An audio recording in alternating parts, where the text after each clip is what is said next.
Well, I just heard Aiton the other day. Basically, they were asking about his relationship with his coach. Yeah, this last week, he still was kind of dismissive. Like, it ain't cool. Okay. I'm not saying that's going to kill him, but... What about Draymond Green and the Warriors? They're champs. Right, but you don't think... No, he played his ass off. It's about, you know what? They got the pedigree to deal with Dre being Dre. I don't know what's going on in Phoenix, and I don't know how much of that led to them losing to Dallas. But it was a shocker.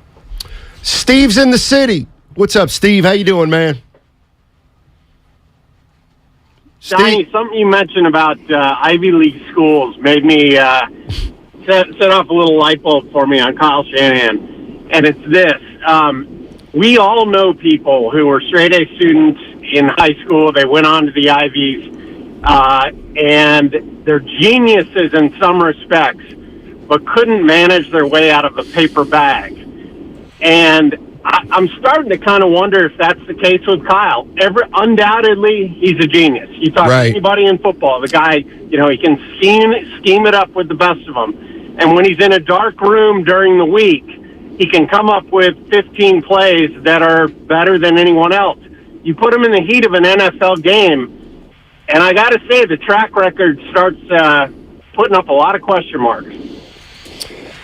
You know what, Steve? I'm going to say that's a great call to start the day. And I think that's fair. Nobody is questioning Kyle Shanahan's football mind. Nobody. Nobody's saying they know more than Kyle Shanahan or they can X and O better than Kyle Shanahan. That's obviously what his strength is. But coaching's also being a leader. And that's an entirely different skill set than drawing up plays. So I think there's something to that. I think there's something to he's better when he's got an opportunity to plan as opposed to thinking on his feet. I think those things are all fair. Yeah, but that's the biggest trait to me that I want from my ball coach is when you don't have the script and things are going awry, can you ad-lib? And I don't know if he can. And I'll say this, in 2019, he took a team to the Super Bowl. I don't care what was going on, how great the D was. He took Jimmy Garoppolo and that offense to great heights. And he's the culprit to me that prevented them from winning. So he can coach. But then you see more stuff, okay? Then you see last year, another 10-point lead that was squandered. And, again, his worst, the area that needs the most improvement is situational play calling. Steiny, it's just I'm starting to believe you have it or you don't. And if he has a lot of stuff going up top, like geniuses they say they do, and I don't know if that's keeping him from, just keeping your foot on the pedal when something's going good, like the running game in the Super Bowl against the Chiefs that you chose to pass. I don't know. But where we're at now, 3-4, I have no confidence that he can get this thing turned around. And now he's added more pressure, bringing McCaffrey in, because now people got their popcorn ready. Oh, let's see 30 or 40. So I appreciate him meeting the challenge like I ain't tripping, Goo. Here we go. But it didn't happen Sunday. Well, no, but still couldn't get in the end zone. I gotta give Christian McCaffrey more than one practice. Let's see. But it doesn't.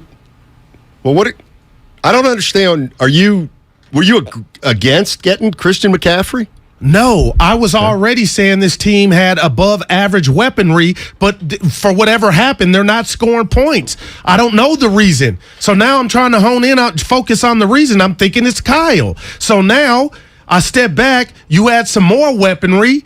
I mean, this dude is a stud. My expectations are the Niners are about to take off. But if you're going to hit me with, they got 10 throwing them the ball, this or that, okay, that's a built-in excuse, but I'm not buying that. Well, maybe it's time we acknowledge if they have all these playmakers and they're supposed to be so great, maybe Jimmy Garoppolo can't get them over the top. Well, Okay. He can't. Well, what about he can't. To that? He's trying his darndest. He got you 10-point lead in the fourth quarter with 5 minutes left. Okay, well, just to the people out there in the back. But he didn't. And then he got you to the NFC Championship game, threw a touchdown to Kittle, last play of the third, to give you a 10-point lead going into the fourth. The rest of the game ain't on Jimmy. It's coaching. No, but sometimes and obviously Tart catches the ball. We're talking about Kyle and his second trip to the Super Bowl. Let's say the 49ers don't win the division. They got to win 4 playoff games, and 4 would be the Super Bowl, obviously. All right. They're going to have to win 4 games in the playoffs to win a Super Bowl, let's say. But even 3. Do you really think, because see, I don't. Do you really think the San Francisco 49ers can put together 3 or 4 playoff games in a row where they play a complete game, where Jimmy Garoppolo doesn't cost them, where on the day that Jimmy Garoppolo maybe throws a couple touchdowns, then maybe your defense gives up more? Like, they're a team where everything's got to go right. They're going to need everything to go right. And you know what? You said this last year before they embarked on the playoffs. They had to go to Dallas. They had to go to Lambeau. They had to go to SoFi. And they were this close to getting it done. No cigar. I get that. But to answer your question, I do believe before this last dance version of Jimmy's going bye-bye, last year was different because mentally I thought Kyle and Jimmy knew what time it was. This is your last go at it. We're going a different direction. But the way this offseason jumped off and the way they're 3-4 now, it's like what you just told me about Draymond. We don't know what's going on behind closed doors, and I don't know what's going on behind closed doors with Kyle and Jimmy, but they're both the combo of why I believe this offense, with the play calling, his inaccuracies at time, that's a combination I don't know if they can overcome, but I got to keep it real. I'm not all the way out because of what we saw last year at 3-5. So to answer your question, Steiny, I do think they could win 4 games in a row, and that's why I predicted Super Bowl or bust when Jimmy came back to regain his starting job. So here's a question I have for 49er fans, or for fans that, whatever, like Kyle Shanahan. So for the first 5 years of Kyle Shanahan, he had 5 different leading rushers, and they've drafted a ton of running backs, and he's made it clear that he likes to do it by committee. He's had opportunities to not do it by committee. So why did they just, in the snap of a finger, change their running back philosophy that they had for 5.5 years? I believe they didn't because Christian McCaffrey is not going to get the ball 25 to 30 times like old school Emmitt Smith. But you can line him up out wide, Steiny, in the slot. So in Kyle's world, I believe that's why they jumped on this opportunity, because he gives him a chance to be more exotic, and he's not C-Mac is not a one-trick pony. He averages about 15 to 18 touches a game. Yeah. So where do those come from? 15. So let's say 12 rushes, 6 catches. Who do those come from? The guys at Ayuk, Debo, and Kittle. They're already not getting the ball enough, supposedly. And that's why I said this is pressure on Kyle. Was that you yesterday that said there's only one football?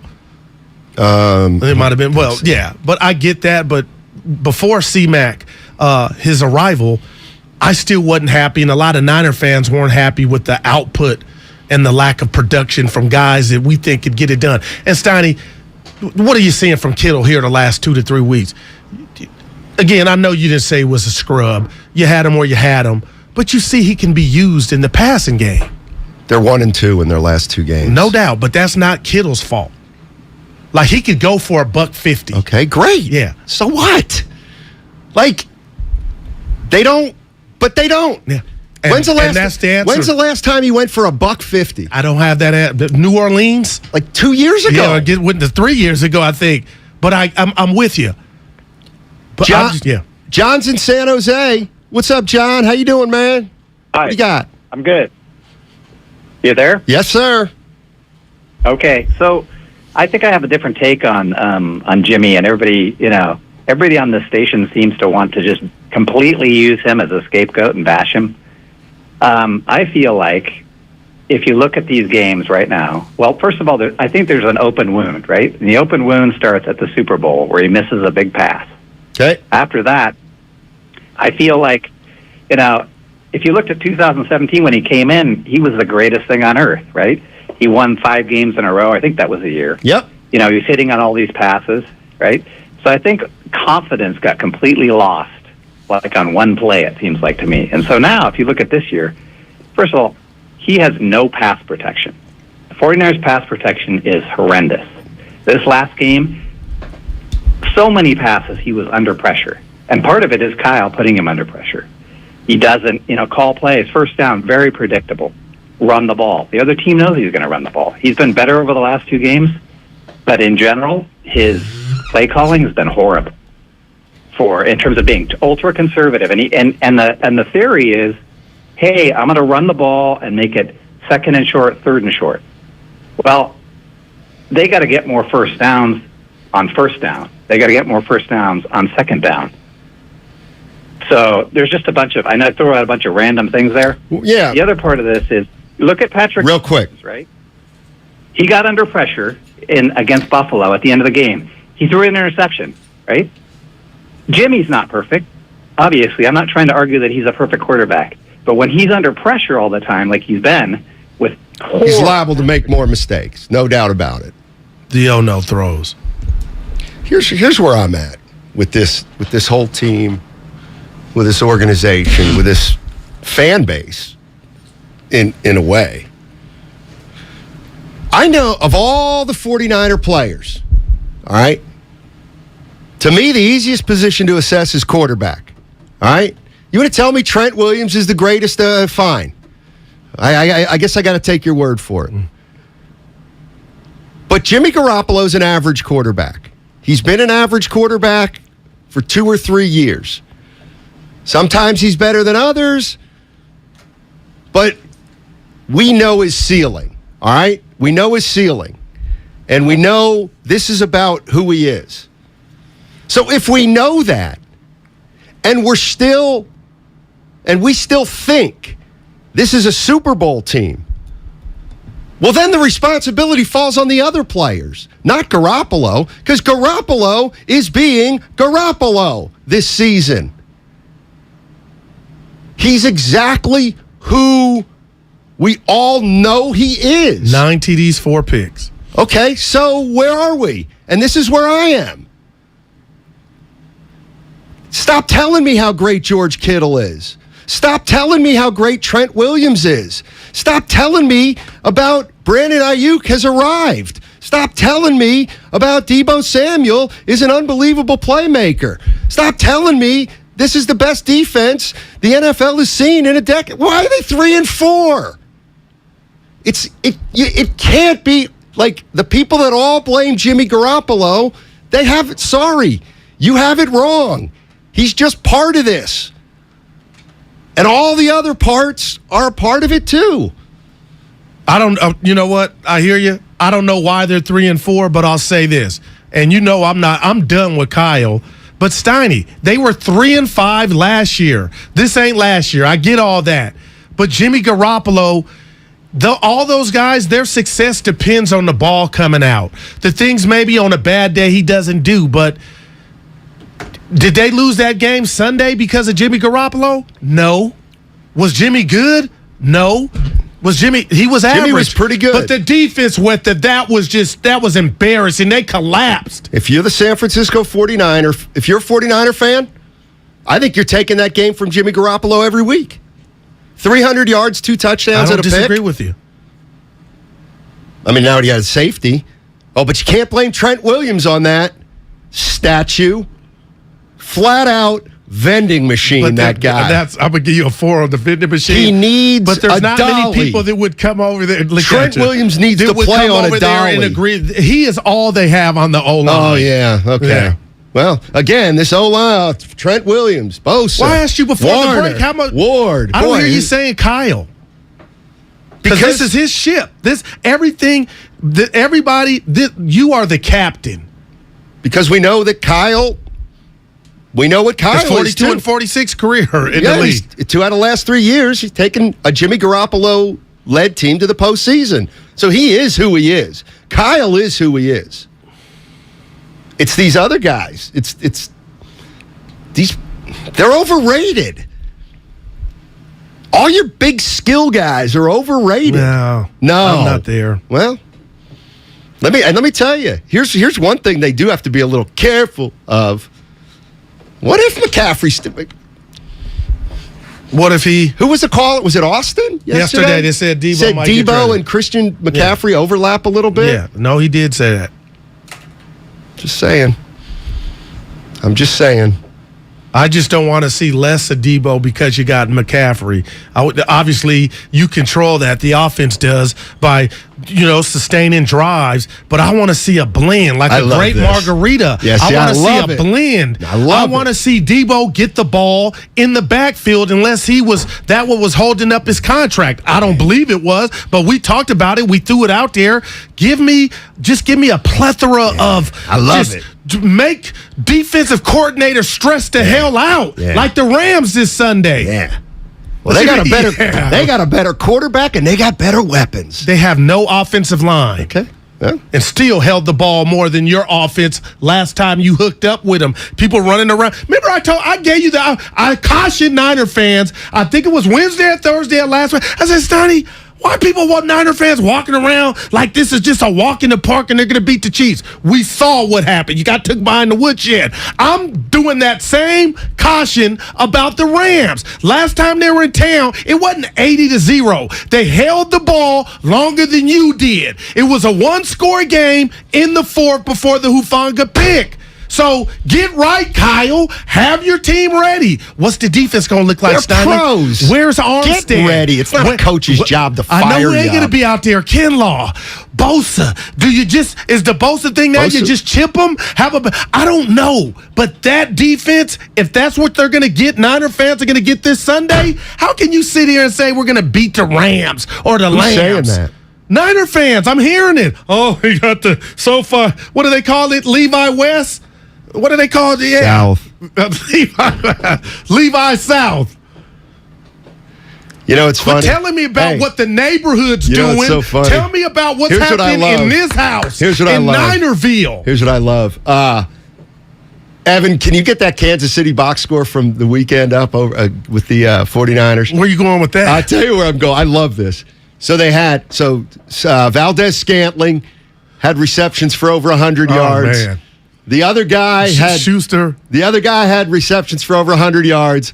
Kelsey had like 96 yards. And then how? 98 yards. Then they had a running back who maybe got 65 on 10 carries. And I'm thinking, I looked at it and I laughed. I said, this is the kind of box score that Guru thinks the 49ers can have. They can't because they don't have Patrick Mahomes. Oh, okay. You can only so it's not put Andy Reid. Huh? You can only what if Andy? What did Andy do with Jimmy? Hey, it's fair to bring that up now. You don't know that. I used to have them in the same.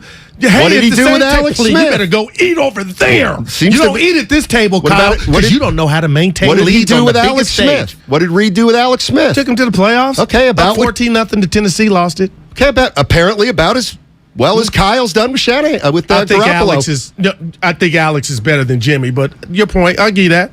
Oh yeah. But don't say now the weaponry is not overachieving because of Jimmy. Jimmy took you to the bowl and 2 NFC championship games. That's what I'm saying. Jimmy is who Jimmy is. So to me, it's like these playmakers, supposed playmakers, and this supposed genius offensive coach. Here's their offense. Okay. So the Denver game. At the NFC Championship game last year, Kittle's wide open. The ball goes over his head.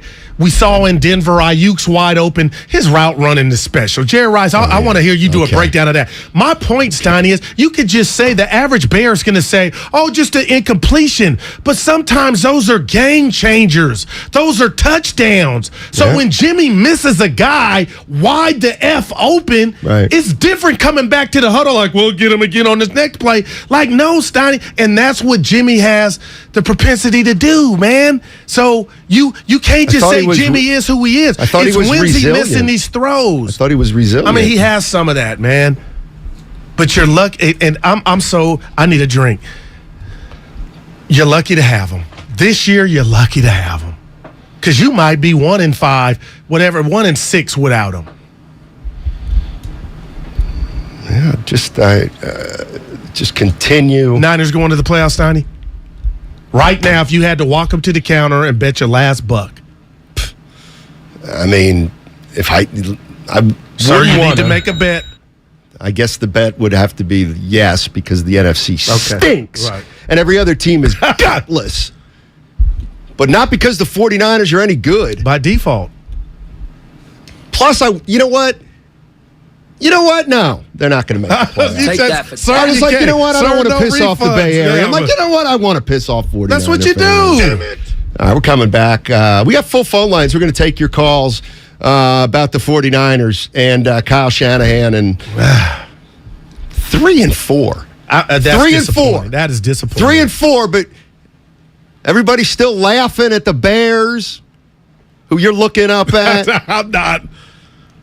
49ers going to roll over the Rams. And that Denver loss don't look too hot now either. All righty. We'll be right back, and it's all brought to you by Innova International. And it's making me sick. We are definitely a Super Bowl contending team, but what we got to realize is that it's freaking October. Super Bowl contenders don't happen till December, late November. So I need everybody to calm down, take a chill pill, smoke some great treats.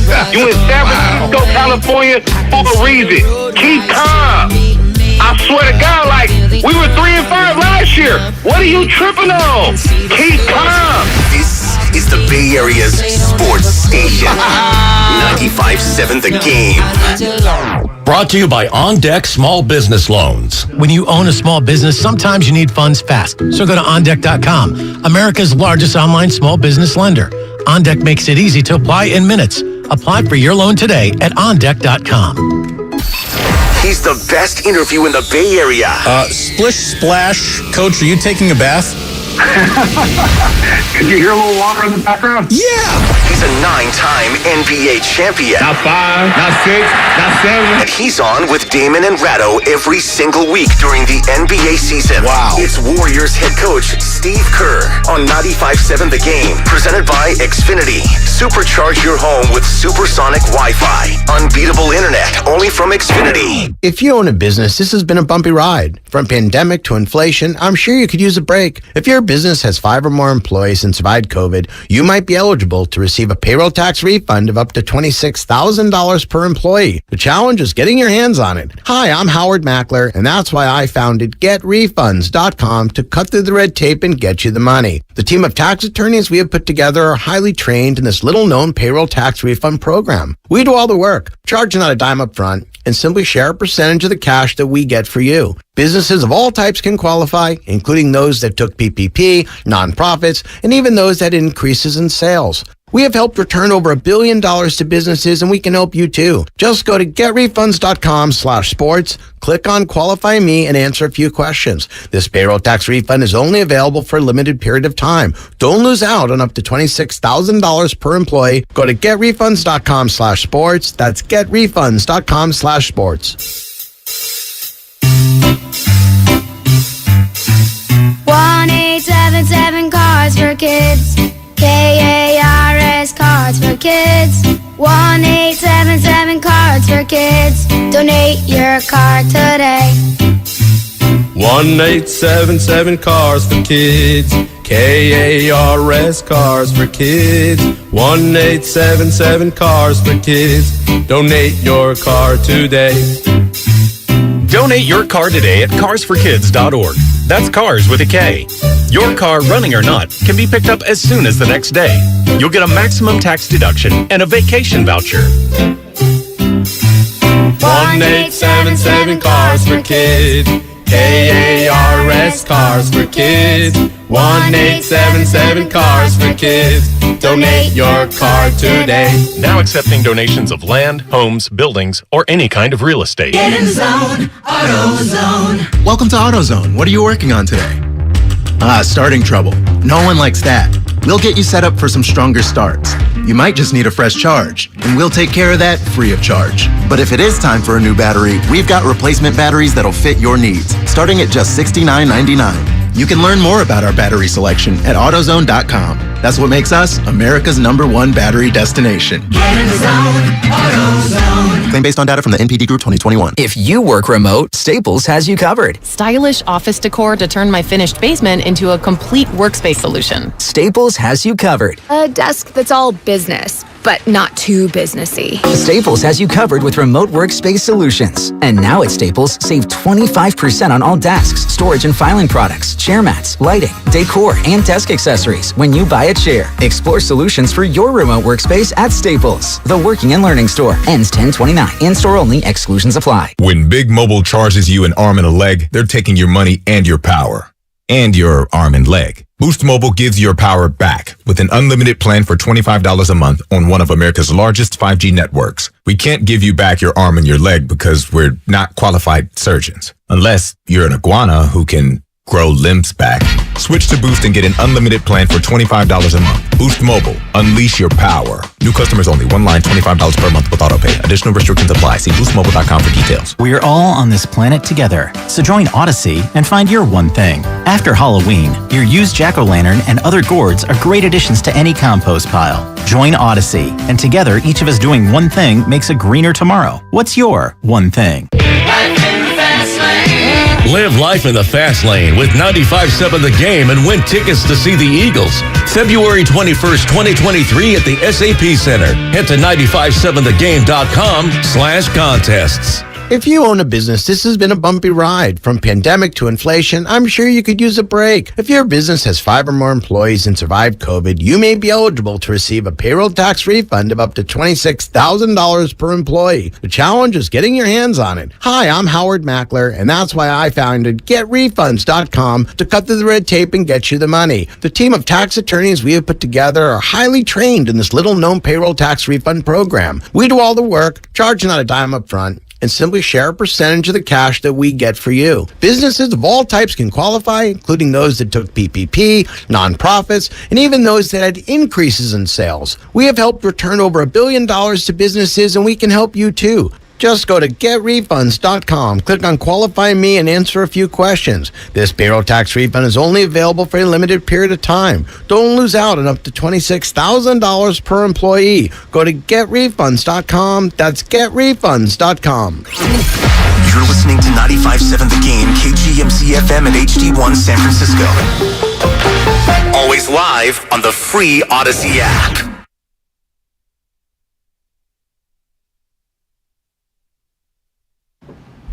This is a legacy game. Now, back to Steiny and Guru on 95.7 The Game. Yeah, Steph Curry better take this one seriously tonight. Got Chris Paul on the other side. The Chris Paul he owns. Let me tell you about a day back in 2000. Let me tell you. In L.A., where my man, the chef, dropped him. You hate that. I'm trying to get under your skin. Yeah, well, this is why sometimes it's frustrating to debate you, even though debate's not even the right word for it. Because you got to have a take. So I'm looking at, because you've these playmakers on the 49ers. I'm sorry. These playmakers. I'm dying on this hill. These playmakers. Yeah. Okay, so I'm looking at the NFL advanced receiving stats. By reception, Tyreek Hill's got 57 receptions. Yep. Cooper Kupp's got 56. A lot of really, really big names there. Who leads the league in drops this year? Debo Samuel. No. Deebo Samuel has 7 drops this year. But that's not the worst part of it. He's got 32 receptions. There's over 30 receivers that have caught more balls than him. But he's dropped more than anybody else. So in other words, he doesn't get thrown to as much as the big boys, but he still drops more balls than them. Right. Are the other 30 receivers you speak of catching balls from Phil Negro? So is there any analytical breakdown to where is it a catchable pass? Tyreek Hill, if it hits your hands, you got to catch it. Tyreek Hill, I believe, is on the Dolphins. They've had a backup for a couple weeks. Yeah. Okay, so would that fit the description? No, my greater point is, Steiny, the numbers, that's bad.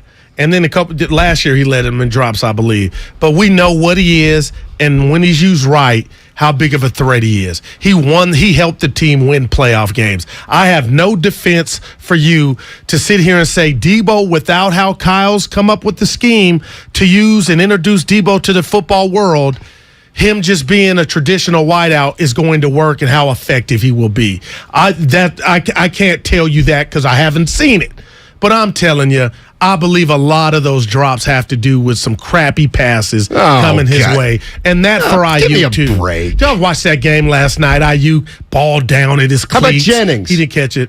Jennings has 5 drops. But now we're talking about no. Well, it's all the receivers. It could strengthen my case. No, I'm just saying it could strengthen my case about the ball. No, nothing. The quality of ball that's coming their way. Nothing. No. No. A drop's a drop. Huh? A drop is a drop because it's not the quarterback's fault. Yeah, you're right. It's Stonehand's fault. Yeah, look at you. I call it cup hands. But that's not nothing to write home about. Maybe. Yeah. So what are you telling me? Debo's overrated? Yes. He shouldn't have got the contract? I'm saying that I think he's one of a kind, right? I think all these guys are overstated. Every single one of them. I've seen. What about what he did in the playoffs last year? Debo. Like, you're just going to erase that for recency bias now? He did it in the playoffs. Yeah. Okay, how many years has he been in the league? How many 4? Right, he's had one big year. But enough of an impact to get a new contract. Great. Now, I know Austin called and said he could get traded, to me is irrelevant to me. The point is like if you're gonna Steiny. And I'm saying you're overrating him. Well, okay, and you talked about what if he. Well, that's every team we could say. What if they had a Mahomes? What if he got with a Pro Bowl quarterback? Is he going to be more lethal? I don't know. Getting better pass? So you're telling me the quality of pass has nothing to do? That's correct. I watched that game last night, man. There was some balls low, and I know they're bad passes. You ain't going to complete every one, but that's a part of it, man. You can't take. Yeah. Deebo leads the league in drops. It's about to be his second year. Yeah. So. But. Hey, Rob, what's up? Hey, Steiny Guru. Hey. Hey, Steiny Guru. Steiny, you so much on point, man. Oh, wow. Y'all been listening to both of y'all. Both of y'all is on point, but Steiny, you definitely on point. Wide receivers is overrated. They talking about separation, dude. I don't really be seeing no separation like that. I ain't seen nobody run off on nobody on no long pass. I know Deebo can catch the ball. He a physical wide receiver and all that. And then, to me, it feel like I'm living back in 2019, that same nightmare. And the reason I say that is because, like Steiny said, Garoppolo is Garoppolo. We know what Garoppolo could do great, and we know Garoppolo limitations of what he can't do.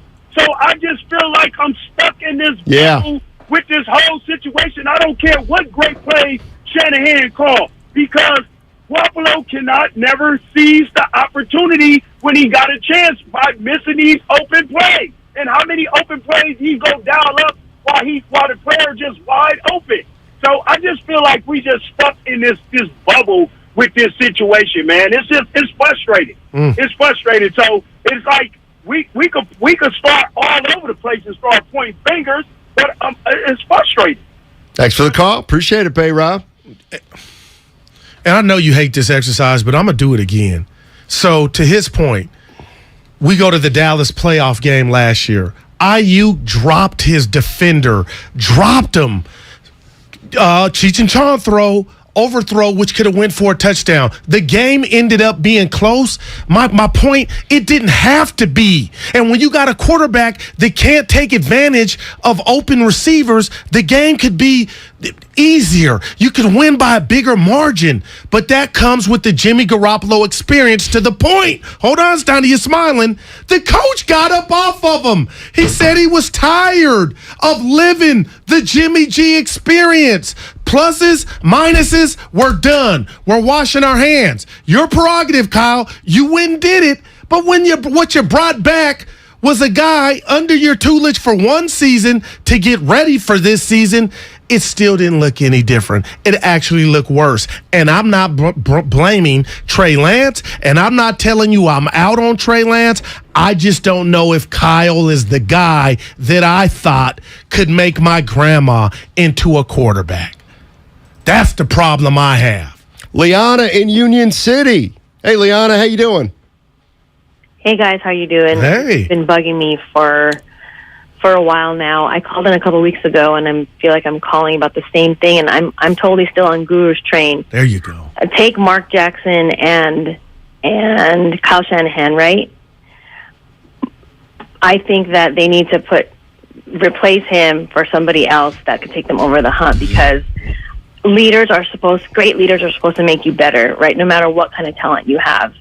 And I think that Steve Kerr took the Warriors over the hump back in 2014.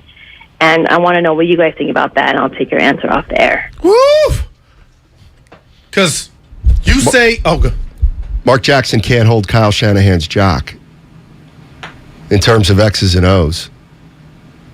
Mark Jackson doesn't know X's and O's at all.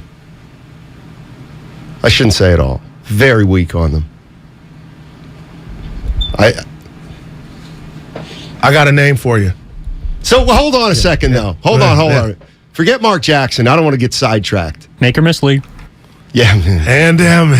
I'm fighting for my life. I can't wait for them to be on the call. Because I got a name for you. Are we this is where are we really doing this? We're talking about Kyle Shanahan not being the coach of the 49ers. If they don't make the playoffs, that would that should be the penalty. There needs to be ramifications.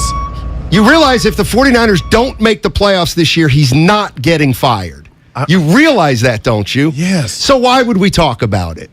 Because fans and everybody else, the only thing he has going for him is whatever's going on upstairs. An owner that's going to give him a 20-year contract. I'm telling you, if Sean Payton, who has a Super Bowl ring, by the way, was in charge of calling the plays and dictating when they're going to call certain plays, I wonder if this team would be running on high octane. And I think we've seen a lack of production from this trifecta of guys that it's worthy to discuss. Like Sean Payton now, that's a guy that gets it. That's a guy that I believe when push comes to shove, and he proved it to us beating the Colts, he don't get lemon booty. But a guy that just continuously blows 10-point leads, I'm out. Filmo Mike. What's up, Filmo? How you doing? I'm doing good. Steiny, you think you slick. You get to talk objectively about the 49ers because you really don't have no horse in the stable. You a fake Eagles fan. So you get to really talk. And Phillies. Guru. And Phillies. I'm listening, Mike. And Phillies. Uh-huh. And the Phillies. But Guru, you can't take the bait, bruh. You cannot take the bait. Steiny talking about Debo lead the league in drop passes. He also lead the league in punking quarterbacks. What you know about that, Steiny? In what? Punking cornerbacks. What does punking that mean? them. Quarterbacks. Like running over them and yeah. Gotcha. Oh, it's what I'm talking about. Oh, the highlights. Oh, the highlights. No, it sounds like the highlights. if somebody just turned on our show, Steiny, we love you, Mike. it would sound like you're not being appreciative of what Deebo Samuel is by just being fixated or pointing out the drops. You know damn well, looking at me, we talked about it when we didn't know what was going on with the contract. You said nice things, not giving scholarships. Deebo Samuel, even with the drops, is so unique and powerful that he single-handedly took this team to the NFC Championship game. I just don't... He's been hurt. What word am I looking for? I don't appreciate you jumping off the Deebo ship if that's what you're doing. I'm listening. Stop telling me. Stop telling me how good I think Deebo Samuel should be when their offense is inept. It's inept this year.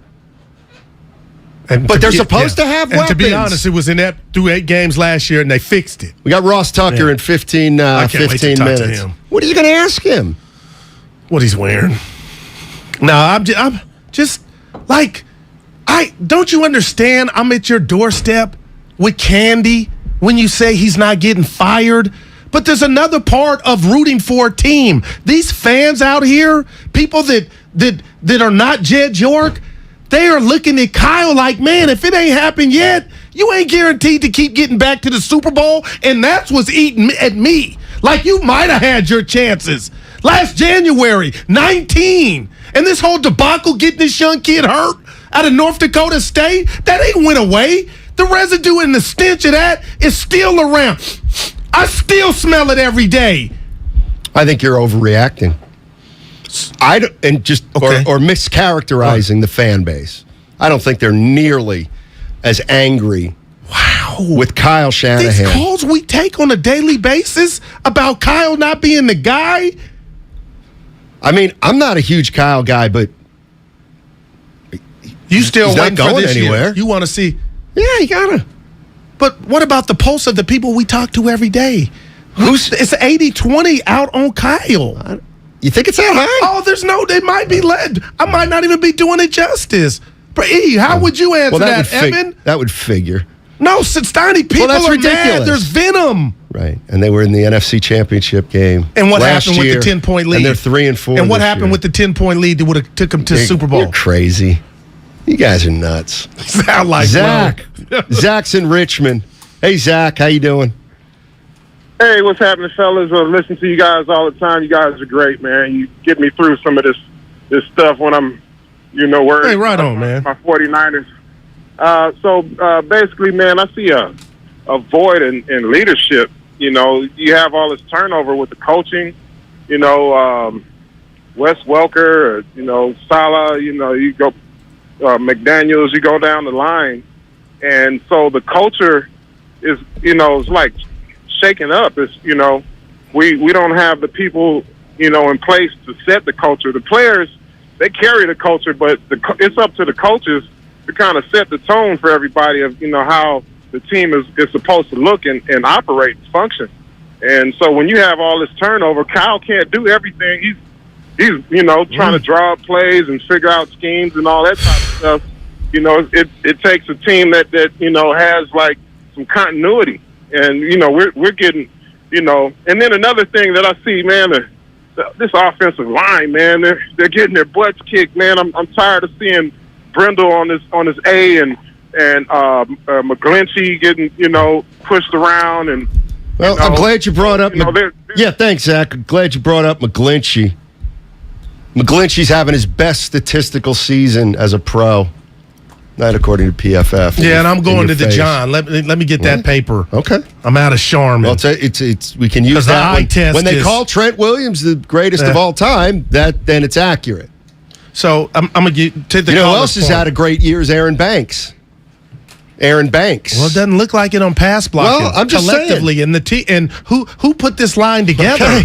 I'm just You're saying. responsible for that. Pro Kyle. Football Focus differs. Oh, the PFF. Okay. I'm just saying. Yeah, those are experts. Yeah. Those are experts on line How can anybody be doing their job and you're 3-4? Let me tell you who ain't doing their job. Armstead, you're not healthy. Best ability is availability. The whole team ain't healthy. 54. You don't look like what you were in 19. I don't know why. But Brad Stevens, Remember, he had all the control in Boston. Then they took the coach and head coach. No, he didn't get fired. Whatever. He went upstairs. And I'm wondering if Kyle may just need to focus on one thing, which would constitute him not being a head coach. Maybe it's too much. Maybe it's happened in pro sports. Sometimes you got too much.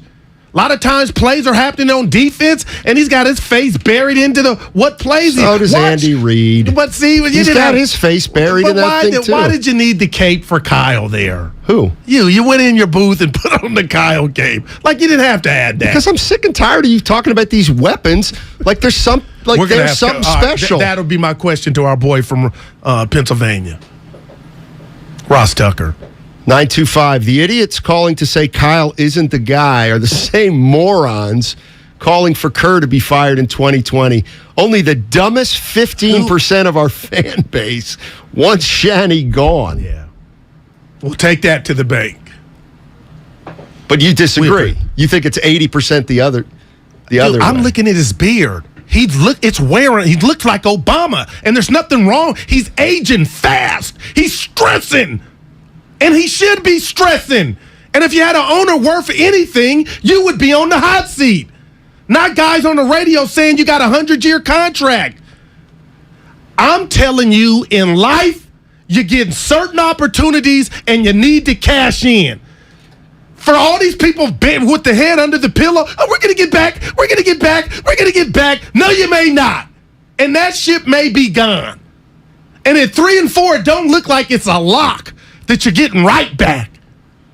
Looking up at the Sea Hags. There are 5 coaches, Pete Carroll, who have been to the NFC Championship twice in the last 5 years. Kyle's one of them.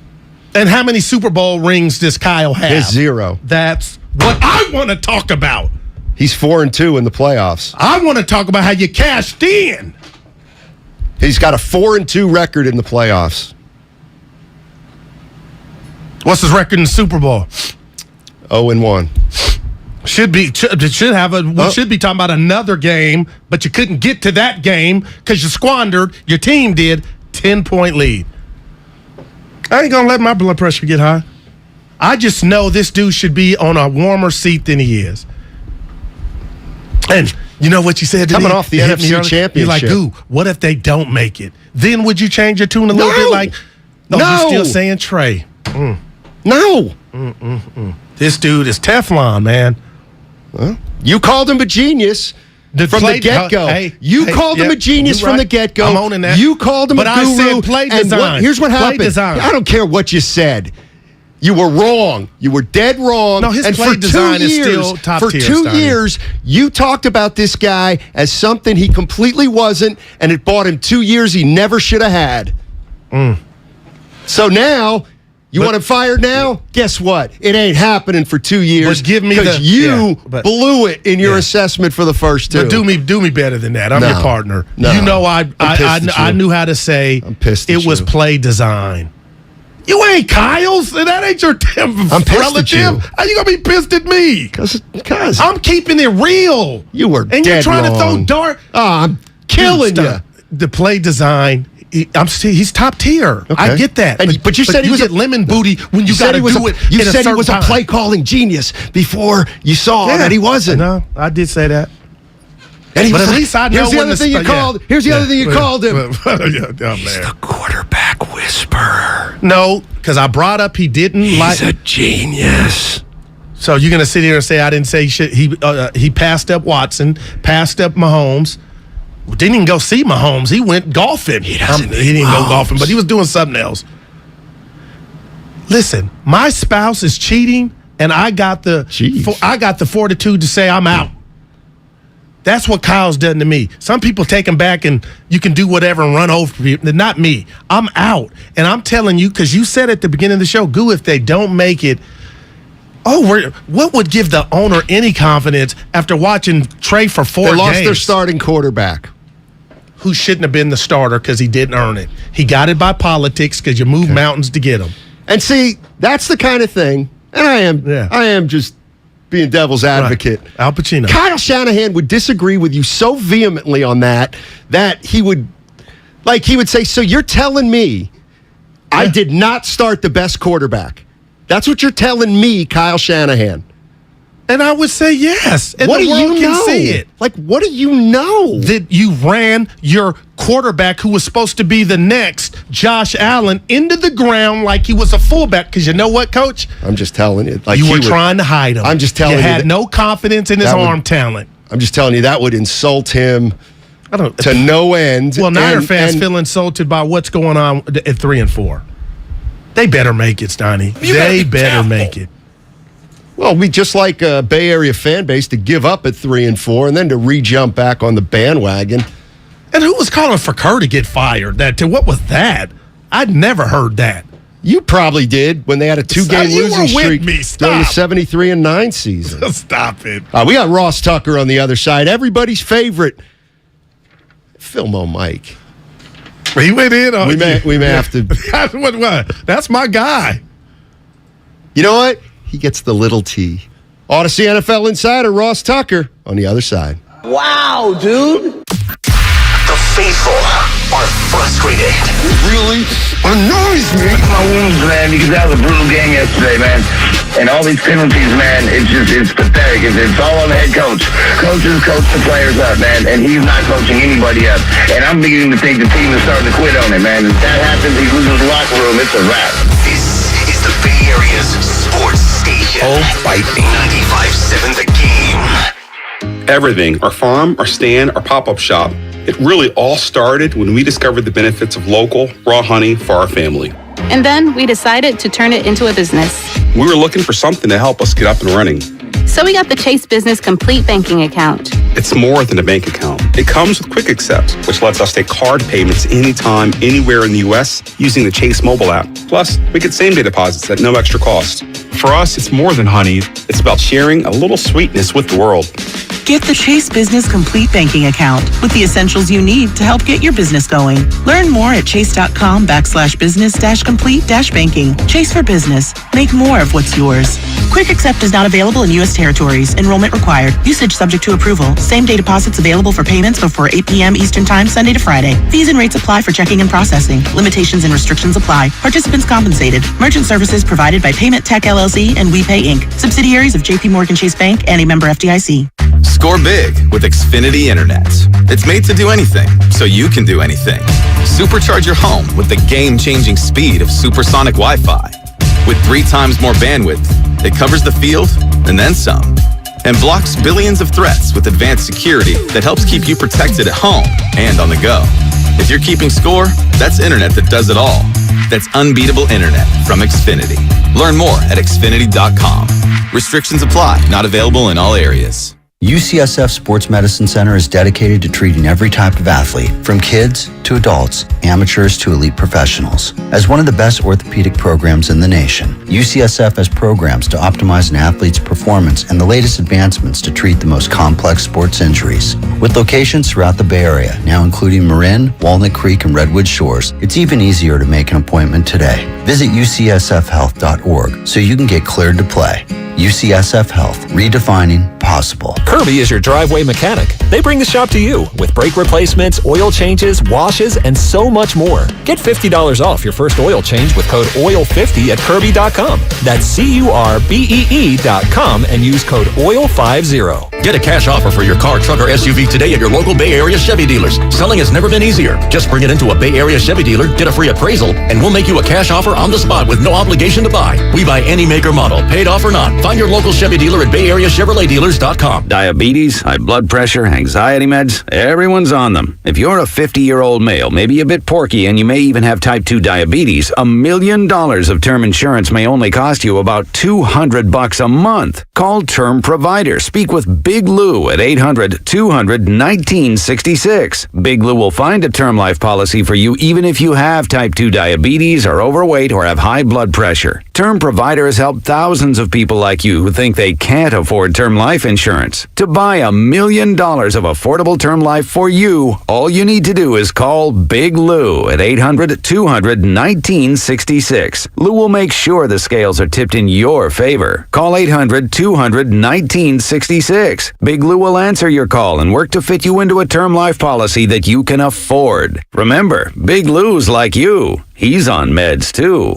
Call 800-200-1966. 800-200-1966.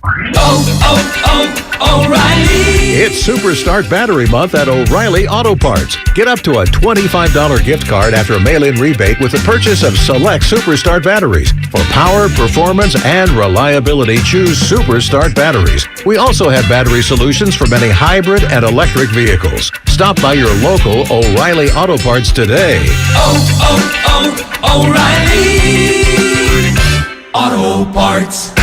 The Prophetic Matrix. Unlock the secret code to your destiny. A new revolutionary book by Michael John Toste. The first ebook to make history by being filmed in space. Discover your unlimited future. Get The Prophetic Matrix now on Amazon.com and BarnesandNoble.com. This is Staples. So rumor has it that Staples has everything I need to ship. Mm-hmm. We have all the shipping supplies and services you need. Boxes? Yep. Mailers? Yeah, and we have UPS here in store. Huh. What will Staples think of next? Right? No, seriously, I'm asking, what will they think of next? Staples is your one-stop shipping destination. Now get 50% off shipping boxes, mailers, or tubes when you buy 5 of the same item in-store or online with 1-hour pickup. Staples, the best-kept secret in shipping. Ends 12/31. Exclusions apply. Visit staplesconnect.com/shipping for details. I'm Bob Burke, founder and chairman of Burke America Parts Group, a family of brands that includes RepairClinic.com, an appliance and HVAC parts solution company that's grown into an international brand. Before AmericanEagle.com, we partially launched a new technology platform developed by another firm. American Eagle helped take our technology to a whole new level with digital marketing, software development, and business insights into our key markets, appliances, HVAC, and outdoor power equipment, and did so both on time and on budget. AmericanEagle.com has the resources, experience, and talent needed to produce solutions. Our new technology platform, developed by AmericanEagle.com, has produced tremendous results with higher traffic, conversion, engagement, and online revenue. If you have any home repairs you need to take care of, check us out at RepairClinic.com. If you need a world-class website or technology project, then I would highly recommend AmericanEagle.com. Call AmericanEagle.com at 773-NETWORK. That's AmericanEagle.com, 773-NETWORK.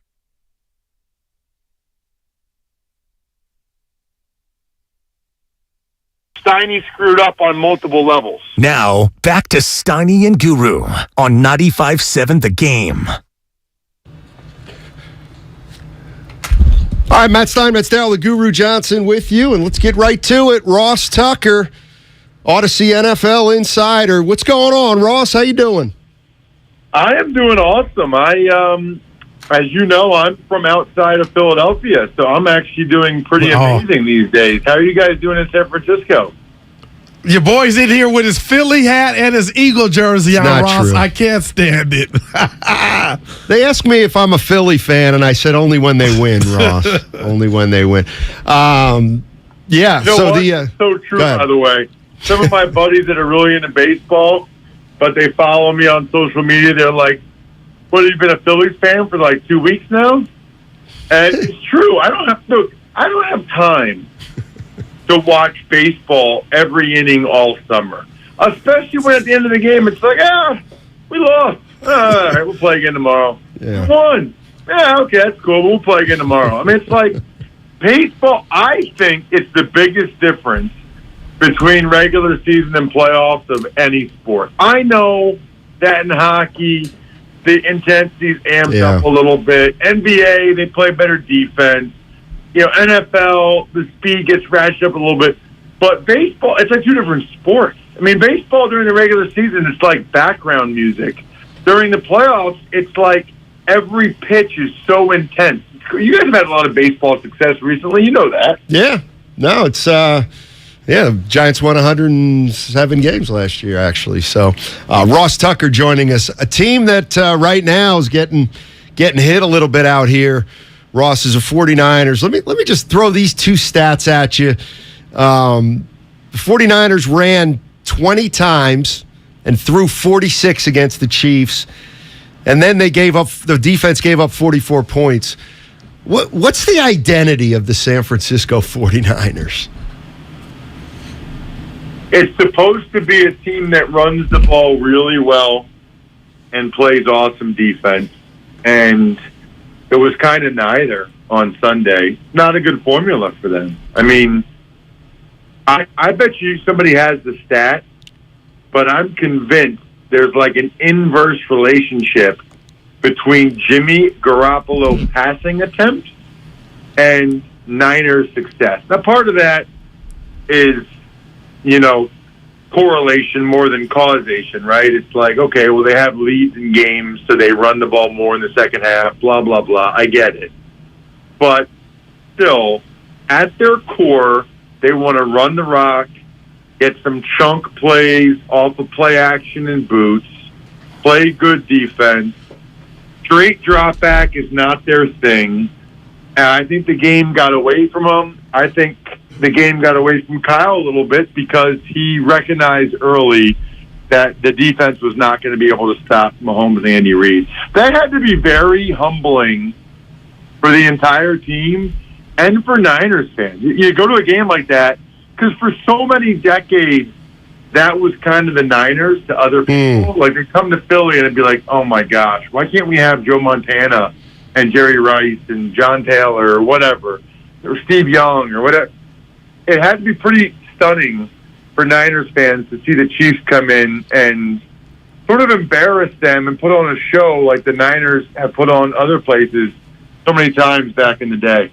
Ross, my biggest takeaway was defensively, and you just hit on it. Like, I wasn't even used to receivers getting that open down the field on Niner guys in the red and gold. My bigger question is, you get McCaffrey, and now the defense takes a step back. But do you think it's just a step back, or all of a sudden with the injuries piling up, no Armstead, Dre Greenlaw, we don't know his status, and it's just Bosa, and on the line, to me, it's Bosa by himself. Where are you at moving forward with this 3-4 team? Well, the best thing, and I know you guys have talked about it, the best thing they have going for them is their division right now. Yep. I don't think the Cardinals are that great. I don't think the Rams are that great. I guess the Seahawks are leading right now, but, I don't know how long Metcalf will be out. I don't think they're that great. The reality, now they have to go out there and they have to do it, but I said this today on the Even Money podcast, my betting podcast. I still think the Niners win that division. And maybe it's, 9-8, maybe 10-7. But I still think they win that division, and it's kind of like the NFC South. I said the same thing about the NFC South. The Bucs are still going to win that division, and so what matters really then is, A, making sure you do win the division, because they're not looking good for wild card spots, so make sure you do win the division, and then be playing pretty well when you get there. Get these guys on defense that you think you might get back later in the year, get them healed up. But they can't be dropping games like they did to the Falcons. Chiefs are kind of a different category. And I will say this. I suspect that Kyle will have a lot more drawn up for Christian McCaffrey in these next few games. I mean, he got him on a Friday. Couldn't throw too much at him. But I think I think the McCaffrey thing tells me two things. One is Kyle felt like he needed another movable chess piece, and that teams were kind of on to him in terms of making sure they always knew where Debo was. Well, now it's like you got two guys, you got to know where they are, which makes it a lot more difficult. And I also think you make a move like Kyle did, I think he kind of recognizes he's got to win this year. I mean, I don't think you make a move like that unless you think this is a big year for you and you got to have success again this year, because it feels like it's more of a short-term move than a long-term move. Well, I mean, I would just say, Ross, if the 49ers make the playoffs this year, that means next year, if Trey Lance plays, he could withstand a step back. But if they don't make the playoffs this year with Garoppolo at quarterback, then next year he's got Trey Lance, year 3, but Trey Lance is year 1, and he doesn't go to the playoffs then I think we do have something to talk about. Yeah, it's interesting that he made the move that he did. I think, let's not forget they went to the NFC Championship game last year, and they probably should have gone to the Super Bowl. And I think Kyle Shanahan deserves a lot of credit for that. I mean, you go on the road against a good Dallas team, beat them. On the road against Green Bay, beat them. But I will say this, I don't think he makes that aggressive of a move for McCaffrey unless he felt like he had to have success this year, or at least in the near term. Ross, can I listen? Today's show, the theme has been, and I'm a guy on the record calling Kyle Shanahan a genius, and that's at play design. But now, situational play calling, I'm worried. And I'm wondering now if C-Mac's arrival means, because in the perfect world, Ross, I'm like, oh, man, you're going to get C-Mac, Debo, Ayuk, mixture of Kittle. Now I'm wondering, are they just going to be a one-trick pony to where C-Mac is the new Debo, and it's not just the strength in numbers? But can I read something to you, and you tell me what you think, all right? Dante Pettis and Marquise Goodwin each have more TDs than George Kittle and Juwan Jennings combined. Mostert was viewed as injury-prone, but he's played in every game for Miami, and Elijah Mitchell has been hurt. Breida has more yards than Mitchell, Price, Mason, Coleman combined. When you hear me read that, is it fair that I'm going to ask Steiny and the listeners, like, is that fair to just – that's a head-scratcher? That's interesting. Some of those guys have to think about where they are now. Right, but they're being productive. No, I hear you. Look, ultimately, it's about how many points. Forget about the guys that are elsewhere. All that matters is what Kyle Shanahan gets done with the Niners now, and the last 2 weeks are not nearly good enough. Not nearly good enough, and the good news is they still have 10 games, and they're in a bad division. So they have a heck of a chance to get all the way back, and win the division. And they've obviously shown that they can make a playoff run as long as they make the playoffs, which they've been able to do. I think the one thing that's noticeable, too, is their offensive line just not what it's been in recent years. It doesn't feel like that. Maybe it's because McGlinchey and Trent were both coming back off of injuries. Maybe it's because Steiny, has his Trent Williams voodoo doll because he thinks anybody can just be up there doing whatever and doesn't make a difference. Ever since Steiny said that, things have gone poorly. By the way, he gave up a safety. Just run right by Trent Williams. Hold on a second. I saw that. How about Jimmy having some awareness throwing the ball? What's he supposed to have eyes in the back of his head? He had get rid of it, Jimmy. He's in the end zone. Right. Hold the ball for 6 seconds in the end zone. That ain't no trick. He was rolling out. He did. I'll tell you what. I don't know that Fran Tarkington can make a play there. Oh, man. By the way, McGlinchey having his best statistical season according to Pro Football Focus. And he's laughing as he tells you, Ross. Hey, no. What difference does it make? Any big guy can just put up there. They're just bumping into people anyway. Exactly. See, Ross is coming around.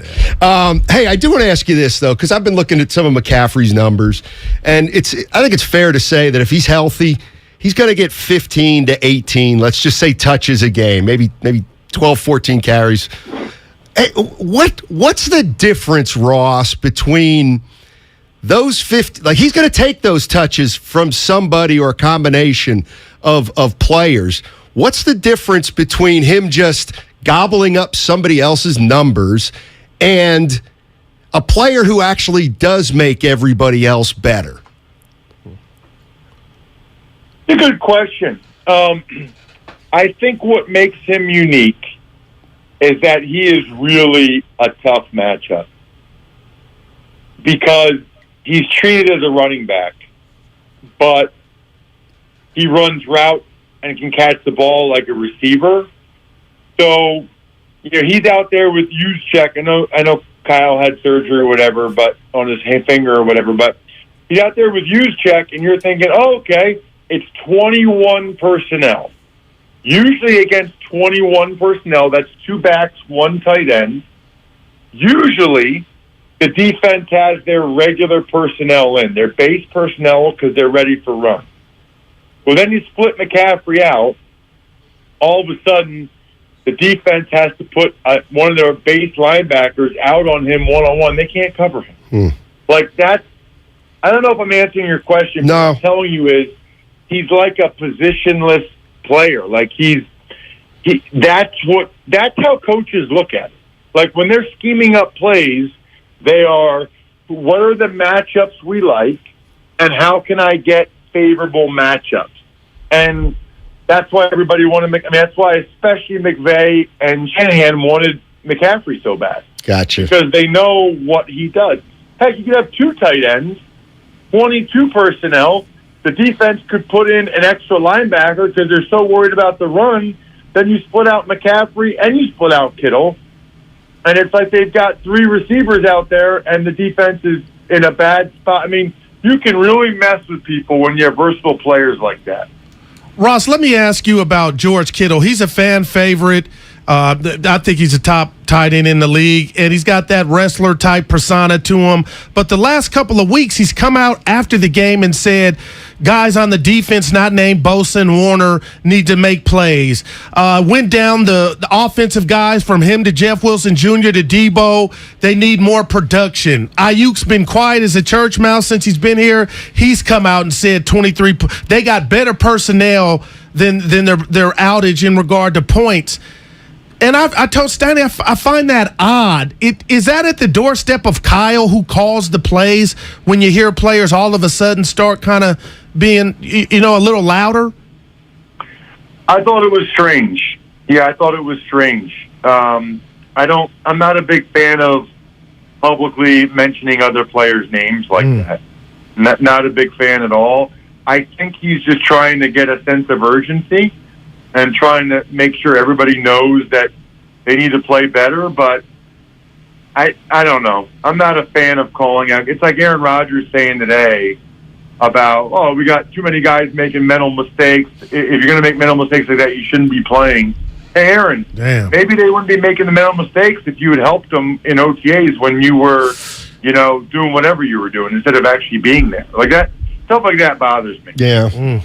All right, Ross, thanks as always. Appreciate it, man. You do. All right, that's Ross Tucker, Odyssey NFL Insider. Even Money podcast, a gambling podcast. Yeah. I need a winner.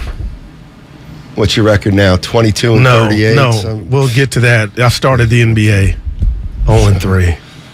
But it takes a strong leader to put it out there that you're 0-3. I tried to lie and give myself a win. Somebody caught me out there. Like, Goo, you lost by a point. But anyway, dude, this season's been off the hook. You can't. Everything you think you know, you don't know. David in Oakland, get us started. Get us restarted. Get us off fantasy sports. No, it's gambling, but yeah. Fantasy. Hey, guys. Hey. Hey, guy. Good afternoon. Yes. Guru, you really made me laugh with that line about going to the bathroom and needing some charming. Oh, yeah, the PFF. Yeah.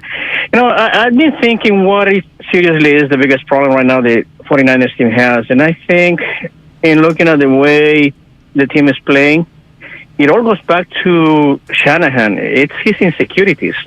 When you think about it, he's insecure about sending the team for a try on a 4-2 at the goal line. He's insecure. You know what, David? Let's cut to the chase. Let's get to the bottom line. Like, you want him out as a head coach? You ready to move on from Kyle Shanahan?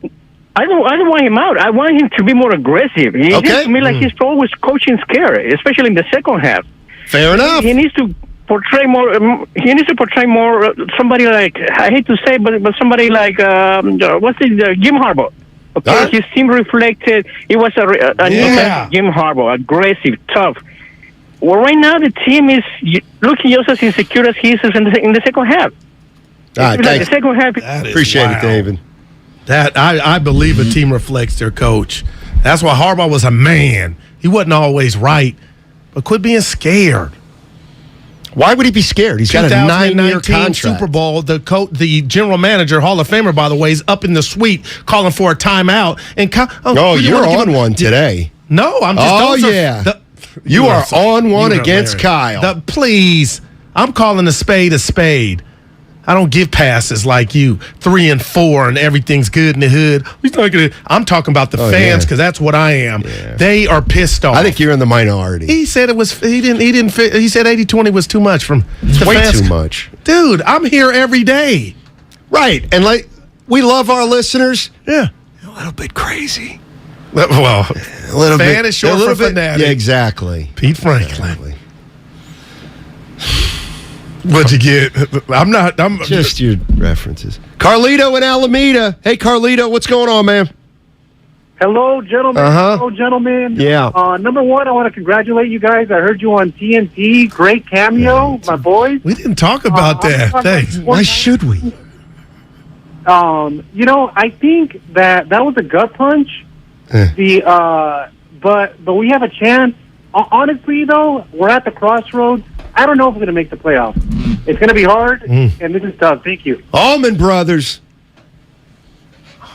Down at the crossroads. Wow. Mm-hmm. I was thinking. Anyway. The Allman Brothers. That's good. You ever heard of them? Yeah. You have? It's Almond Joy. I was thinking of the candy. No, this is Dwayne Allman of the Allman Brothers. I've heard of him, but I'm not familiar. Well, he's dead now. I understand. He died he's not in a plane alive. crash. No, that's terrible. Used to date Cher. What was that? Where was Sonny at? This was after. Cher was It hot. might have been before Sonny. Yeah. Because I think it was the late 60s, and Sonny was the 70s. Yeah, Cher. She was Madonna before Madonna, to me. All right. But listen, we didn't talk about our TNT appearance. TC's in Sacramento. I don't do that. Dude. I'm done with that, by the way. What do you mean you're done with What's going on, TC? How you doing? I ain't done with it. I am. Hey, buddy. Hey, Steiny and Guru, what's up? What's up, Yeah. Yeah, man, check it out, man. It's like this. I'm out on Shanahan. We can cut to the chase. Like, you want to cut to the chase, Steiny. Yeah. You know what I mean? Like, I'm out on Shanahan, and I think Shanahan lost the – actually, I know he lost the locker room. For one, that's why Kittle, Ayuk, and these guys are coming out speaking. They're not speaking trying to throw other players under the bus. They're speaking indirectly about Kyle Shanahan play calling and how he's losing the locker room and nobody's agreeing with this guy. Also, on another note, bro, there's about 5 coaches that I say all the time in the chat that can take over for Kyle Shanahan. For the fan base of the Niners on the other side of, we're going back to Jim Tomsula. We can't fire Kyle Shanahan. Damn with all that. We can fire Kyle Shanahan today and have a coach in here tomorrow, bro, and take this team to the Super Bowl. Let's quit being naive about that situation. Kyle Shanahan is not the guy, bro. He has run his welcome out, and it's past. It's past due. Thanks, TC. Sean Payton on line 1. I have no sources. All right. I mean, I'm not in love with Kyle Shanahan. I think he was built up too much before he ever coached a game. But he's gotten this team to the NFC Championship 2 of the last 3 years. You really want him gone? You really want him gone? I'm ready for that conversation after the game 17 of this season. This is the one. You got up from the mat. The 8 but see, count, here's the thing. 3 and 5 last year. This is totally different. No, you threw Jimmy do it away after 17 games. Because if the 49ers make the playoffs, I'll have to. Hey, I got it wrong. Like I did last year. I had that team for dead, but they didn't have the residue of telling Jimmy. Hey, people knew what time it was, but this whole "you're out," we need you. I still think, and you talk about Dre and the things we don't know that happens and hovers over teams. We still don't know if this is affecting this team at all. We don't. But Steiny, you are not talking about Ayuk and Kittle. I don't want to call it popping off, but Ross played the game. He just told us he found that odd. Okay. And I'm wondering if that's the first start of what I said Kyle had. Oh, you don't talk about that on his team. You don't go out loud. Microphones in front of your face, you say the right thing, the Shanahan way. I wonder if we're starting to see frustration boil over. You got guys on the radio at 95.7 The Game saying I'm not a top-tier tight end. You tell that ass that I can play. you tell him it's because of the coach.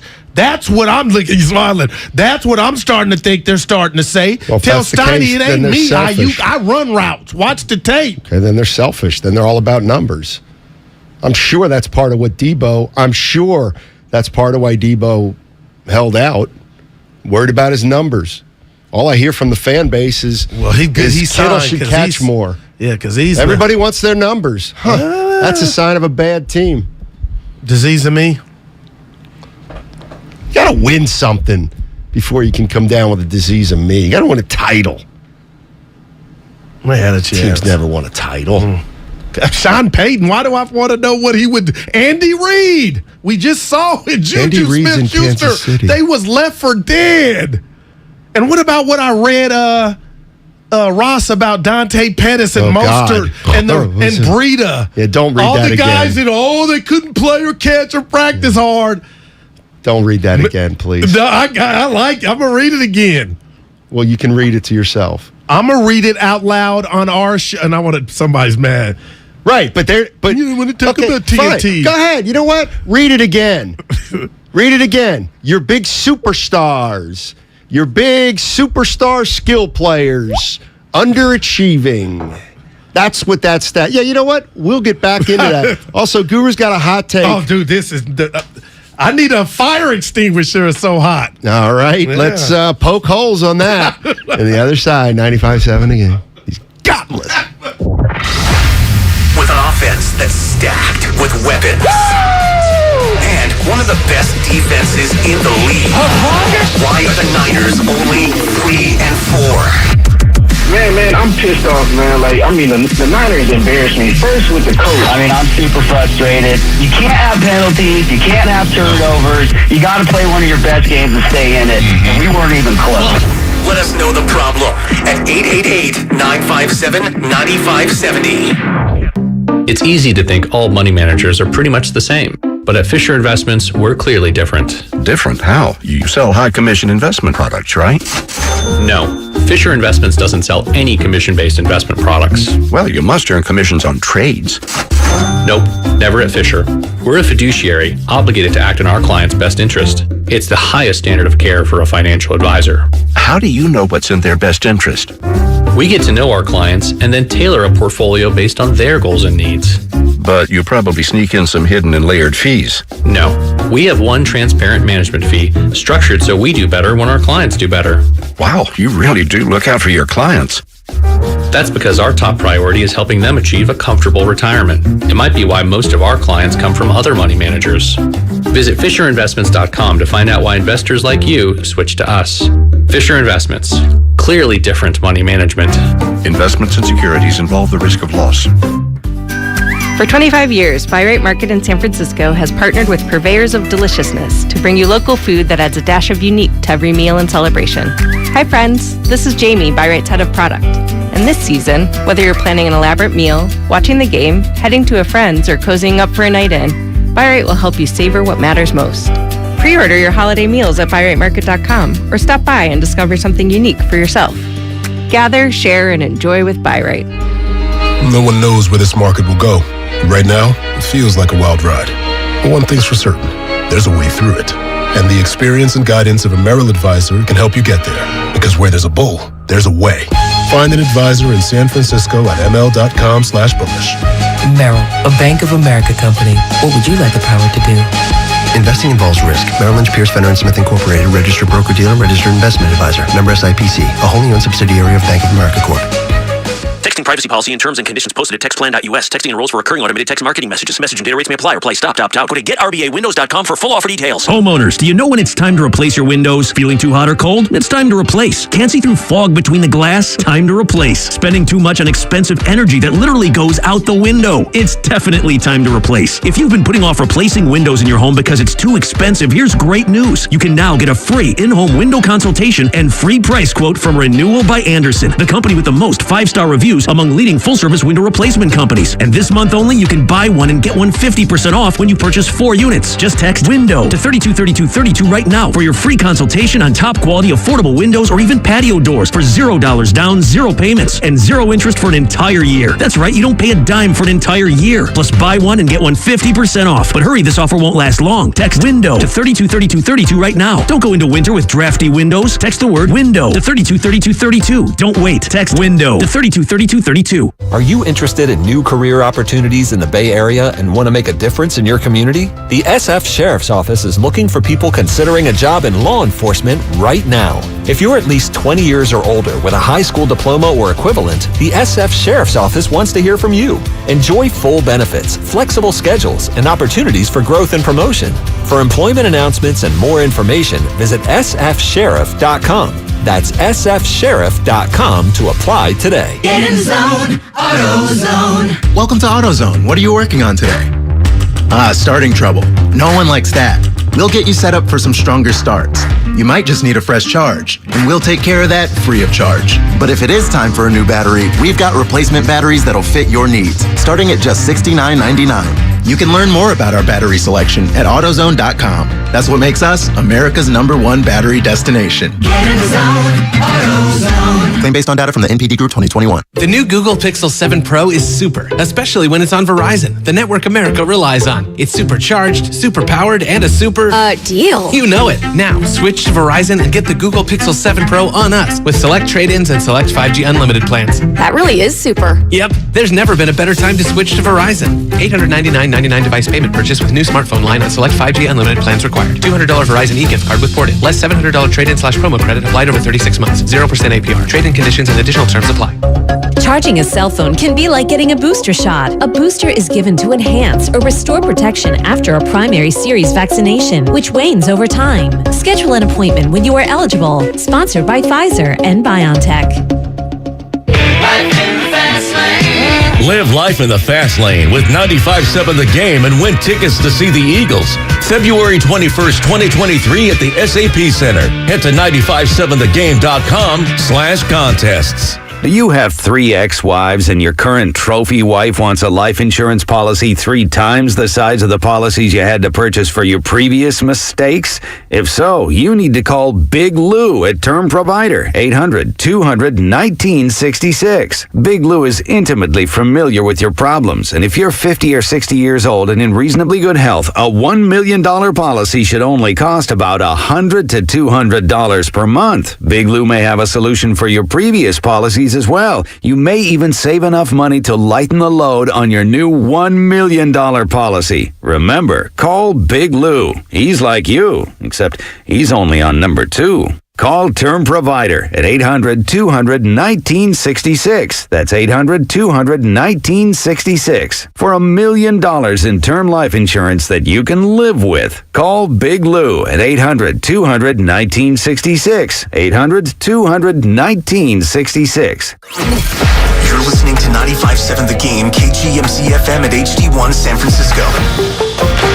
Always live on the free Odyssey app.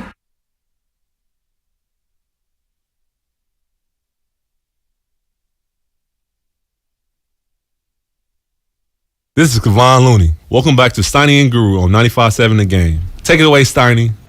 Thanks, Kevon. Appreciate that. That's Loon Dog.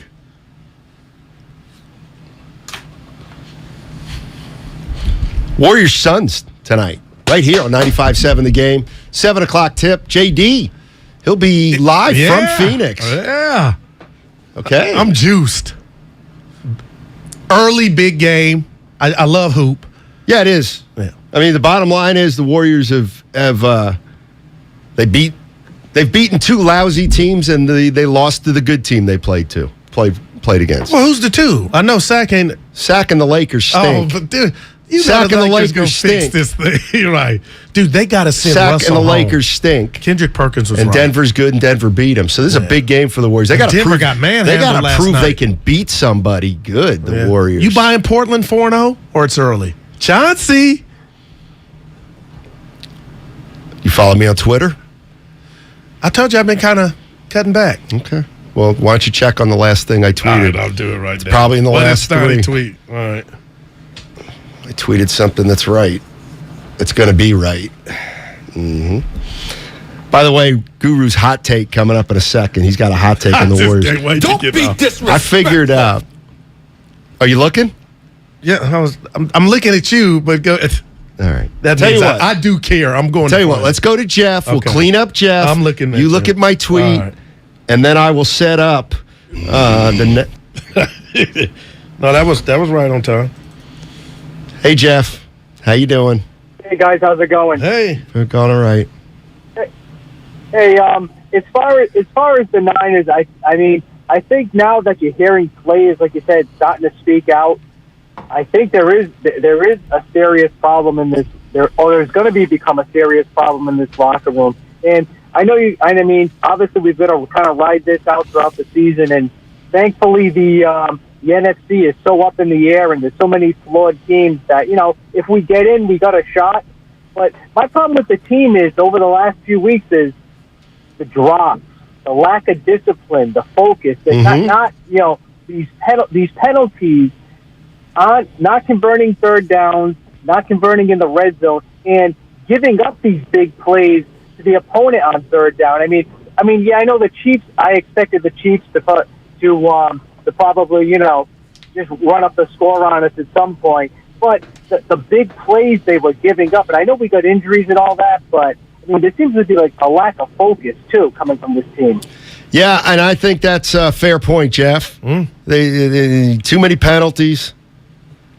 They're not, as John Dickinson would say, buttoned up. They're not very buttoned up. They're sloppy. Who's that fall on? They're sloppy. It usually falls on the coach. But is it Shanahan's fault that Bosa lines up in the neutral zone twice? Man, yeah. I don't know. Is there any? I saw it about Portland. Man, yeah. Was that before they beat Denver or Why after? don't you look at the date? Come on now. Wow, Steiny. Thank you. Look at you. Mm-hmm. Before for the people that can't see before. What changed? I looked at their roster. I looked at the Portland Trailblazers roster. Hypotheticals. And I said, you know what? Nice. You know what? They ain't bad. All right. That's when I said, because JD has them lousy this year. And I just looked at him and said, that's a playoff team right there, Portland. Man. Absolutely. Man, Steiny, 4 and Dame looks back. I mean, Simons. now I got Simons. I got Evans saying Simons is better than Poole. Evans didn't say that. Yeah, he did. Evan did say that. Yes, he did. Evan, you want to crack it, baby? He looks pretty solid, and they are comparable. Obviously, last night he had 22 in the third quarter. He's good. Hey, he shot 40% from three last year, something Jordan Poole did not do. But he doesn't have control of his game yet and played in big games like Poole has. I know it was just one run through the offs, but... Was Poole starting in the playoffs? No, he wasn't. See, why do you want to take... Is it just because Simons plays on another team? I love Simons. Me and Pops were watching them. But it's always about the home team player. Oh, see, that's what that... Wow. Yeah. As I'm in a blue and white jersey, yeah, it's always about the home team jersey. Well... But, hey, I love you. Now, had we done what I was requesting, they say Which you is never what? complain about the show on the show. An NBA show preview, I could have gave you my team, my dark horse. It was the Pelicans. Too late. Yeah, I know. Your boy out tonight, Zion, with two others, Ingram, concussion protocol. Our guy, Word, on Twitter. Dude, he's the man. For the record, he's a 49er fan. We don't all want Kyle fired. You just have your finger on the pulse of all these panicking fans. Ignore them. They don't represent all of us. Well, tell Word, who I love, appreciate the... Well, I'm telling them now. Just the majority of calls are heat rocks towards Kyle. Yeah. And again, I have perspective. I know when you fired him already. No, if you don't get to the playoffs this year. No, you fired him already early in the season. I didn't like the Trey Lance thing. I did. Okay. Yeah. Question is, how many times will Guru fire Kyle Shanahan before he actually gets fired? Dude, I'm going to say 3.5. I hate the contracts thing he had. It's like he's the owner, too. Like he's stressing though, and that's why he went out to Kyle. He wants to cash in. He's snickering at you. No, he's not. I think he is. He's feeling the pressure. I can tell by the beard. Let's do it. Let's. I don't know if you have a bed here. Guru came in today, and he said he had a Golden State Warriors hot take. Hold on one sec here. Believe it or not, because you had a hot take. Uh-oh. I thought, you know what? Maybe I could come up with one during the break, but I don't want to steal your thunder. All right. You go first. Okay. So I was having this conversation Sunday as I watched Steph Curry just splash against the Sacramento Kings. And I thought about his career. I thought about the loss in the play-in game to Memphis, to where I was like, you know what? Can they get back on top? But at 34 years old, and the non-slippage I see from Steph Curry, he's going on a list of 3 guys that have done what he's about to do. I'm predicting them to do, and that is, people, Stephen Wardell Curry will be your 2022 NBA MVP. Take that to the bank. My man is not being selfish. It's just the basketball gods rewarding just due. My man is averaging 33. I know it's a short sample size. 33 points a game, 44.4% from 3, 4 assists and 5 rebounds. But the way that this team is constructed, he can get his and still not be ball hogging. And I said, at 34, who's done it before? And he would be, if he gets this, on the list with Karl Malone, who won NBA MVP at 35 years old in 1999. And year before, Michael Jordan, 1998, at 35, turned 36 during the season, played all 82 games, and Kareem, formerly known as Lou Alcindor, in 1980, his last season with the Lakers, was 33 years old, won NBA MVP. Curry would join these 3 fellas. I feel like it's happening, Steiny. The game's still coming easy to him, and he's got help, and it's just effortless. I said, Pops, Norm, he's going to win MVP. That was it. That's not a hot take. What? Picking Steph Curry to win the MVP? I guarantee you he's in the top 6, odds-wise, in Vegas, probably, right? This was like my thing. But he's probably one of the favorites. It is A. What about, he's not going to play? He's not going to play as much. He's already in, like, he's ready. And then I said, you know what? He'll probably start out cold or slow, from 3-point range. We'll have fun with it. Nope. He is in the top 10, but he's only 8th. And last year he came in 8th in voting behind Ja Morant, Jason Tatum, Devin Booker. Can you give us the guys in front now? I don't think that's a long shot. In a league right now where defense is optional? Like, who's it? Doncic, Embiid, Giannis, KD, Jokic, Tatum, Morant, Curry. I don't think Curry's that much of a long shot to win the MVP. Did you just send this text on the Xfinity mobile text line? Guru, that's not a hot take. Did I? I'm thinking because, dude. No, but I read it. Guru, you're on crack. This year he's going to play less. Well, it's not looking like it. Well, it's 3 games. Tonight's 4. So, of course, what did I tell you, though? Now I'm left to actually deliver a hot take. No, please. Hey, take that to the bank. He loves ball. He ain't the type of dude that's going to sit on there and not play. That's all. The dude is still young. Who's that? Steph. Be 35 in March. That's man, playing like he's 28. But go ahead. What's your hot take? Leave it to me. Wiggins is better than Klay Thompson. So, Guru, what kind of numbers would he have to post? What kind of games would he have to play? I think we're seeing it. 82. Give me 70 games. That's the norm. 40% from 3. I'll give you 5 rebounds a game, 4 assists, and that'll do it in the Warriors' top 3 seed. Top 3 seed will career do it. low in assists. Oh, but the over 30 points a game at this age? We'll see. Yeah. It's looking good. We'll see. Yeah. Dude, I felt good coming out. Water's wet. Is my take hotter? I'm about to hear. No, the Portland one, it was. No. Wiggins is better than Klay Thompson. Now, I love you, so don't take this the wrong way. I don't think you believe that. I do. Right now, I think he's better. Ooh, I mean, the Wiggins. You got me on now. The Wiggins I've seen in the last year is better than Klay Thompson. Man. But is that fair, though? Oh, go ahead, it's fair. I just said it. No, is it fair, though? He's been hurt. Yeah, that's a shame. I also feel like that hot take is just as hot as Guru's. Wow. That's the young fella talking. All right, I'll come up with another one. Right. But, you're saying injured player against healthy player. Back to Wiggins. Yeah. But the Warriors are filthy, man. They're 2-1. No, see, you're so fixated on numbers. Two terrible teams. It's bigger than that. You know what? They're champs. Okay, and this is what you said about the Niners, and they're 3-4 and haven't beaten anybody. What Super Bowl did they win?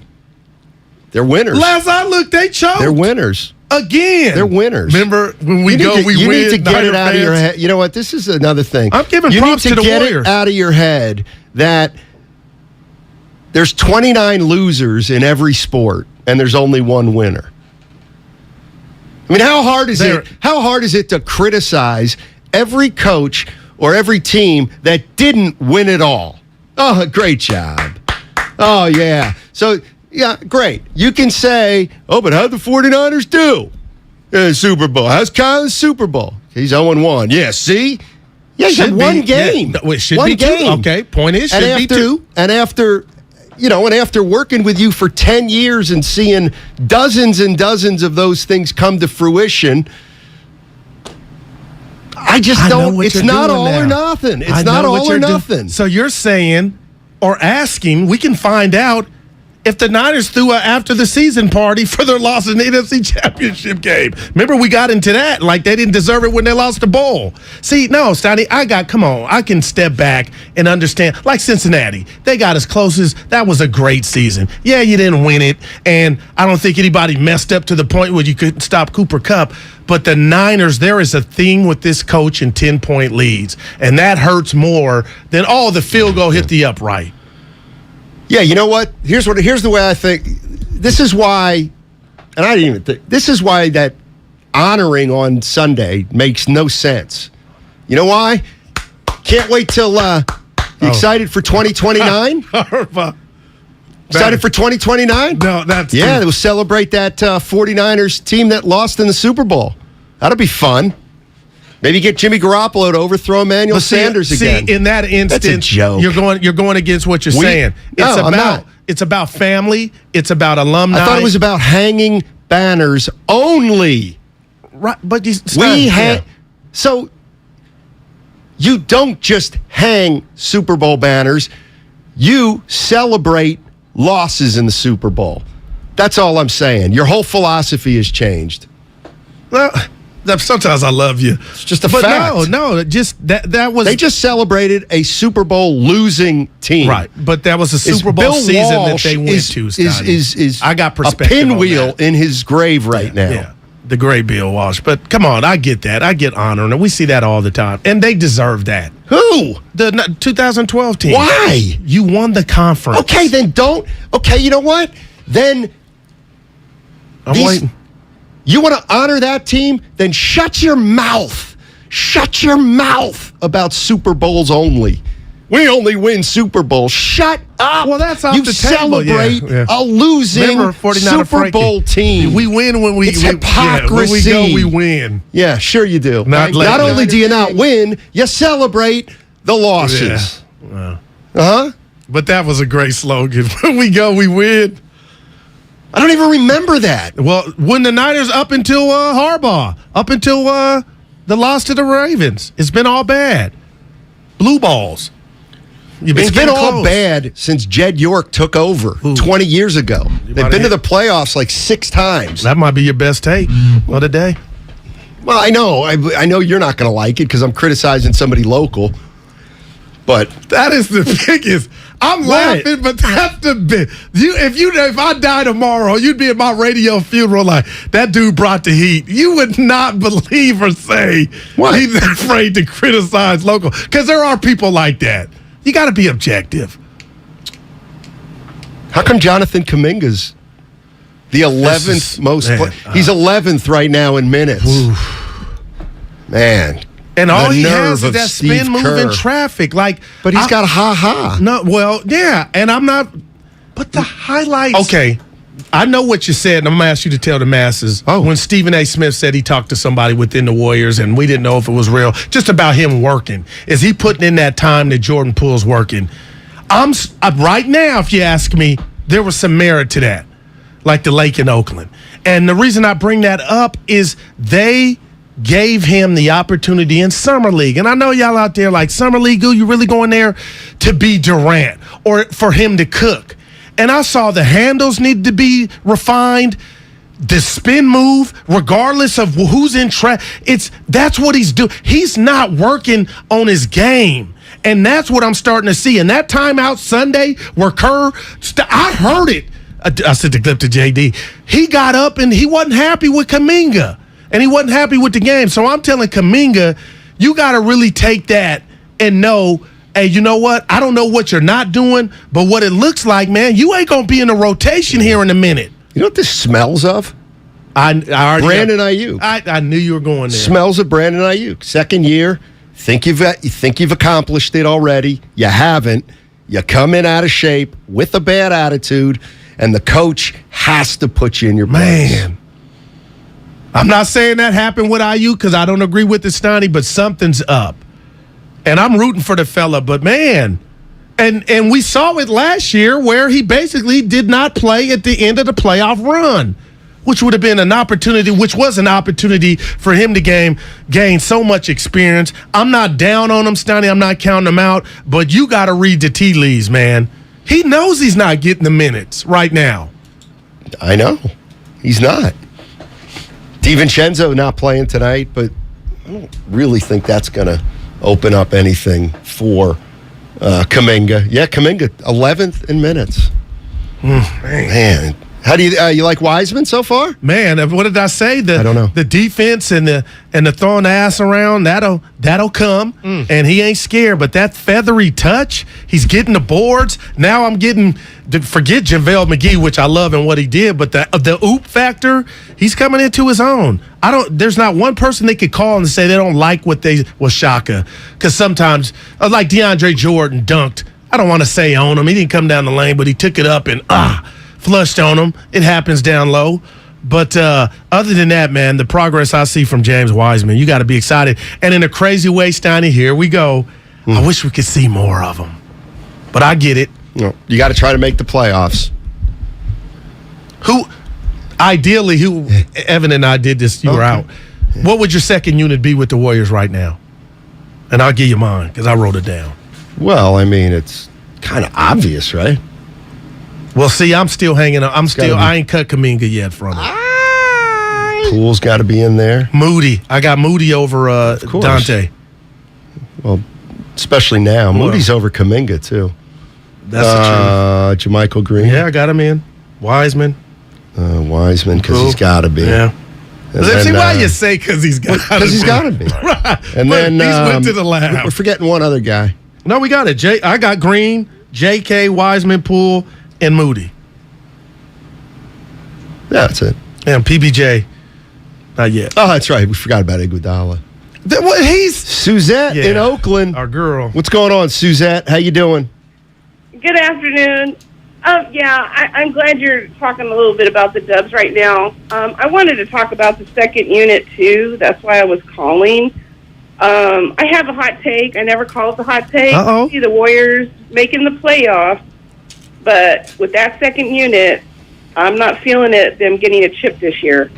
I just don't see the cohesiveness. I know the guys are young, but I don't see that from last year, with Otto Porter Jr. I mean, Bielitsa did chip in, and without GP2, it's going to take a lot for them defensively. They're going to struggle, so we'll just see how it goes. Wow. I think about Otto Porter Jr. Because I think after the Warriors' first game against the Lakers, there was a lot of talk about the Warriors being the deepest Warriors team ever. Yeah, remember, I was like strength in numbers 3.0. You said they were better than the 2015 bench? No, I didn't go there. I didn't even say strength in numbers 3.0. I thought of it. But I'm just telling you, right now it looks good. What does? The team. The bench does not look good. I think the cohesiveness, she's right. There's a lack of, you got to develop that chemistry. But man for man, you kind of like it. But now you got to, like Pat Riley's experience. You did something to your hair at break, but jail. They got a jail. A lot of inexperience. But they have JaMychal Green and DiVincenzo, so they don't have to play their young player. They don't have to play Kuminga and Wiseman if they don't have to. They want to, they don't have to. Shaka's in Berkeley. Our guy. Well, it's our man, VIP. What up, baby? Hey, man, how you doing? Hey, Shaka. How you doing, man? It's all good. I got 2 hot takes for you, man. Okay. I got Kirk Cousins coming to the 49ers. Oh, I wish. So bad. Because we can get that quarterback. He's from Minnesota. Thank you. The quarterback. He's the youngster. And the other hot take. I got Aaron Judge coming to the Giants, man. Homesick, ready to do it, man. Coming to the Giants, man. Wow. I'll tell you what. I saw some Vegas odds.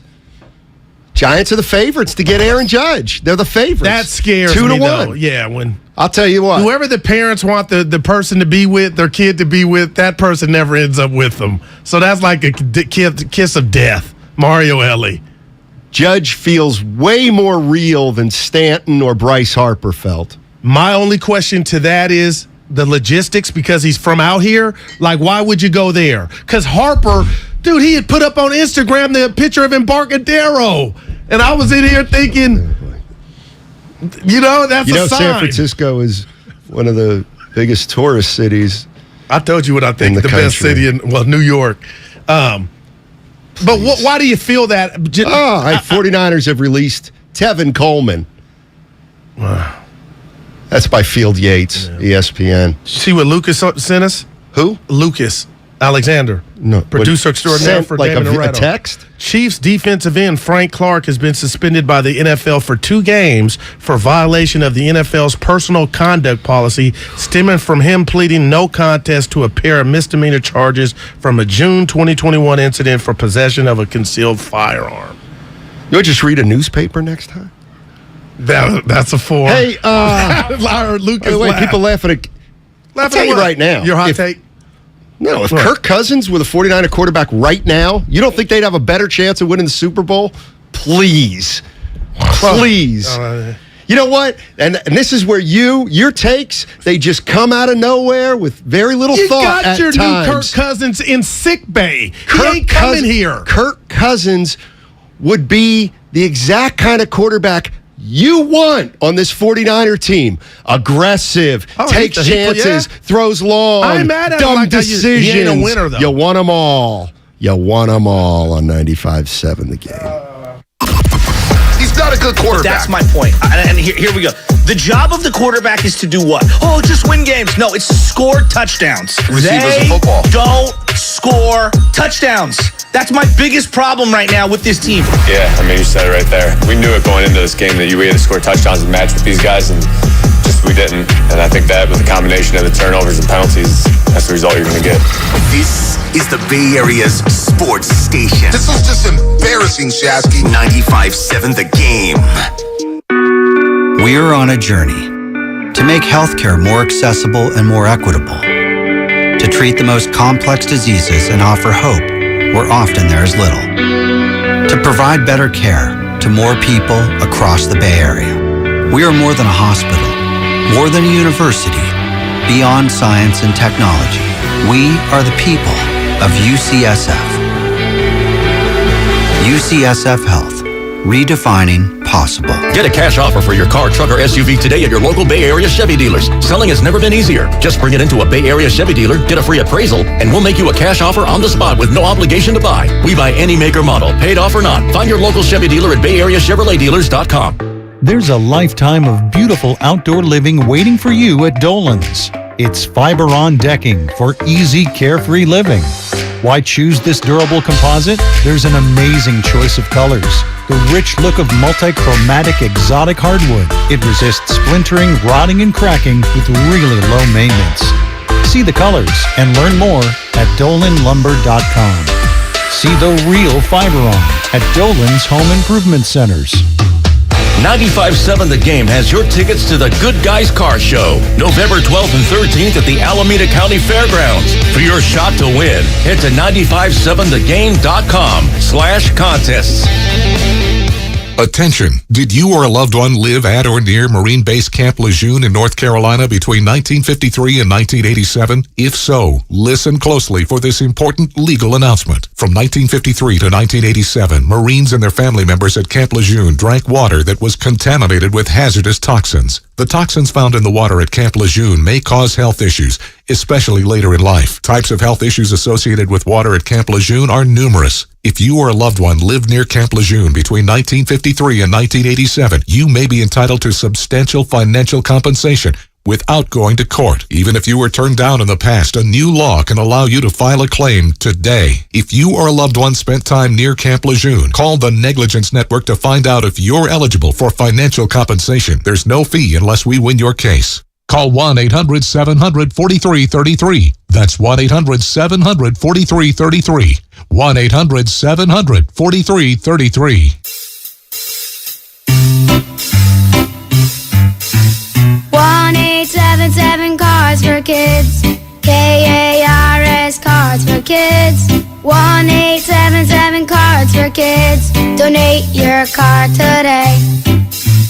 1-877 Cars for Kids. KARS Cars for Kids. 1-877 Cars for Kids. Donate your car today. Donate your car today at carsforkids.org. Your car, running or not, can be picked up as soon as the next day. No title, no problem. Call 877-CARS-FOR-KIDS or go online at carsforkids.org to donate today. 1-877 Cars for Kids. KARS Cars for Kids. 1-877 Cars for Kids.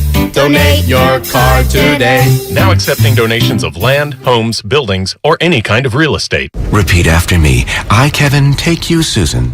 I, Kevin, take you, Susan. It's a Jamie from Progressive. Jamie. No, it's all right. I can talk. Progressive protects you 24/7, which means you can contact us anytime. I'm getting a loud shh sound, so I'm going to talk louder. What can I help you with today? Oh, yeah, Progressive can do that. Ugh, there's that noise again. Hold on. Let me put you on speaker. Contact us 24/7 on the phone, online, or on the mobile app. Progressive Casualty Insurance Company and affiliates, covered subject to policy terms. Ad paid for by the Sentinel Group. Attention Marines, military personnel, families, and contractors who were stationed at Camp Lejeune. Were you present at Camp Lejeune between August 1953 and December of 1987? You may be entitled to significant compensation. For nearly 34 years, those in the Marine Corps' base Camp Lejeune were exposed to contaminated drinking water, resulting in devastating injuries, including several forms of cancer, adverse birth outcomes, Parkinson's disease, and more. North Carolina's procedural laws have prevented victims from getting the justice they deserve, but passage of the Camp Lejeune Justice Act of 2022 would allow you or a loved one to file lawsuits seeking compensation for illnesses and injuries linked to the toxic water. Call today for your free consultation. 800-610-9256. Let our experienced attorneys fight to get you the compensation you deserve, and you pay nothing unless there's a recovery in your favor. Call 800-610-9256. That's 800-610-9256. Again, 800-610-9256. In Santa Clara, just 68 degrees and partly cloudy today. Weather brought to you by one thing. Install a low-flow shower head and keep water off when brushing teeth or shaving to save water every day. Join Odyssey, and together each of us doing one thing makes a greener tomorrow.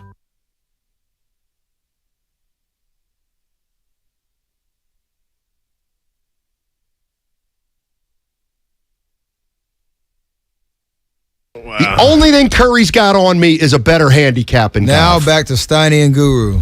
Take it away, Steiny. What were you doing?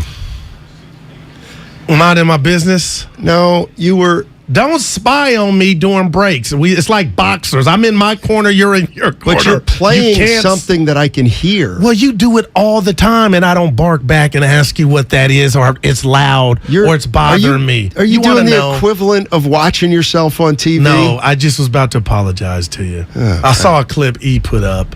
All right. I'm very demonstrative when I talk, and you got to put up with a lot. I was just looking at your body language, and I was about to apologize. Like, you put up with a lot 3 hours, man. No, you do. I'll do this. Yeah. Yeah. It was like surgery watching that. Wow. You put up with a lot. Can you stick up for me? That would be more than a thank you or an apology. I'm going to tell you this, partner. Can you please stick up for me? If you knew how much your boy Goose stuck up for you in the streets, you would love. Well, go ahead. What this you from the 510. Steiny, stop it. You knocked Kirk Cousins for 5 years.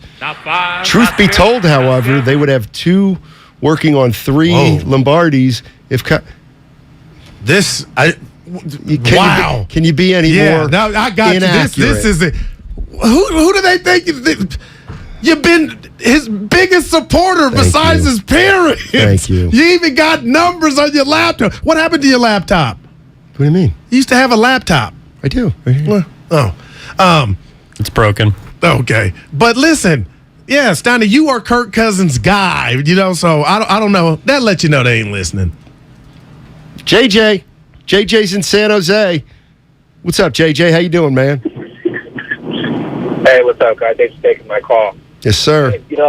I think that with the Warriors and the Niners defense, they got one thing that they got to work on. They got to set the tone, okay? Last year with the Warriors, we had GP2 come off the bench, and he would set the tone, right? Get out there, get up in someone's grill, make it hard on them.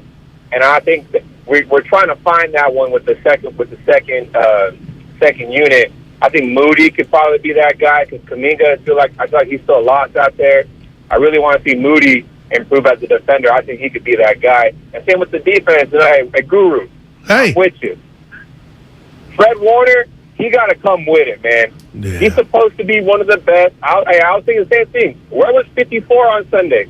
He was in the middle of the field. He was no factor. And he's supposed to be the captain of the defense. So I think they got to come with it. Someone like him got to come out and set the tone and lay that wood on someone.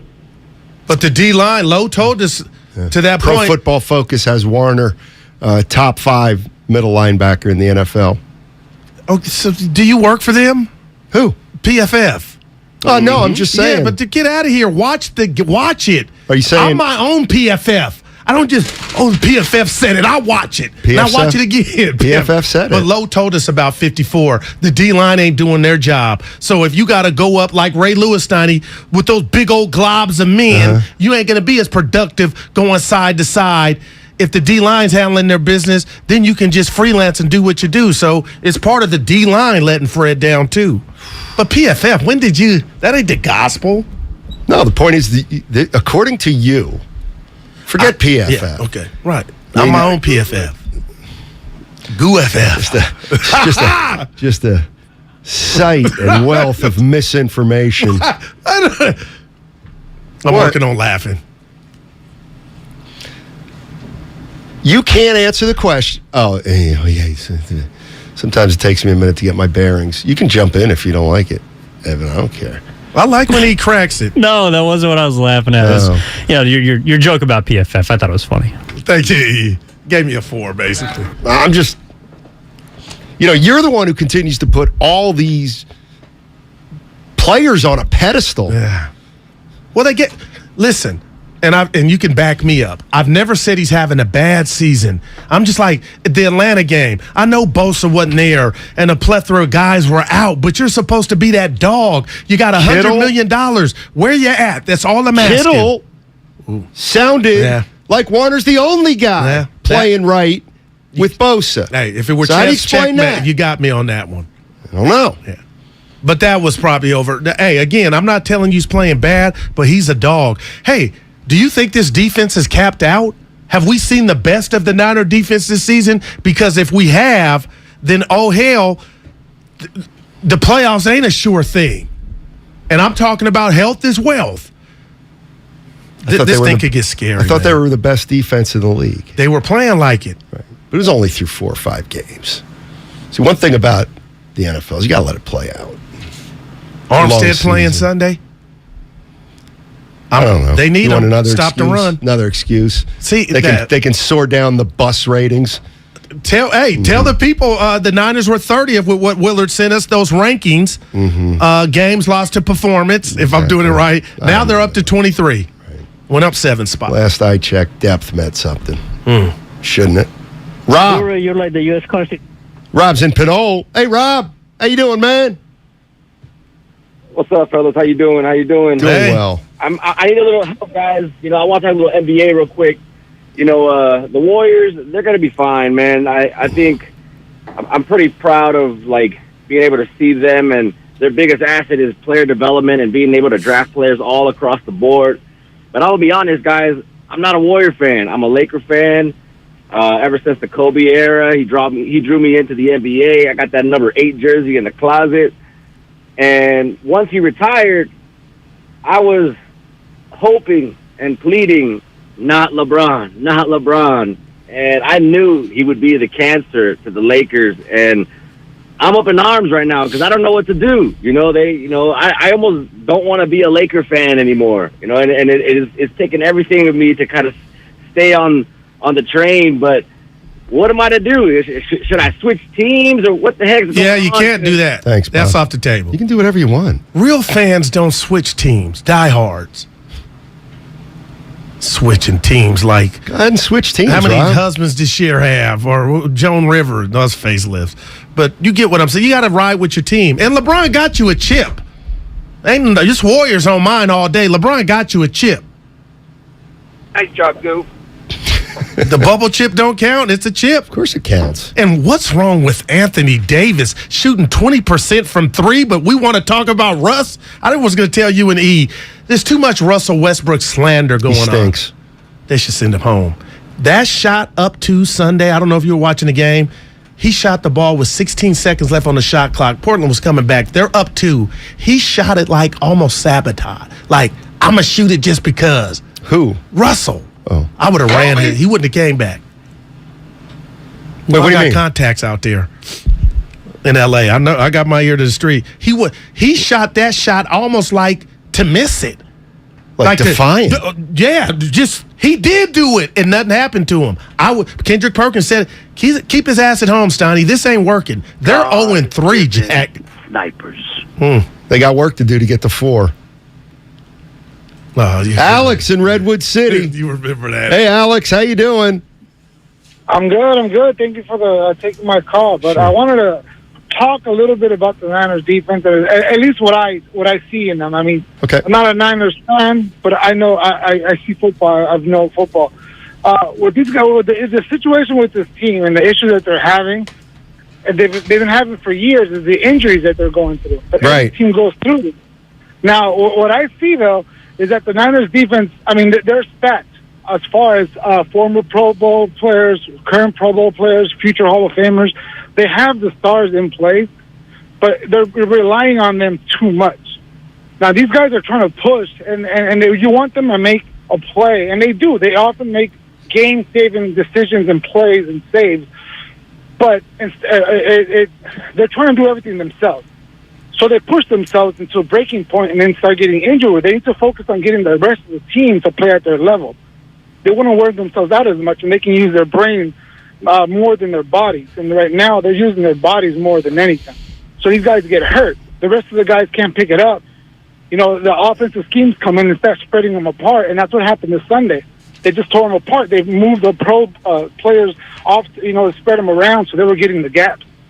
And all right. Thanks, Alex. What do you think of that, Goo?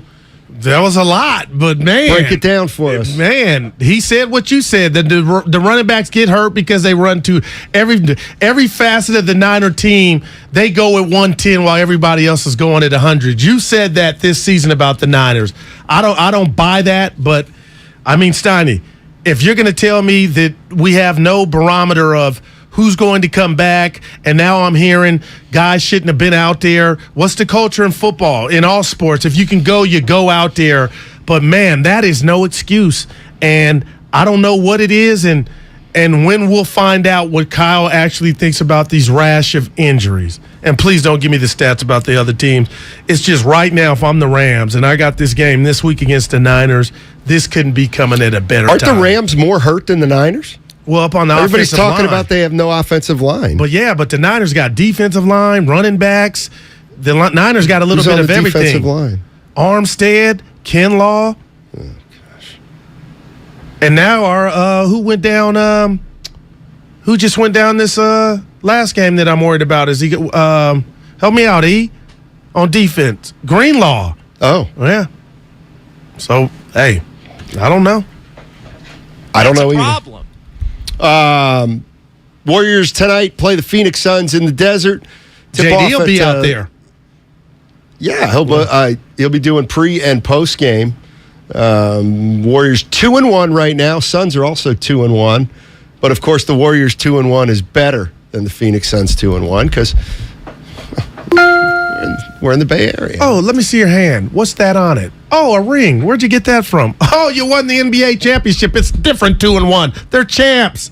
They're sleepwalking. Phoenix ain't got no hardware. Such a homer. I'm not. It's the reality. When you win the chip, you can't compare. They ain't even in the same car. Phoenix was it COVID? I don't know. Something happened.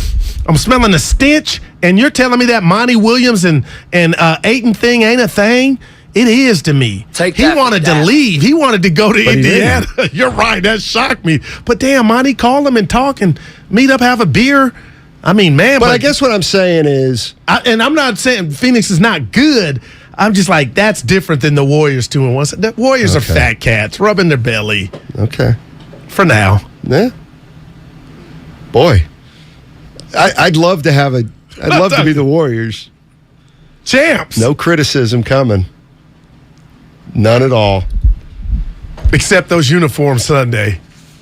The Michigan Cal uni. It didn't even match the floor.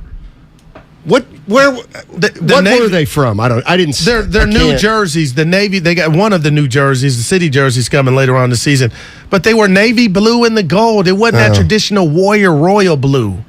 Kind of looked like Michigan or Cal. Well, all right. So it was during the Run TMC. No, those jerseys they wore them against Denver Friday, which were beautiful. This was a new jersey that they debuted. They put it on Twitter before in the off season. But by the way, you see who the sixth man is right now for Phoenix? No, I don't. He's sixth in minutes right now. There's the 5 starters. He's got to have Warrior connection. Yep. Curry. I don't know. What do you mean you don't know? For the Phoenix? Yeah. No. He's already won a game for him. Oh, brother-in-law. Yeah, Damon Lee. Oh, Steiny, I appreciate that. I'll tell you what. Is that good that he's getting those minutes? Well, this is where I'll pull my Draymond Green. Warrior fans better hope Damian Lee doesn't have a big game tonight and lead the Suns to a victory. Well, D. Lee, I always was fond of him. You were the only one. I think Damian Lee was the most disliked Warrior. You don't believe that, do you? Okay, who was? Well, Oubre, year before last. And man, D. Lee, I never put him in that category, Snotty, where they did. Well, he shot a lot. But yeah, him and JTA getting run. Well, yeah, just saying. We'll see. And did you see Curry's reaction when he hit the game winner, which went viral? Yes. Yeah, that was pretty dope.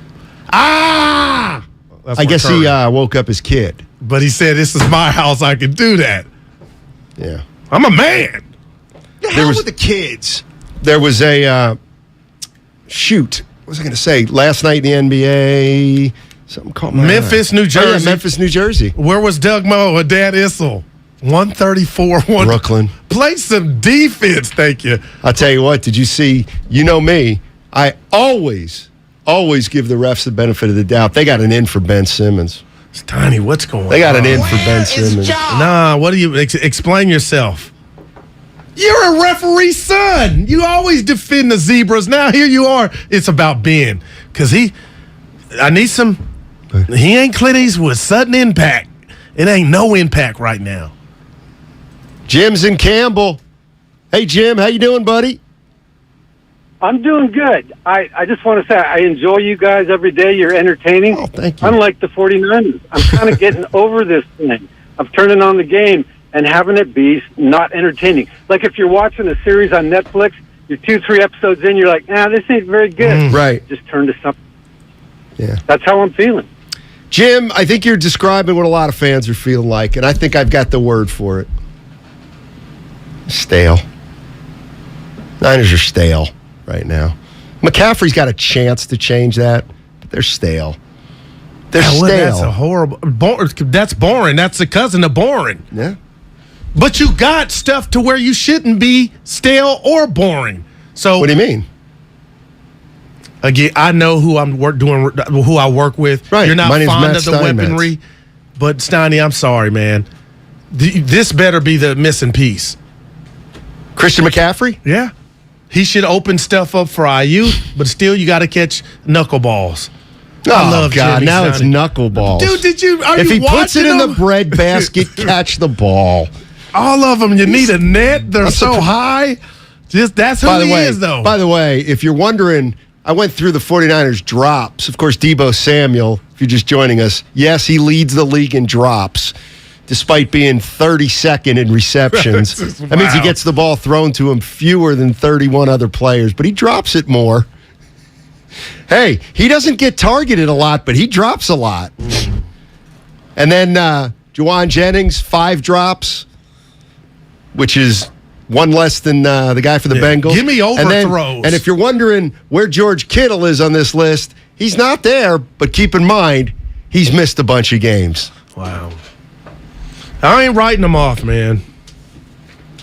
Well, not writing them off either. Whose situation would you want? Green Bay, Tampa, but we asked earlier in the changeover. I'm taking the Niners all day. See, I'm not. Because this is the part, and it's been a theme of mine all year. When the 49ers came into this season, and everybody is talking Super Bowl, Super Bowl, Super Bowl, Super Bowl, Super Bowl, Super Bowl.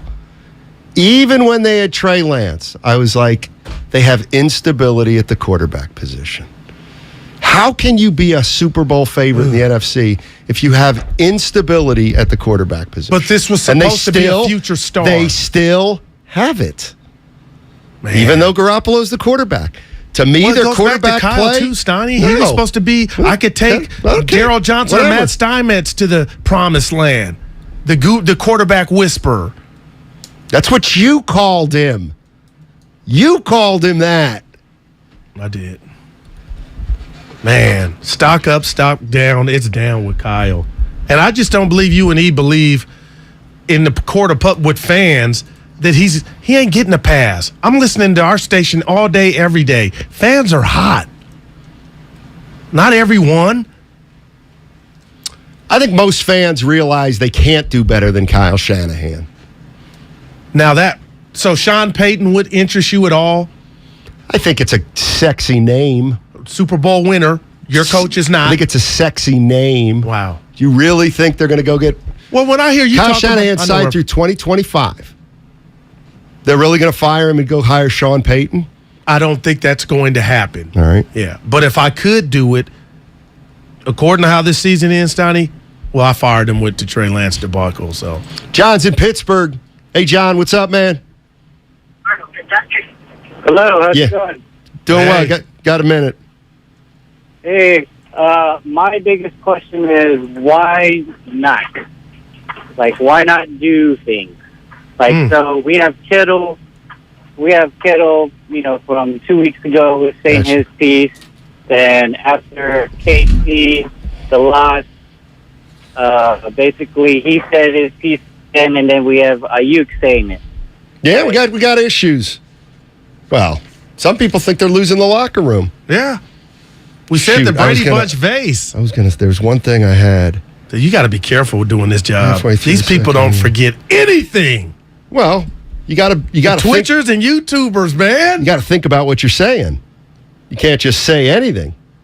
By the way, how much time we got here? Talking to a college radio.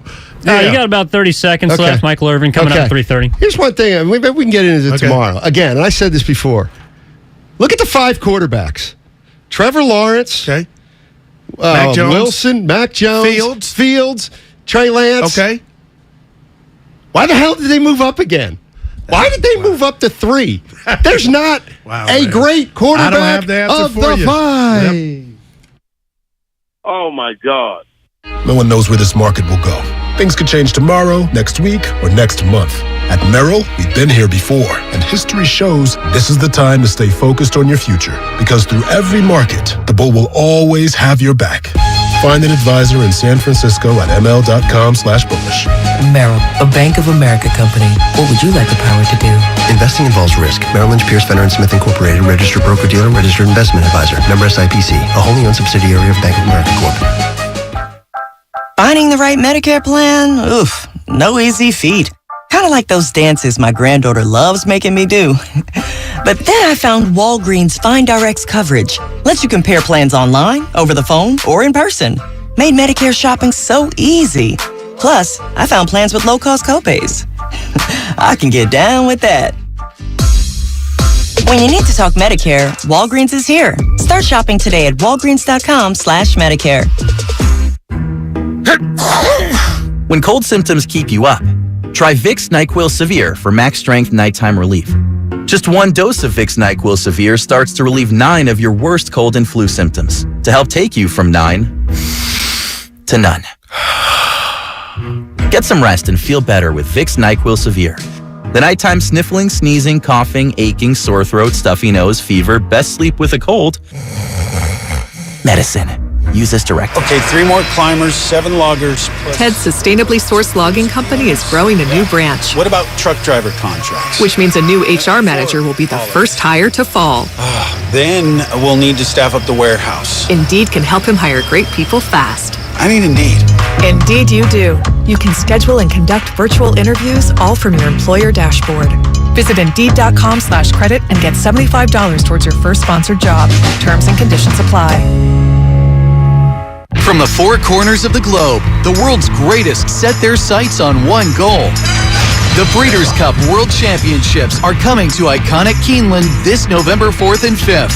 Over 2 days and 14 championship races, the pinnacle of international thoroughbred racing will put the most jaw-dropping, heart-pounding spectacle before your very eyes. Coverage begins Friday on USA and continues Saturday on USA and NBC. Visit breederscup.com/2022 to learn more. Texting privacy policy and terms and conditions posted at textplan.us. Texting enrolls for recurring automated text marketing messages. Message and data rates may apply. Reply stop, opt out. Go to getrbawindows.com for full offer details. Homeowners, do you know when it's time to replace your windows? Feeling too hot or cold? It's time to replace. Can't see through fog between the glass? Time to replace. Spending too much on expensive energy that literally goes out the window? It's definitely time to replace. If you've been putting off replacing windows in your home because it's too expensive, here's great news. You can now get a free in-home window consultation and free price quote from Renewal by Andersen, the company with the most 5-star reviews among leading full-service window replacement companies. And this month only, you can buy one and get one 50% off when you purchase 4 units. Just text WINDOW to 323232 right now for your free consultation on top quality affordable windows or even patio doors for $0 down, 0 payments, and 0 interest for an entire year. That's right, you don't pay a dime for an entire year. Plus buy one and get one 50% off. But hurry, this offer won't last long. Text WINDOW to 323232 right now. Don't go into winter with drafty windows. Text the word WINDOW to 323232. Don't wait. Text WINDOW to 323232.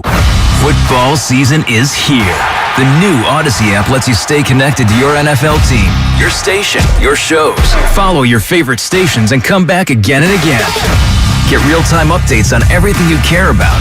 Miss your show? Jump back to their awesome rewind feature. The Odyssey app is NFL football. Live and on demand. Wherever you are, whenever you want. And did we mention it's all free? Download the Odyssey app today. When people have a craving to explore new and traditional Asian cuisines, they head to P.F. Chang's, where scratch-made dishes come from the 2,000-year-old tradition of wok cooking. P.F. Chang's wanted to explore new possibilities for their website. They turned to AmericanEagle.com. AmericanEagle.com re-architected P.F. Chang's website, integrating multiple third-party systems to create a unified digital experience. The results? Improved page speed and performance, personalized content based on users' location, intuitive online ordering, and increase in organic search visibility and a 40% increase in new users. For scratch-made Asian cuisine, visit your local P.F. Chang's or go to pfchangs.com for website design, development, digital marketing, and hosting that produce efficiency, revenue, and results. Visit AmericanEagle.com. P.F. Chang's and AmericanEagle.com. Another example of the best businesses in the world, turning to the best in the business for websites. Go to AmericanEagle.com or call 877-WEB-NOW1. That's 877-WEB-NOW1. Ray Magliozzi here for eBay Motors. So you have to drive 300 miles to your cousin's wedding. Okay, so it's his fourth. But you know what they say, fourth time's the charm. Well, here's the problem. Your tires are as bald as I am. But lucky for you, eBay Motors has tires for just about every make and model. Plus wheels, lug nuts, jack stands, and more. 122 million parts. Do they have tissues? Oh, good, because I'm definitely a crier. Get the right parts at the right prices. eBay Motors. Let's ride. Today's Throwback Thought is brought to you by Kentucky Fried Chicken. Let's take some callers. Tony from Houston. Any throwbacks for us? Yeah, hi. I remember when you could get a whole meal for just $6. But now? You still can with KFC's 2-piece drum and thigh combo. Crispy chicken, mashed potatoes, a biscuit, and a drink for just $6. Is this an ad? Thanks, Tony. Order KFC's 2-piece drum and thigh combo on the KFC app for just $6. That's finger licking good. Price and participation may vary. Limited time offer, tax extra. You're listening to 95.7 The Game, KGMZ FM at HD1 San Francisco. Always live on the free Odyssey app.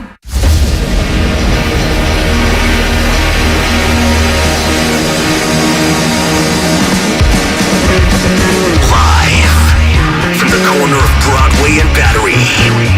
You're listening to Damon Bruce and Ray Ratto on 95.7 The Game.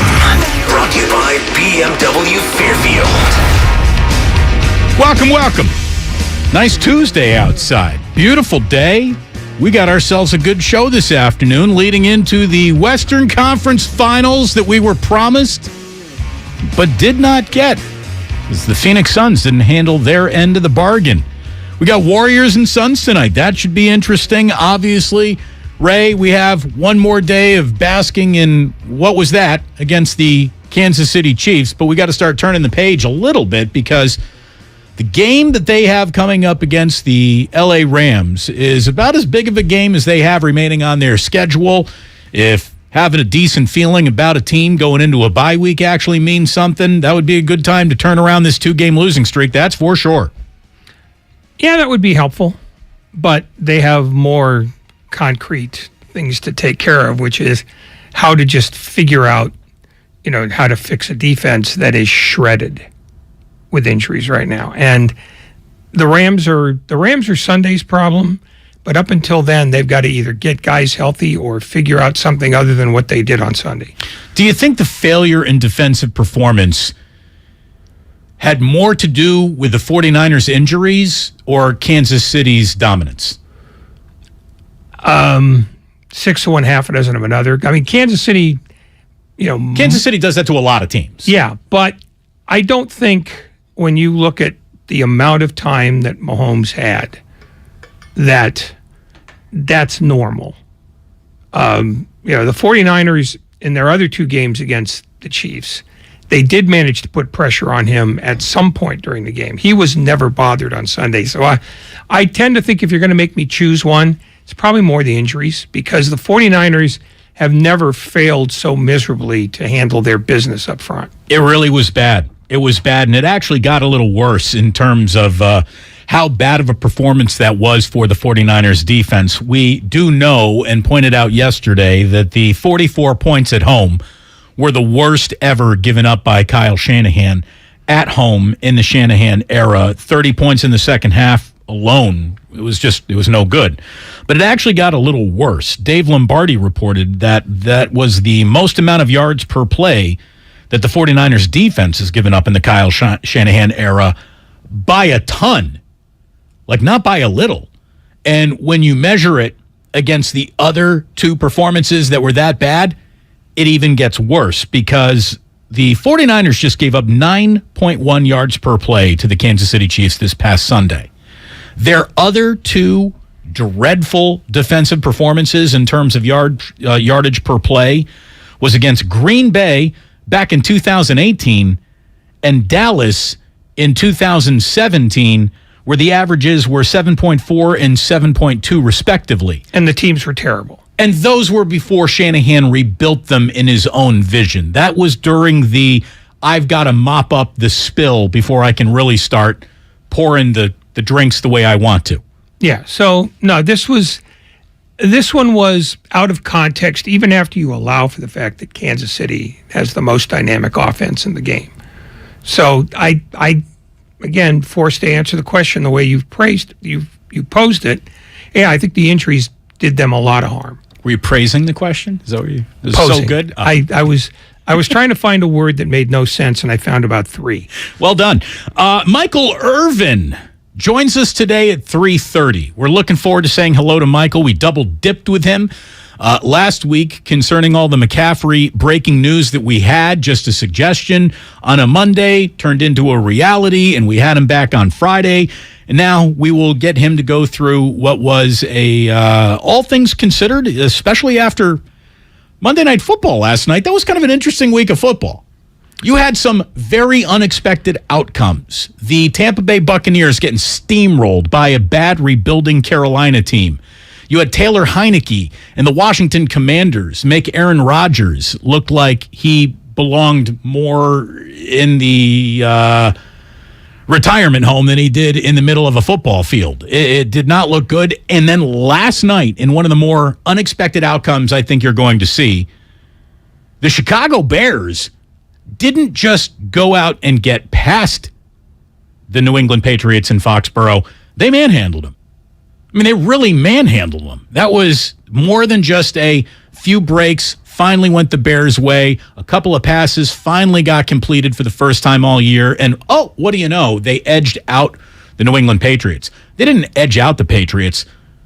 They straight up outcoached, outplayed, and embarrassed the Patriots. That was a stunner last night. It was so bad that Bill Belichick changed his quarterback after 3 series. Just said, this ain't working. And, if Bailey Zappi is your way out of a problem, you got a problem. You still have the same problem. Bailey Zappi has looked pretty good. Small sample size to rob anyone of enthusiasm, but to me, it's not even the replacement of Bailey Zappi that is the interesting part of it. It's the benching of Mac Jones. Oh, no. It's because that's the one that the Patriots were going to build around in the post-Brady era. And after a decent start, people are on to him. They've spotted the weaknesses in his game that made him sort of... Let me put it this way. If you take Trevor Lawrence out of this class, it's ordinary at best, and maybe not that. They had a lot of quarterbacks, none of whom have done very much. And, even at that, Trevor Lawrence, his team's like 1-5-1. They're brutal. So...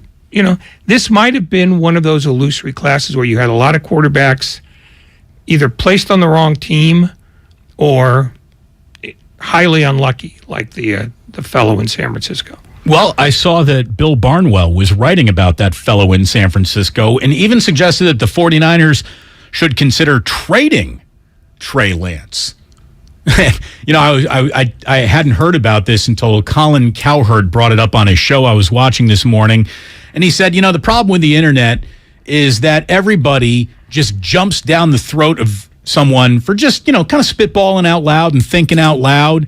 So, I'll give Bill Barnwell the grace of thinking out loud on this one. I don't think he's right. And he would go on to say later on in the story about how slim the chances of this actually happening are, but he was just spitballing. So we'll spitball along with him. Michael Irvin, though, as I was saying, joins us at 3:30 today. Our only guest scheduled for today. We got a lot of stuff to get into this afternoon. We have the Tevin Coleman era to look back on fondly. The 49ers have just made a roster move. They have released Tevin Coleman. Go Hoosiers. Too bad for Tevin. He is the odd man out in terms of, how old are you in this running back room that just got more crowded with the addition of Christian McCaffrey. And, he's averaging 2.1 yards per carry. He's not nearly the player that he used to be. having said all that, only Deebo Samuel and Brandon Ayuk have more touchdowns scored this season, 3, as opposed to Tevin Coleman's 2 touchdowns that he's scored, both in the Carolina game. I don't know if they beat Carolina without Tevin Coleman. They probably do. Someone else could have done that, but it was not a very long second go-around for Tevin Coleman. Last one in, first one out. It's no more complicated than that. I mean, they took him after they picked up Marlon Mack, who's missed far more time. Who's actually just gotten picked up by somebody else, just took him off their practice squad. I can't even remember who. Marlon Mack, his era is over too. Yeah, I mean, but that's how it works. Yeah, it's just, you don't need it. Well, I mean, and look, Coleman may be back if McCaffrey gets hurt, and I don't think that's an unfair, unreasonable postulate to make. Just because A, running backs get hurt, B, the 49ers have injuries, and C, Christian McCaffrey has a history. And by the way, Marlon Mack is now a Denver Bronco. Wah, wah. Sorry. Ooh-wee. Marlon Mack. We wish you the very best, though. There is truly only one way that the McCaffrey trade really pays off, and it's not with a Super Bowl, okay? Results are not guaranteed. They really aren't. So to set that as the only expectation to where he totally pays off for Kyle Shanahan, I think is a little bit of a fool's errand. I love that you have high standards for your football team. I really do. But that, to me, is like an impossible standard to measure up to, because only one team gets to win the Super Bowl. But lots of teams have the opportunity to look well-prepared, well-coached, and able to adapt to what happens in a football game in front of them. And if Christian McCaffrey allows this offense to open up just a little bit, he will have been worth the steep price of admission to him. What, though, were the 49ers' needs before trading for Christian McCaffrey? And does he really fit any of those needs? I think the answer is probably not. I'm still happy he's here. Like, I think he's going to be a valuable piece, not just this year, but going forward, if he stays healthy. Very big if, but we get some questions to look back at, some optimism to actually offer about the 49ers season, and we, before it's all said and done, got to set up Warriors and Suns from Phoenix tonight. Our friend John Dickinson is going to be taking over at 6 o'clock this evening, getting you ready for what should be a pretty good game, all things considered. We're monitoring a few things happening in the sports world, so you basically don't have to, so we'll update you on those things before it's all said and done today. But Michael Irvin joining us this hour around 3:30, so about 15, 20 minutes from right now here on 95.7 The Game, so stay tuned. It should be a great conversation.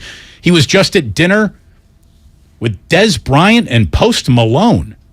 We will ask him about the Super Bowl bet that Post Malone made about the Cowboys with his own face. Yes, obviously there is a tattoo involved. So we got a lot for you today. 888-957-9570. Michael Irvin at 3:30. We hope to hear from you. We got a good show planned for you with lots of juicy stuff to get into. But when we come on back, we're going to ask the honest question. What did the 49ers really need before they traded for Christian McCaffrey? And is Christian McCaffrey any of those things? Stick around. Damon and Ratto here on 95.7 The Game. You can subscribe to everything we do here on Damon and Ratto on the Odyssey app, wherever you find your favorite podcasts. The internet. Duh. With an offense that's stacked with weapons. And one of the best defenses in the league. Why are the Niners only 3-4? Man, I'm pissed off, man. The Niners embarrassed me. First with the coach. I'm super frustrated. You can't have penalties. You can't have turnovers. You got to play one of your best games and stay in it. And we weren't even close. Let us know the problem at 888-957-9570. There's a reason Comcast Business powers more businesses than any other provider. Actually, there's a few. Comcast Business offers the fastest, reliable network, the peace of mind that comes with Security Edge, helping to protect all your connected devices. and the most reliable 5G mobile network. Want me to keep going? I can. Whether your small business is starting or growing, you need Comcast Business. Technology solutions that put you ahead and give you serious savings. Comcast Business, powering possibilities. Get started with fast speeds and advanced security for just $49.99 a month for 12 months with no annual contract. Plus, ask how to get up to a $750 prepaid card with a qualifying bundle. Offer ends 12/5/2022. Restrictions apply. New Comcast Business 50 megabits per second internet and Security Edge customers only. EcoBill and autopay required. Equipment, taxes, and fees extra and subject to change. Most reliable based on Root Metrics US report. Results vary, not an endorsement. Are you interested in new career opportunities in the Bay Area and want to make a difference in your community? The San Francisco Sheriff's Office is looking for people considering a job in law enforcement right now. If you're at least 20 years or older with a high school diploma or equivalent, the San Francisco Sheriff's Office wants to hear from you. Enjoy full benefits, flexible schedules, and opportunities for growth and promotion. For employment announcements and more information, visit sfsheriff.com. That's sfsheriff.com to apply today. It's the bottom of the ninth, the game's on the line, and your small business needs a loan fast. What's your move? Go to OnDeck.com, America's largest online small business lender. With OnDeck, you can apply in minutes, and if approved, get your funds as soon as the same day. Go to OnDeck.com. Your loan is on deck. Depending on certain loan attributes, your business loan may be issued by OnDeck or Celtic Bank, a Utah Chartered Industrial Bank member FDIC. Limited eligibility for same-day funding. OnDeck does not lend in every state. All loans subject to lender approval. The Prophetic Matrix. Unlock the secret code to your destiny. A new revolutionary book by Michael John Toste. The first ebook to make history by being filmed in space. Discover your unlimited future. Get The Prophetic Matrix now on Amazon.com and BarnesandNoble.com. Ad paid for by the Sentinel Group. Attention Marines, military personnel, families, and contractors who were stationed at Camp Lejeune. Were you present at Camp Lejeune between August 1953 and December of 1987? You may be entitled to significant compensation. For nearly 34 years, those in the Marine Corps' base Camp Lejeune were exposed to contaminated drinking water, resulting in devastating injuries, including several forms of cancer, adverse birth outcomes, Parkinson's disease, and more. North Carolina's procedural laws have prevented victims from getting the justice they deserve, but passage of the Camp Lejeune Justice Act of 2022 would allow you or a loved one to file lawsuits seeking compensation for illnesses and injuries linked to the toxic water. Call today for your free consultation. 800-610-9256. Let our experienced attorneys fight to get you the compensation you deserve, and you pay nothing unless there's a recovery in your favor. Call 800-610-9256. That's 800-610-9256. Again, 800-610-9256. Tune in to 95.7 The Game for Warriors Live, 60 minutes before tip-off of every Warriors game. Brought to you by Xfinity. Supercharge your home with supersonic Wi-Fi. Unbeatable internet, only from Xfinity. Finding the right Medicare plan? Oof, no easy feat. Kind of like those dances my granddaughter loves making me do. But then I found Walgreens Find Rx coverage. Lets you compare plans online, over the phone, or in person. Made Medicare shopping so easy. Plus, I found plans with low-cost copays. I can get down with that. Medicare annual enrollment ends December 7th. Find a plan that's right for you at walgreens.com/Medicare. Get what you want and pay over time when you use your Lowe's Advantage card. Now through October 26, 2022. Ask for 0% APR with 36 fixed monthly payments on a product installation or appliance purchase of $1,000 or more. Shop for the appliances you want in-store or online. Or go to the store nearest you for installation. Now at Lowe's. Offer subject to credit approval. Minimum monthly payments required. See store or Lowe's.com for details. U.S. only. You can't get much for $5 these days, unless you go to Wendy's for a $5 Biggie Bag. Get your choice of double stack, junior bacon cheeseburger, or crispy chicken BLT, plus 4-piece nugs, fries, and a drink, all for just $5. You got that bag, you got that Biggie Bag, you got that bag. That was smooth, wasn't it? That's how you're gonna feel when you get that Biggie Bag at Wendy's. U.S. price and participation may vary. Includes 4-piece nuggets, small soft drink, and small fry. Prices may be higher in Alaska and Hawaii. Charging a cell phone can be like getting a booster shot. A booster is given to enhance or restore protection after a primary series vaccination, which wanes over time. Schedule an appointment when you are eligible. Sponsored by Pfizer and BioNTech.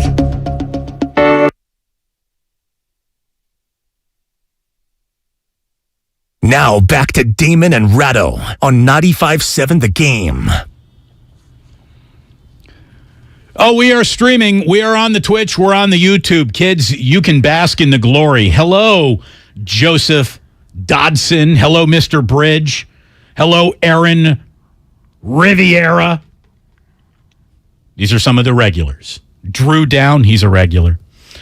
Chatting on the Twitch page. No, do we not have Otis Bird III? Is our reigning champion not here today? Maybe he's taking the day off. He logs in so often. We'll give him one day off. We got an awful lot of stuff. Obviously, you can reach out to the show on the YouTube chat page. The Xfinity mobile text line is where you can reach us. And as always, 888-957-9570. Michael Irvin comes up in about 10 minutes here. Ray, the Niners, let's put together, just thinking, just spitballing. What were, I guess I should ask, were the biggest needs they had before trading for Christian McCaffrey? What do you think they were? Where, just putting together a quick thumbnail sketch of things the Niners needed. Offensive line. That was I think by far their biggest need. The problem with that, though, was they needed it more than one position, and you don't get that many bites at the apple. I totally agree. I wrote down they need a center. Interior offensive line improvement. Would there be a possibility to maybe make yourself a massive upgrade at right tackle? Maybe move McGlinchey inside, see if you can't get maybe more out of him there than you do at right tackle. Just spitballing, just thinking out loud. After I went to offensive line with the injuries to Azeez Al-Shaair and Dre Greenlaw, who limps off the field a little too often for an impact player, maybe outside linebacker. Would you give me that, Ray, in terms of improving the defense a little bit? Maybe outside linebacker, maybe another defensive tackle if Javon Kinlaw can no longer be trusted to have that knee of his? I wouldn't say a tackle because they have 100 of them already, and some of them have to be all right. And if they work well together or they're healthier, then I don't think that's a need. Fair maybe enough. one more secondary guy. Yeah, and my third thing was if we're not looking at tackle or linebacker, cornerback. You can't have enough cornerbacks. If you're actually going to be activating Jason Verrett soon and counting on him, that one action alone means you're probably going to need another corner. Not to insult Verrett in any way, who when he is healthy and out there, he's a good corner. But more to the point, counting on him to be healthy is more to the point. Chiefs, Rams, Chargers, Cardinals. A lot of balls in the air. There you go. Indeed.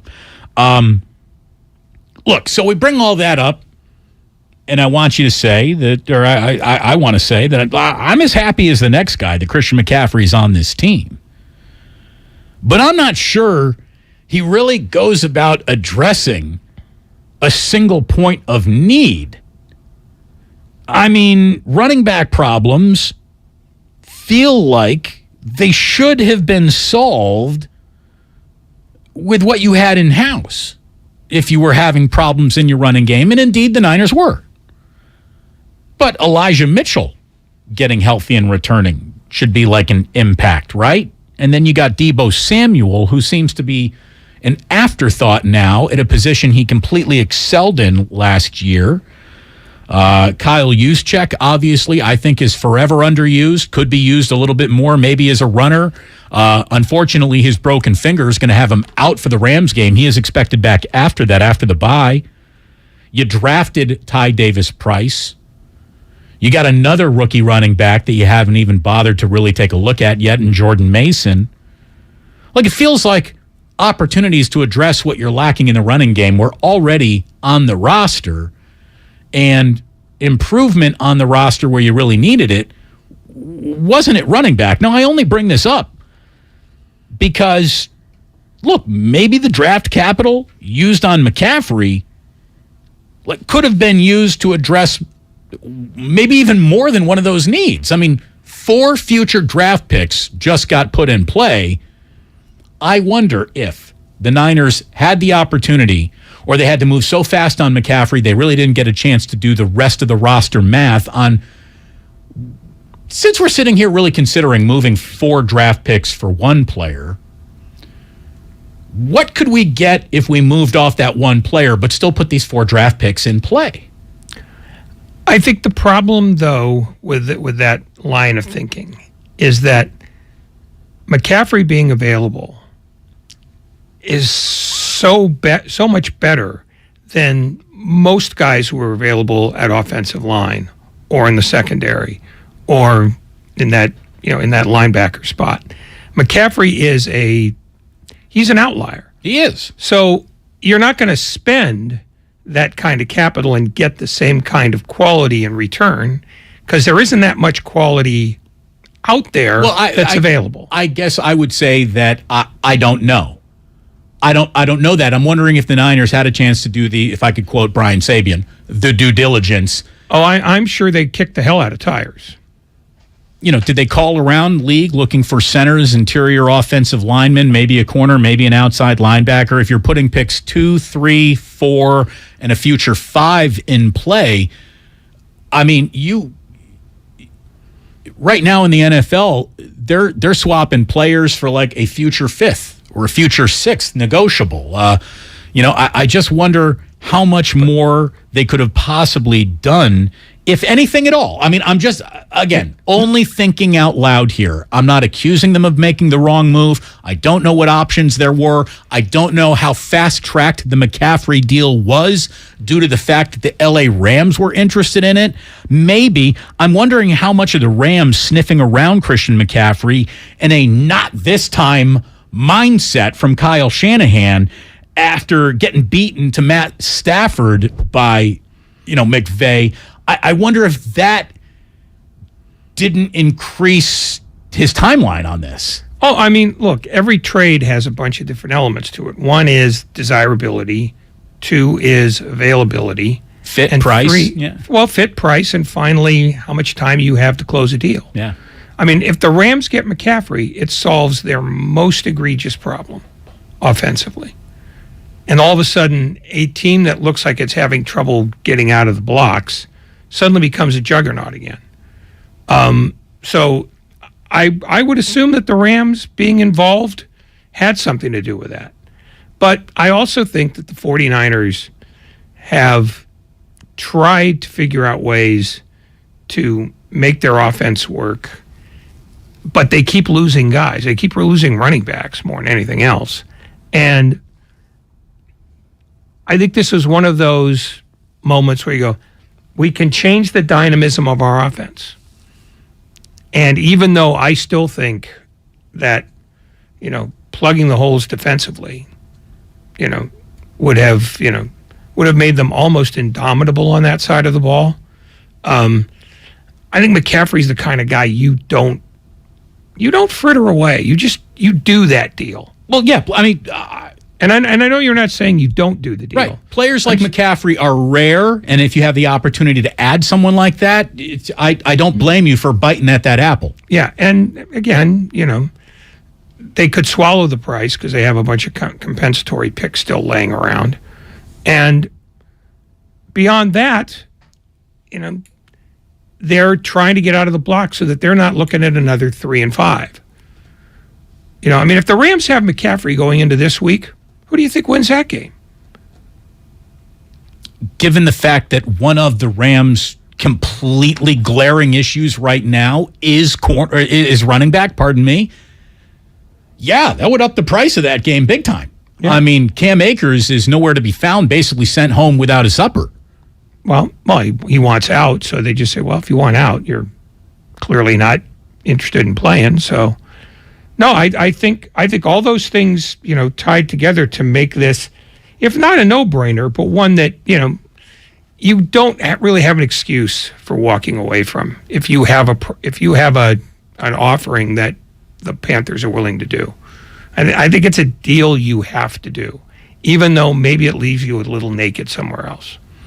Especially if you're bidding against your in-division rival that immediately gets better and addresses a need should they add the player that you're pursuing. Well, the defending Super Bowl champion that you've got to get through if you're going to even sniff the Super Bowl.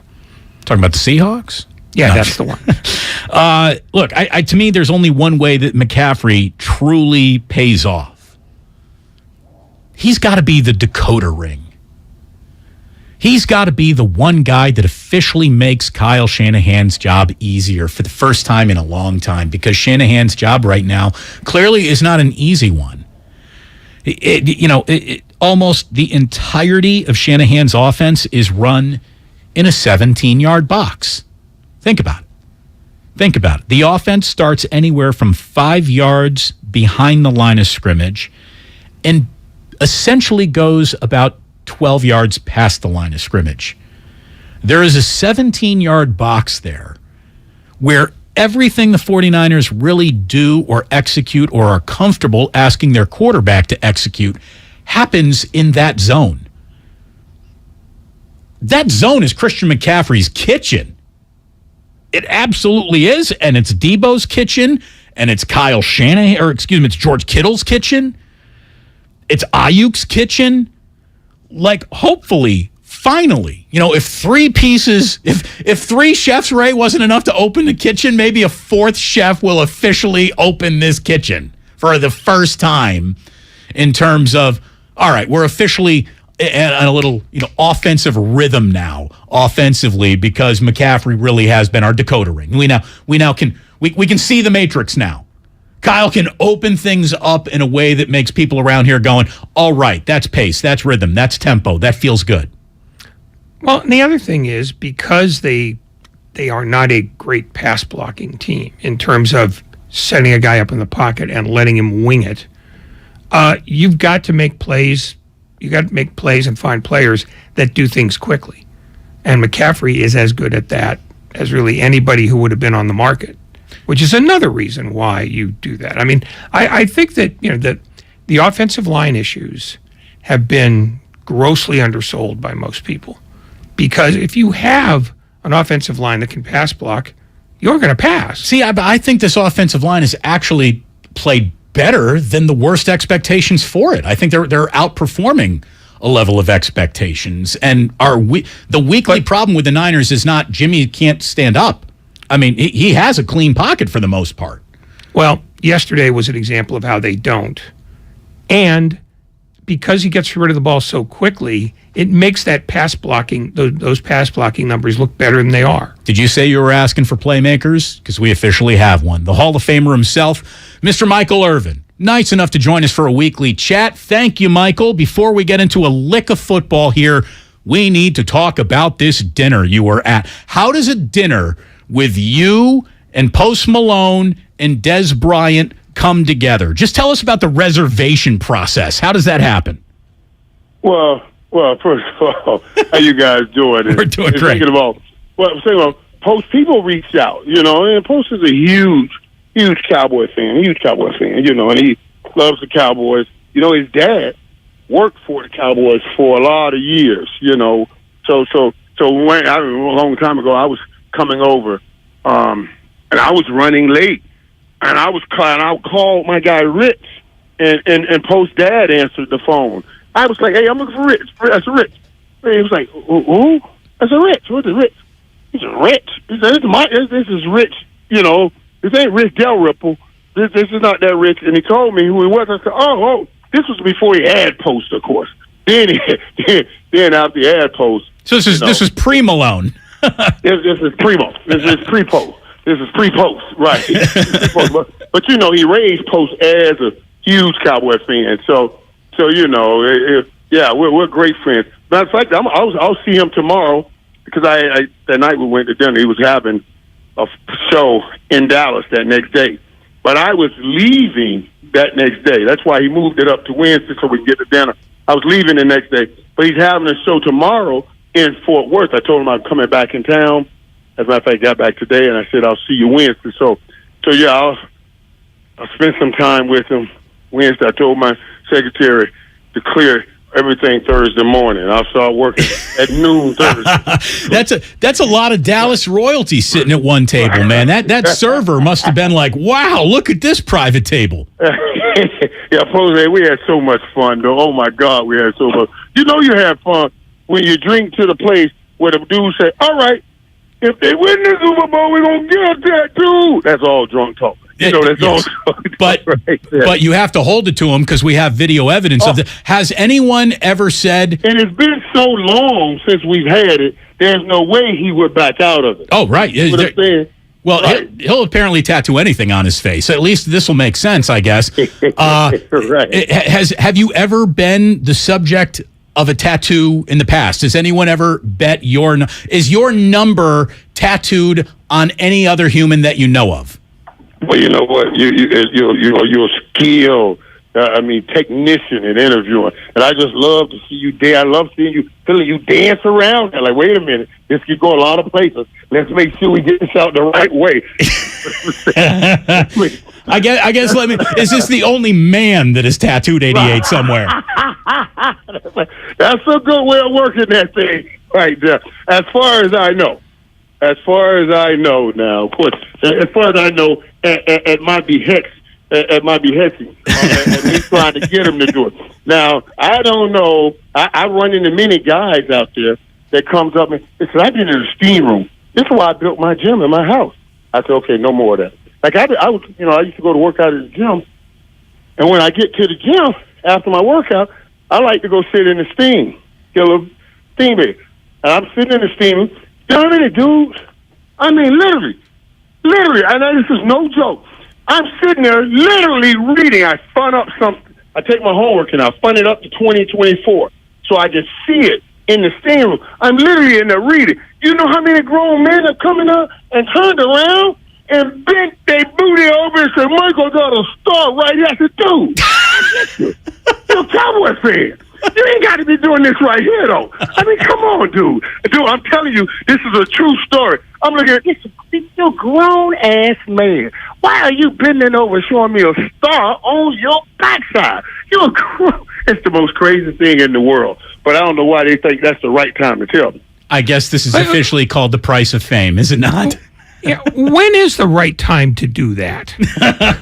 Probably never. At least when we're out, you get dressed. Hey, man, I got a star in a secret spot back there, man. You'll never see it, but I got it back there. I'm saying, dude, that's cool. I believe you. I don't want to see it, but I believe you. You know what I'm saying? That's how that conversation's supposed to go. You ain't got to bend your butt over in front of me and show me your stuff. I see a whole lot more than just this stuff. I don't want to see. Yeah, you need better friends. Yeah.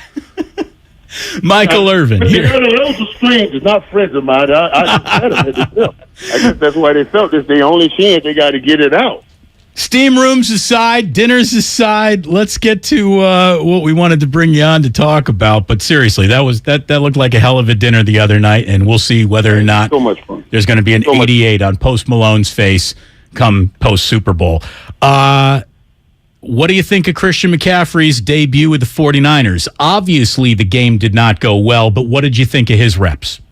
The game turned, man, on that third interception down in that goal line, man. I don't know why you throw that ball up in there. And I heard you guys talk about the offensive line. It had nothing to do with that throw right there. I almost text you on that throw, D. I almost say, oh, my God.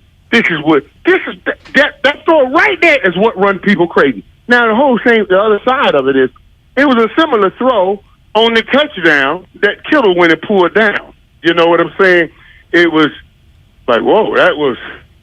But that throw right there, when he left his hands, approached me, looked at, oh no. I said, oh no, and I think that was a turn. That was a turn in the game right there. You get a score there, you know, you're looking at hopefully a different game. You said hopefully, though, when you looked at what Kansas City did in the second half, right. How much of a difference would it actually have made? Well, let me tell you something. Let me tell you why I say hopefully. Because Kansas City's still working on finding that guy, and that even though they're winning, they're still looking for that guy who's the Tyreek Hill replacement. Still looking for that guy, right? Juju Smith-Schuster made some plays, had over 100 yards. You know what was funny? And I saw it. I wish I would have seen it before I went on Monday, but I didn't. I saw it Monday afternoon. Juju Smith-Schuster in an interview, right? And he was telling everybody how he had played him, Travis Kelce, and all those guys had played Fortnite all night with Patrick Mahomes. And the first thing I said was, bam, right there. You see, that, and you ask why would that make a difference? That's the difference right there. You see, Patrick Mahomes, if he has a gift of influence, he's trying to influence his guys. Why do you think he's playing Fortnite or Call of Duty or whatever he was talking about? He's playing that to build a relationship and a union with his guys. You know what I mean? They, I thought, in that game, built some of that. Built some of what Aaron Rodgers in Green Bay doesn't have and can't have. Because Aaron Rodgers ain't going to spend the whole damn night playing no Call of Duty with his wide receivers like Patrick Mahomes does, like Patrick Mahomes did. And that's what I was talking about. You know, could have been a difference because you're trying to catch them before they get the ultimate confidence. That, yeah, this is working right. Yeah, we're doing good. That kind of thing is what I was talking about.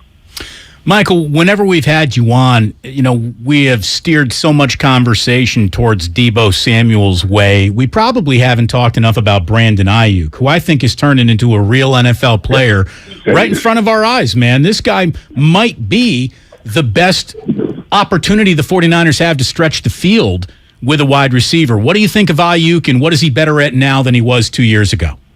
Oh, man, just understanding the game. Now, you know, ultimately, when you're Brandon Ayuk, you're playing so much inside, you don't think inside, like you know, because there's so many positions that Kyle Shanahan puts you in.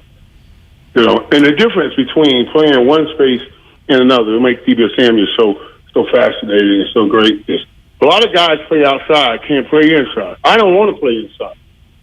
It's too much to read, too much to think, too much to know. Not enough just football. I just want to go beat this dude's butt. I don't want to figure out what the linebacker or the safety, what they got to do, this, that. I just want to beat that dude butt. And when you're going inside and all that stuff, you're doing all those things, especially in that system. Oh my God. It's a difficult system. And you got to learn all that. And then you go back to learning what I talked to you guys about knowing when to be open as opposed to just knowing how to get open. And all of that stuff. And it brings confidence. He's getting that confidence now. He's making plays. I still think, even though that game didn't go the way he wanted it to go, I still think San Francisco is right where they want to be. Define that term then, where they want to be. If their offense still is not quite clicking, and they're in the thick of things, you're still in the thick of things. Hey, nobody's in the NFC West has pulled off for you. You got Seattle. You can go. You know what I'm saying? We do the right thing. I'm not saying it's wrong. And trying to project what's happening and who's winning what and who's going to do what and what the team look like and breaking down every aspect of the team for the long haul. That's long haul stuff. What we're really trying to do is right now in the short haul win this division. And that's what I mean when I say you still got everything right here. You still got a chance at even winning this division. Michael Irvin here on 95.7 The Game. So, you know, we got Week 7 officially in the rearview mirror. It's time to start looking ahead to Week 8 already. It gets going in 48 hours with Thursday Night Football. But all of a sudden, let me just ask if you think this Bears-Cowboys game that is coming up this weekend changed it all in your mind based on what Chicago did to surprise, I think, everybody in the league last night by not just beating the Patriots, but really manhandling them in Foxborough. They manhandled the Patriots. I was shocked. I was shocked at how they did the Patriots, man. I had no idea that there was no way that would happen. No idea. No way that would happen. So yeah, I tell you what, I think that does put some pressure on everything on this side. You know what I'm saying? With Dallas. And it's the game now. It's the game that worries me. Because I do believe when a team like this here, they can run like they can run, that's Dallas's here. I told you that last year when we were getting ready to play you guys. A team that can run and power Dallas, that's the Achilles heel. And that's the thing I worry about. But the good thing is they didn't play great in Dak's return.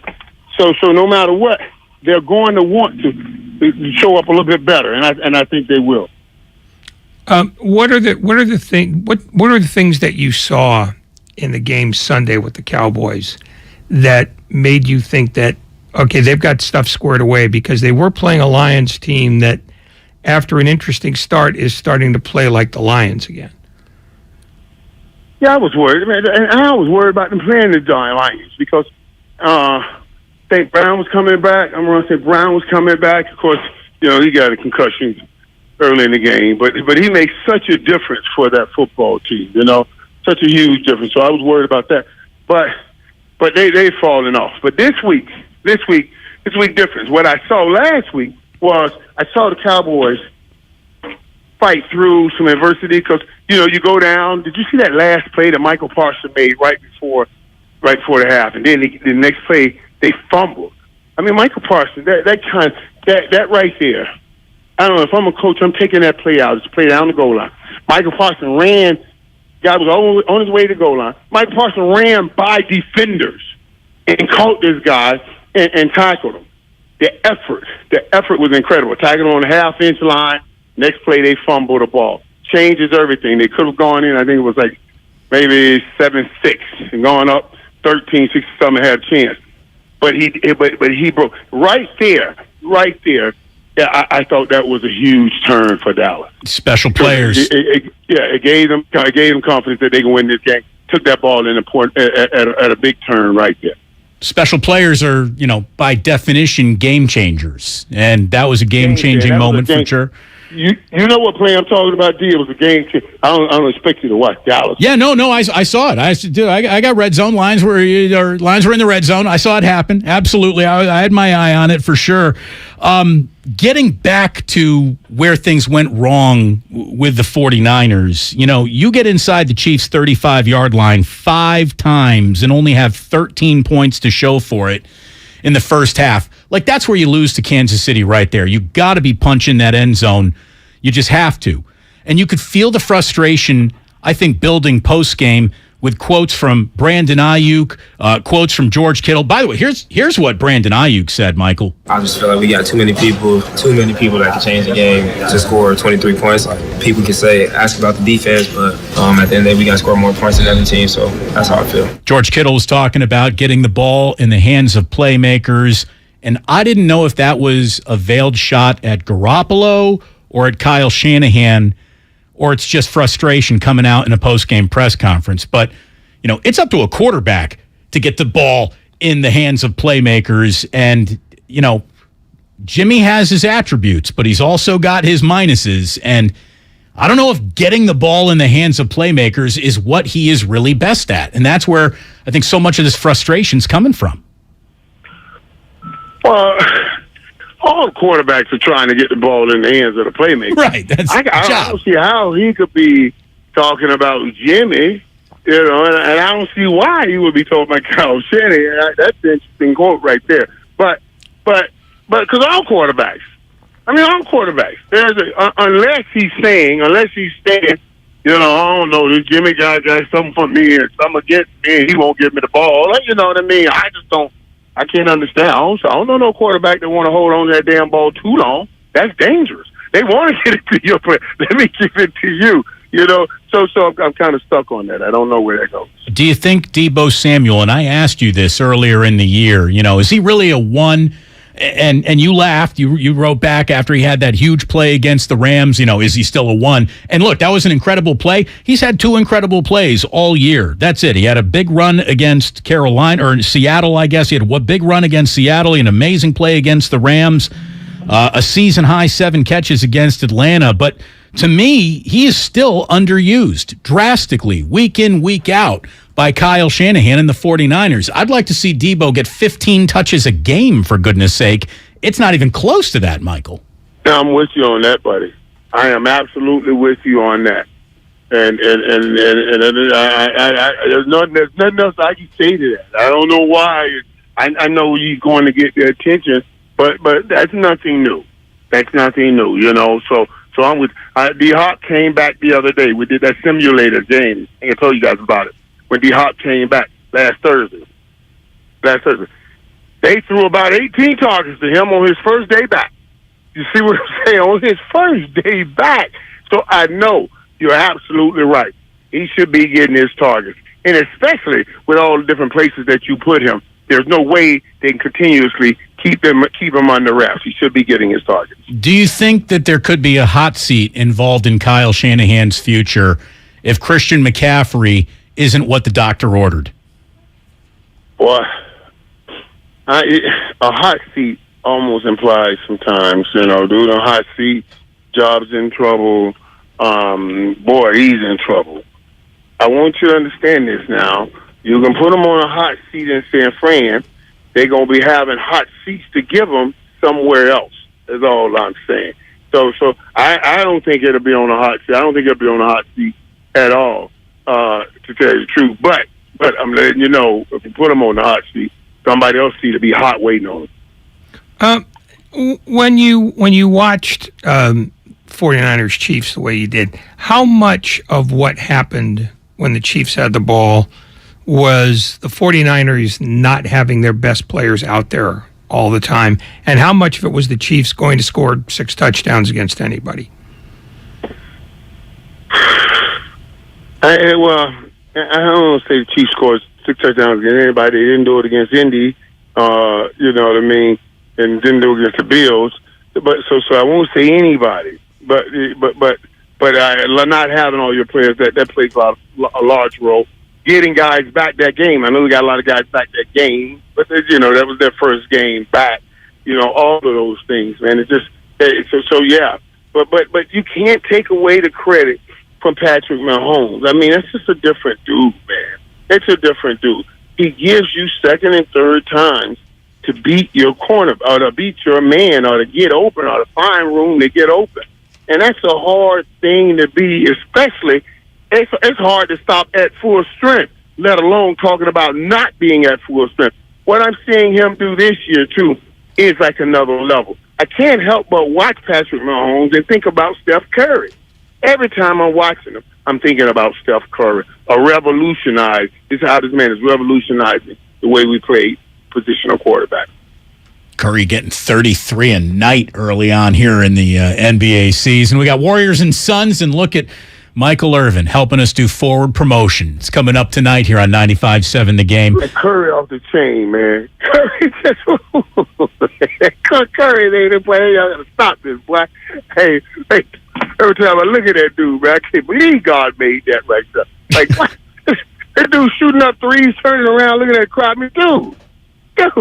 I mean, it's just incredible to watch, man. I really enjoy watching. I can watch him play anytime. Well, I know how much you love sports, and you love excellence, and you love players who can maintain season after season of excellence, because that's really what excellence is in professional sports. I mean, anyone can have, not anyone, but a lot of guys have 2, 3, 4 years maybe at the top of their position in their respective sports, but to stay there over a decade, it's really, truly amazing. And I guess that's what brings us... True greatness. It's true greatness. I always say great is I had a moment in time. Greatness is I had many moments over time. You see what I'm saying? That's what you're talking about. Yeah.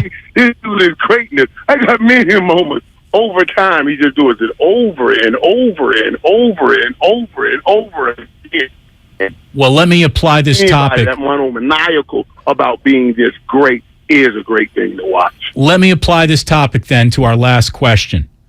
Do you think either Tom Brady or Aaron Rodgers will have a return to greatness in them before their careers end? Yeah, I think Aaron Rodgers can still return to greatness if they go find him another Devontae Adams. Greatness. It's kind of like the kid. You go through stages as kids. Before you start. Oh no, the greatness of Michael Irvin's cell phone is now in question. It's not in question. It's correct. It is. That's a 44-23 loss. It's failing right now. It got blown out in the second half right there. Rough fourth quarter.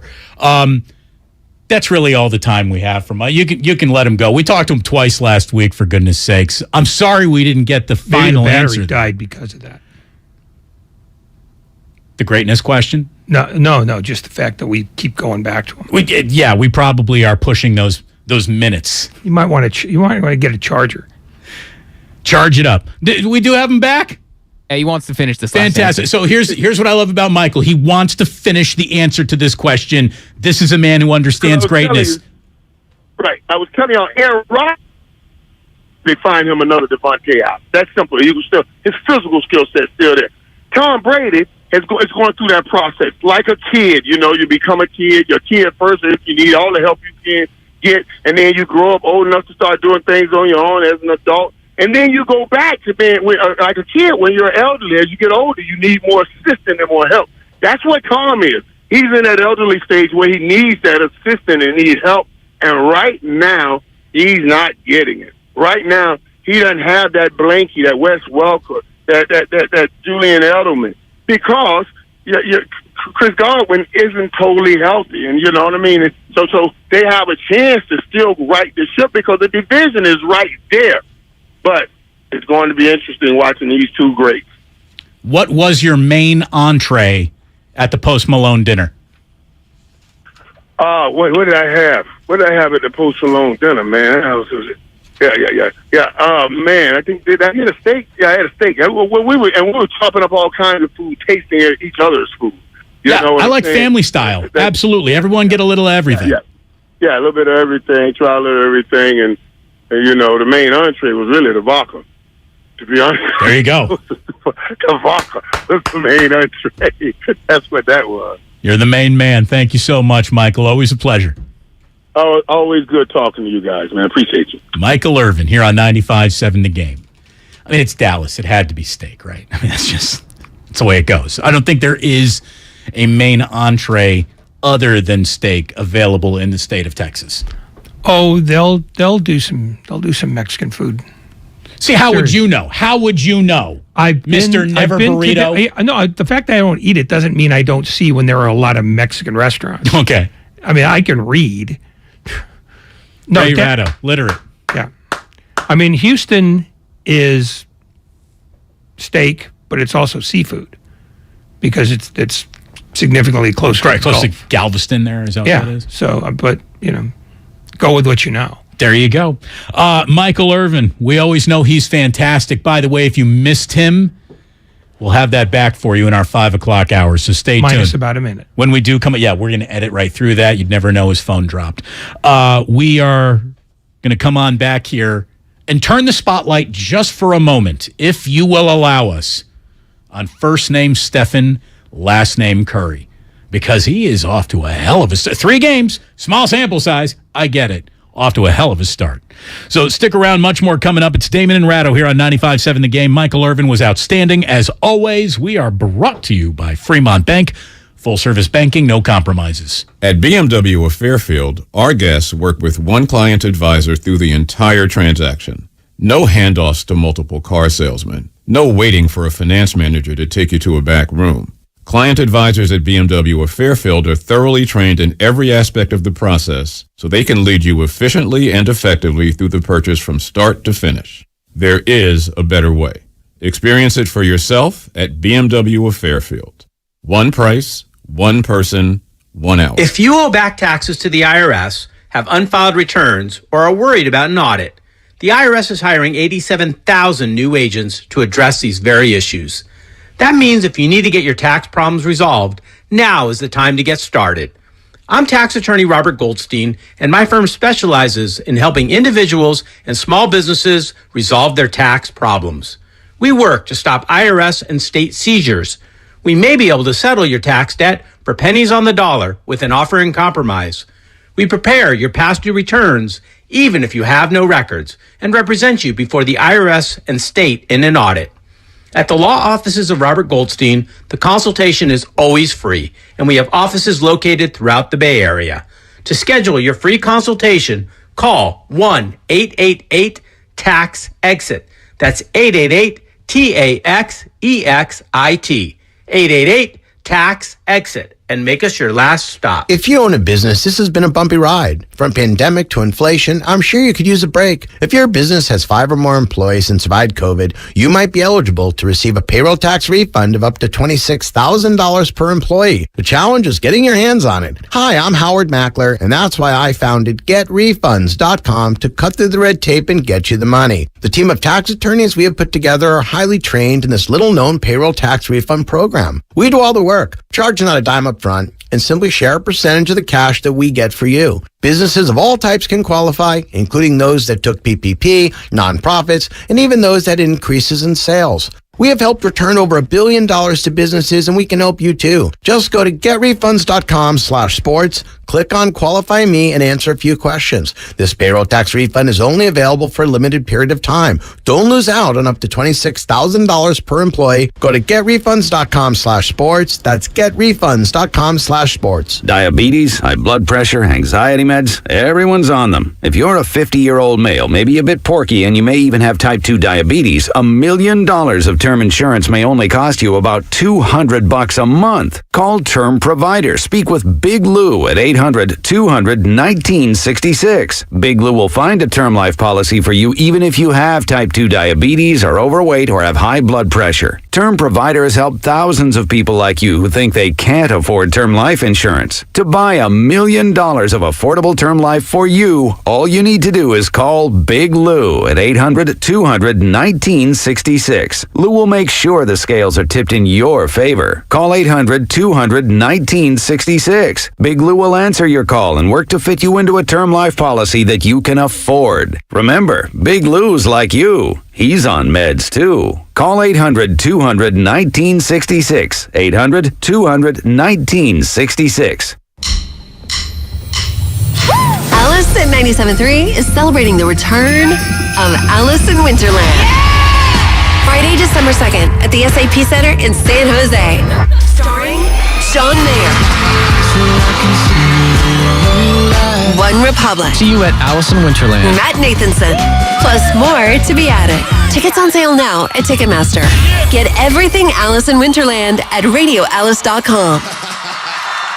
Kirby is your driveway mechanic. They bring the shop to you with brake replacements, oil changes, washes, and so much more. Get $50 off your first oil change with code OIL50 at Kirby.com. That's CURBEE.com and use code OIL50. Locked On Warriors is a daily podcast covering your favorite team, the defending world champion Golden State Warriors. I'm your host, Cyrus Sotzes, and every Monday through Friday, Locked On Warriors brings you all of the biggest Warrior stories in around 30 minutes. We cover Stephen Curry and the dynasty that is one of the greatest teams in the history of this beautiful game. Listen to the Locked On Warriors podcast every day on the Odyssey app or wherever you get your podcasts.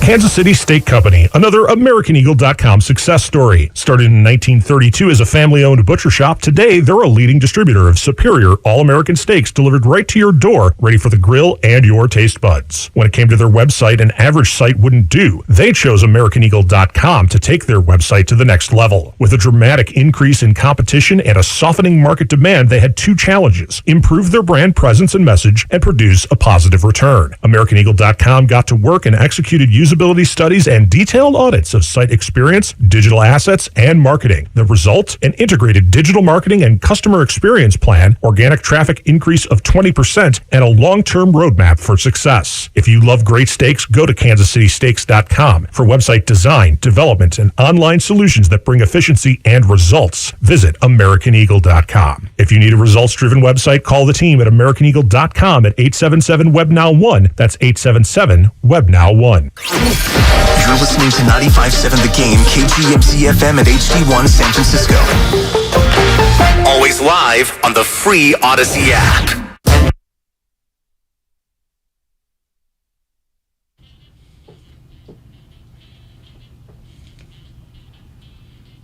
Now back to Damon and Ratto on 95.7 The Game. Outstanding stuff with Michael Irvin. I feel bad for any man who is invited by another man to gaze upon my tattooed butt cheeks in this steam room so I can show you how much I really like the football team you used to play for. Ray? No. No. Just no. Tune in to Warriors Live tonight at 6 o'clock here on 95.7 The Game. Get you ready. Xfinity will supercharge your supersonic Wi-Fi, unbeatable internet, only from Xfinity. Our pal John Dickinson is going to get you ready for Warriors and Suns tonight. Ray, it's the Western Conference Finals that the Suns never got to last year, and we'll get to do it all in one game. We don't have to play 7 games here against the Phoenix Suns. But 7 o'clock tip-off time tonight here on 95.7 The Game. It is going to be televised on TNT. Look, right now, I've always said the phrase "schmow shampoo shies" is literally invented to just rob anyone of your temporary or short-earned enthusiasm. So I don't like it. And I think the Warriors got enough track record where you can say, hey, that might be who they are this year, other than a small sample size. Ray, guess where the Warriors are in NBA scoring? Well, they're first because I think they're at 127 a game. 125.3. They are first in the NBA right now in scoring through only 3 games, mind you, but that's pretty darn good. Obviously, you got the Kings giving you a path to an easy victory. The Lakers were a path to an easy victory. The Denver Nuggets, that was a loss. By the way, it turned into a path to an easy victory last night for the Portland Trailblazers. More on them in just a second. But Curry is just off to a phenomenal start. I mean, a really, really good start this year, and that's all you can ask for when you're still at the starting line. He is the NBA's third best scoring average at 33.3 points per game. He's making an NBA best 5.3 points per game on 44% shooting, which is a greater clip than his career average. I mean, you can't ask for much more than that. Hey, Steph, do you think you could start off with a better shooting percentage than your career average here to get the Warriors out of the starting blocks? And he has done just that. He's been spectacular. He really has been to start the year. Yeah, there's only one player in the league who's played better than him, and that's Ja Morant. He's been ridiculously good. Shot better than Curry. Scored more. Defensively, he's twice the disruptor Steph Curry is. No. I'm talking about offensively. I'm not even getting into the defense. But I'm saying that's what I've noticed from Ja Morant. Yeah. Ja's always been a scorer supreme. He has upped his defensive prowess big time. Oh, no, yeah, I'd be willing to say he's one of the 5 best players in the league without much of an argument. You're not going to get much of an argument from me. Yeah, no, but I mean, whatever it was that he left on the floor when he got hurt during the playoffs last year, he has gathered himself and he's playing with a cause, I think, more than anything else, because he's not just playing, his own numbers. He's got 7 assists a game. So he's making sure that everybody else is involved. I think Memphis might end up being the second best team in the conference, if not first. They're off to a great start, and they do have a supreme weapon in Ja Morant. He is all day and night long special. I don't think the Portland Trailblazers at the end of the year will be regarded as all day and night long special, but they are the Western Conference last remaining undefeated team. They are 4-0 with a win over Denver last night. And, I mean, give it up to the Blazers, who are just straight up chucking. They're taking 32 threes per game.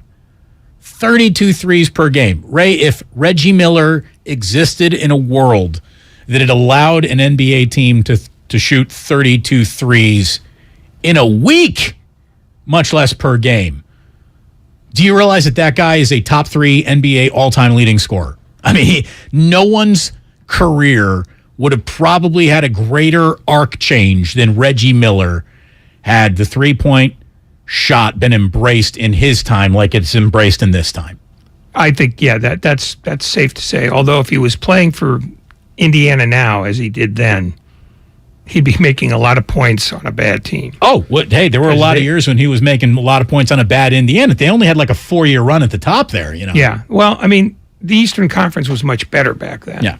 I mean, because it wasn't just the Bulls. The Knicks were still good. That's how long ago that was. Charlotte was good there for a little while. Yeah, sure. I mean, Larry Johnson was a tough out. They were what the West was for as soon as Michael Jordan retired. The Western Conference was the better conference for 20 years. Right. The minute Shaq left Orlando to go to L.A., that was a huge sea change in terms of conference power. Well, the minute Michael Jordan decided that he didn't see much fulfillment in being a Washington Wizard, that helped too. Hey, whenever you can be a Birmingham Baron, you do that.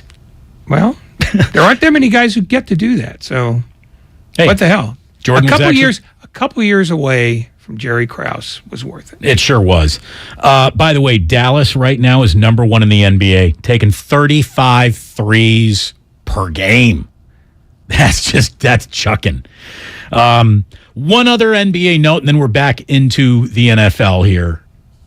We're paying attention to Ben Simmons, so you don't have to. This is the job we do for you, the good listener. This is the burden that Ray and I carry. Well, at least I do, because I have morbid curiosity in what this guy's career is actually going to turn into.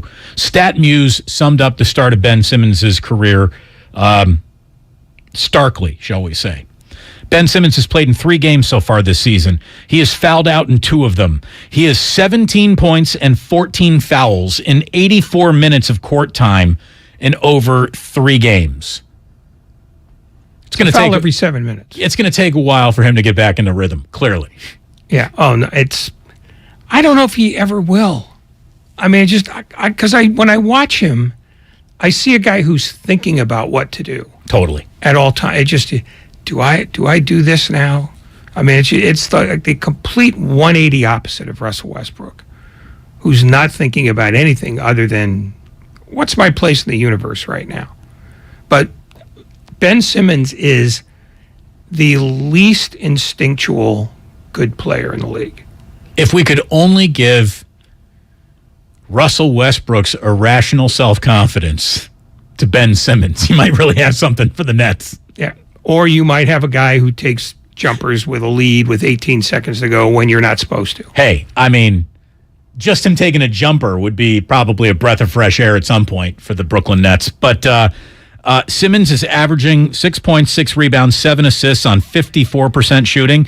Just to let you know where that is, right now Draymond Green is averaging 8 points, 4 rebounds, and 6 assists on 60% shooting, which, by the way, those are basically Dre's career averages minus about 2 rebounds a game. He's more at like 8, 6, and 6 in his career for his career averages. But except Draymond Green, look, I don't know what's got him off to such a good start in terms of shooting, but he's normally a 44% shooter. He's shooting 60% so far. So, well, good shot selection. He's just not.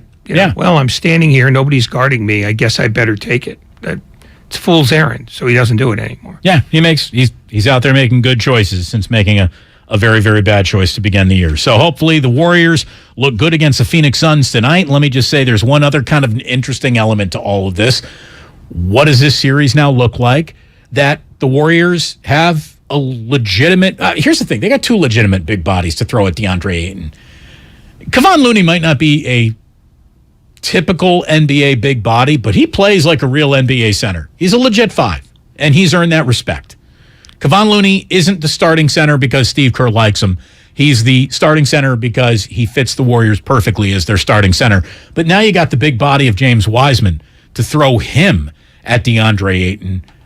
It feels like there's... how about this? There's a move that the Warriors didn't even have to make when they played the Phoenix Suns basically over the last 2+ years. So, and it's the wrinkle. And Ayton is what's going to define Phoenix this year more than anybody else, because if he is as interested in leaving now as he was when he signed that contract, I mean, I know that sounds ridiculous, but that was a grudge signing. If he's no more happy about being in Phoenix now than he was then, Suns may not be much of a factor. They might be like a 5 or 6 seed. But if he decides, you know what, for me to make this work, I need to kick a lot of ass, then Phoenix is suddenly imposing again. Because I think that's how much of a difference he makes. Have he and Monty Williams talked yet? Not that I've heard, but I haven't paid much attention to that. I know as of opening night they hadn't. By the way, one of the things that Michael Irvin said that I was surprised to hear him go down this thought pattern when he was bringing up how, sometimes going online and playing video games. I didn't think he was going to bring that up as a merit. I thought he was going to pivot to that's a demerit. And then all of a sudden, like if playing online video games with your teammates makes you better teammates, the Arizona Cardinals should be like the most kumbaya team out there. I've heard more Kyler Murray Call of Duty jokes in the last 2 weeks than I've ever heard a single player have a video game attached to their reputation. Well, but the thing is, it's when you're playing with your friends. That's the difference, because Ayton played Call of Duty for hours on end. By himself, I think. And that's how he got, with strangers. And that's how he got crossways with the Suns. So I think it's a matter of being in the same room and just spending time with each other that, allows for that to happen. And, Patrick Mahomes is playing chess. He's thinking like he was playing for a coach who wants his people to think. This isn't just a game of Fortnite. No, it's not. Yeah, it ain't who wins that. It's just, we're hanging out together. We're not at a club. We're not, the cops aren't going to break in. It's just guys hanging out. And while they're hanging out, talking about their jobs. By the way, here's a little breaking NFL news right from the front page of ESPN. Too bad this discipline arrived after the Chiefs left Levi's Stadium. Kansas City defensive end Frank Clark has been suspended 2 games by the NFL for violation of the personal conduct policy. Clark's suspension begins immediately. The Chiefs are on their bye this week, so Clark is going to miss games in Week 9 against the Tennessee Titans and Week 10 against the Jacksonville Jaguars. He's going to be eligible for return in a division game against the Chargers. Back in September, Clark pleaded. Do you say pled or pleaded? Pleaded. Pleaded no contest in Los Angeles to 2 counts of misdemeanor possession of an assault weapon and was sentenced to 1 year of probation and 40 hours of community service. So there you go. The NFL did not make the world necessarily a safer place, and they certainly did not put this discipline on any timeline that tracked well for the 49ers. So that's what I have to say about that. Well, the fact that they wrapped it around, they let him lead in with a bye week, that always makes me wonder, why did it take this long for you guys to figure out what you were going to do? And because they're not transparent about anything, it makes you wonder about everything. Even stuff as simple as the Mike Evans officials thing on Sunday. You heard about that. Oh, we got to talk about that, because that's fascinating to me, right? Did you hear what really happened? Yeah. Basically, the official, went up to Mike Evans after the game. Mike Evans, the wide receiver for Tampa. And he asked for Mike Evans' phone number so he could give it to a golf pro who works in Tampa so that he could call Mike Evans to set up lessons between the golf pro and Mike Evans. So really, the official in question was a courier. And the original story was, he went and asked for an autograph. Right. Which turned out to be completely wrong. Well, do you know what the common thread is through all of it that to me makes it more explainable and believable in terms of the NFL just came out with some nonsense excuse and, wrapped it around golf to everyone involved is a Texas A&M Aggie.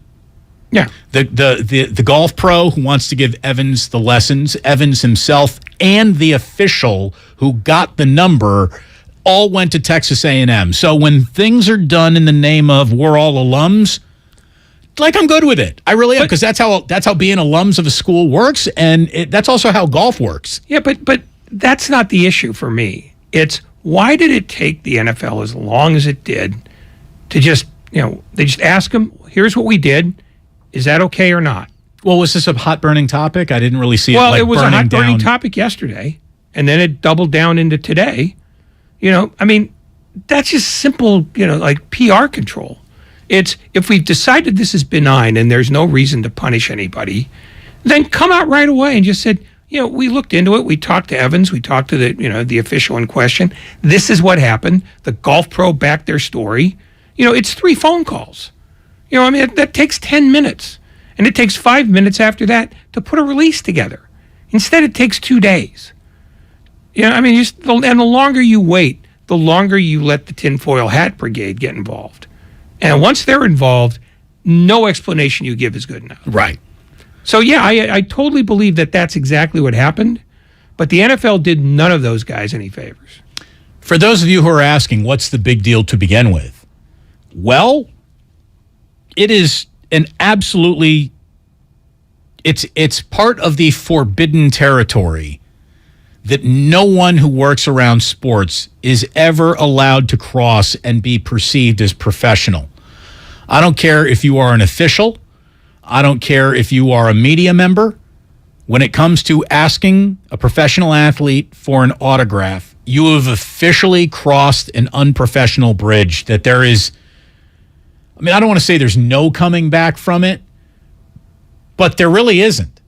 Like, as soon as you are asking a player for a favor in any way, you should never ask anything of a player if you are officiating said player or covering said player, other than a quote. That's it. That, by the way, the CBA has a deal between the NFL and the Referees Association that says officials shall not ask players, coaches, or any other team personnel for autographs or memorabilia, and that any requests for items, because I know a lot of you are thinking like, well, what about an autograph for a charity auction? Or, my elementary school would love a Tom Brady autograph because they're trying to raise money for the Thanksgiving play, like something like noble like that. Well, requests for charitable purposes will be accepted. I don't know if they'll be granted, but they do have an avenue for charitable requests to go through the league office. So you can ask a player for a charitable contribution, but you have to go through the proper channels. You're just never allowed to walk up and say, hey, can you autograph this jersey so I can auction it off at some charity? But again, that's not what happened. That's not what happened. And at least as far as we know, it's a plausible explanation for what happened. It just took too long for everybody to get their stories right. I wasn't aware of a timeline on this, other than because I really didn't hear about this until this morning because I wasn't watching any shows. And then I saw it immediately diffused about the whole, it's a whole bunch of Aggies just setting up golf lessons. I can live with it. I can live with it. It broke as a tweet yesterday. Somebody saw it, on television or saw it. The video looked terrible. Yeah, it did look terrible. And then, the NFL's, propaganda wing, which is NFL.com, got into it. They got it solved. They figured it out quickly. Someone on the Xfinity mobile text line says, what about when players swap jerseys and sign them? Well, that's totally cool. That's a fraternity that everyone is equal in.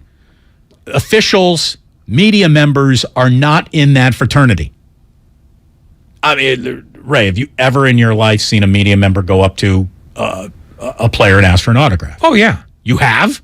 Well, nobody credible. Okay. But no, a lot of people would do stuff like that. I've never seen it. Yeah, and players would look at him sideways because, what are you doing? As you should. Yeah, no, exactly. It's forbidden. But like an everyday beat writer? No. Yeah, I've never seen that. I've never seen any interaction between a Bay Area media member and an athlete that really drifted into crossing any ethical boundaries. I haven't. So congratulations, assembled Bay Area media. You haven't thoroughly embarrassed yourself. You just are incapable of breaking a story on any beat that anyone covers, and I'm talking about all of you. Well, the dynamic is way different now. It sure true is. Everywhere because where are all the stories broken now? It's three guys. It's Adrian Wojnarowski or Shams in the NBA. It's Schefter or Ian Rappaport in the NFL. It's Rosenthal or Passan. Right. It's definitely not John Heyman or Bob Nightingale in baseball. As a matter of fact, their tweets are among the most useless when news is breaking, I think. No, but the point is they're all nationals. Right. They're all national people because that's all the general managers and agents go through. Because you can get something distributed to the public a lot more efficiently if you get it on ESPN or Fox or or one of the league networks. I mean, that's why when people say, well, nobody breaks a story here. Well, yeah, no wonder. Their access is much less than it used to be because in post-COVID, you don't get to just sidle up the players and talk to them the way you used to. And if teams want a story to get out, 1-800-J-GLAZER. But you'd think that there would be enough inner working know-how among the most tenured where they were still in a pipeline of information that rarely, but sometimes, just occasionally trickled to them before it got to a national member. Honestly, the only local media member that I can think of actually having a legit scoop is when Dennis O'Donnell was like, hey, the Giants have traded for Hunter Pence. And then 6 people locally were like, no, it hasn't happened. And then 24 hours later, he had scooped everyone, and it indeed happened. Yeah, but that wasn't because Dennis O'Donnell went out and sought a story out. No, somebody's whispered in his ear. Well, that's the thing. That's based on longevity. I mean, the amount of crap that gets to my ear before it hits the internet or web is significant enough to where if I wanted to ever get into the breaking news rumor business, I'd have a nickel to flip at you twice a year, maybe. But oh no, absolutely not. An agent is definitely going to they're going to call one of the league guys. It's too easy. It's one phone call to somebody who will get the story out, as opposed to somebody who might have to wait for the news cycle to catch up with their newspaper. Well, and it's 8 hours. As Ethan Sherwood Strauss has pointed out several times too, what we have is a cabal of agencies who represent players working through media members who are also part of those same agencies. Yeah. Oh no, it's profoundly incestuous, but it's always been profoundly incestuous, only in a different way. But at least no one's asking you to look at their Dallas Star butt cheeks. Again? I thought I'd just keep... I'm going to return to it. I'm planning to eat tonight. So, look, hopefully the Golden State Warriors are planning to eat tonight. How about that? Was that a nice, smooth transition for you? Hopefully the Warriors are looking to get at it tonight. If you missed the Michael Irvin drifting into steam room butt cheeks story, we are going to have it for you at 5 o'clock. If you missed it, you missed a good one with Michael today. He talks about dinner with Post Malone. He talks about knowing him pre-Malone through his father. He talks about tattoos he'd rather not see in places he'd rather not be shown them. And then we get into, what's the subject we brought him on to talk about? Oh, yeah, football. We talked about that with Michael Irvin as well. So some good stuff coming up there indeed. We do have Warriors basketball for you tonight here on 95.7 The Game coming up. But when we do come on back,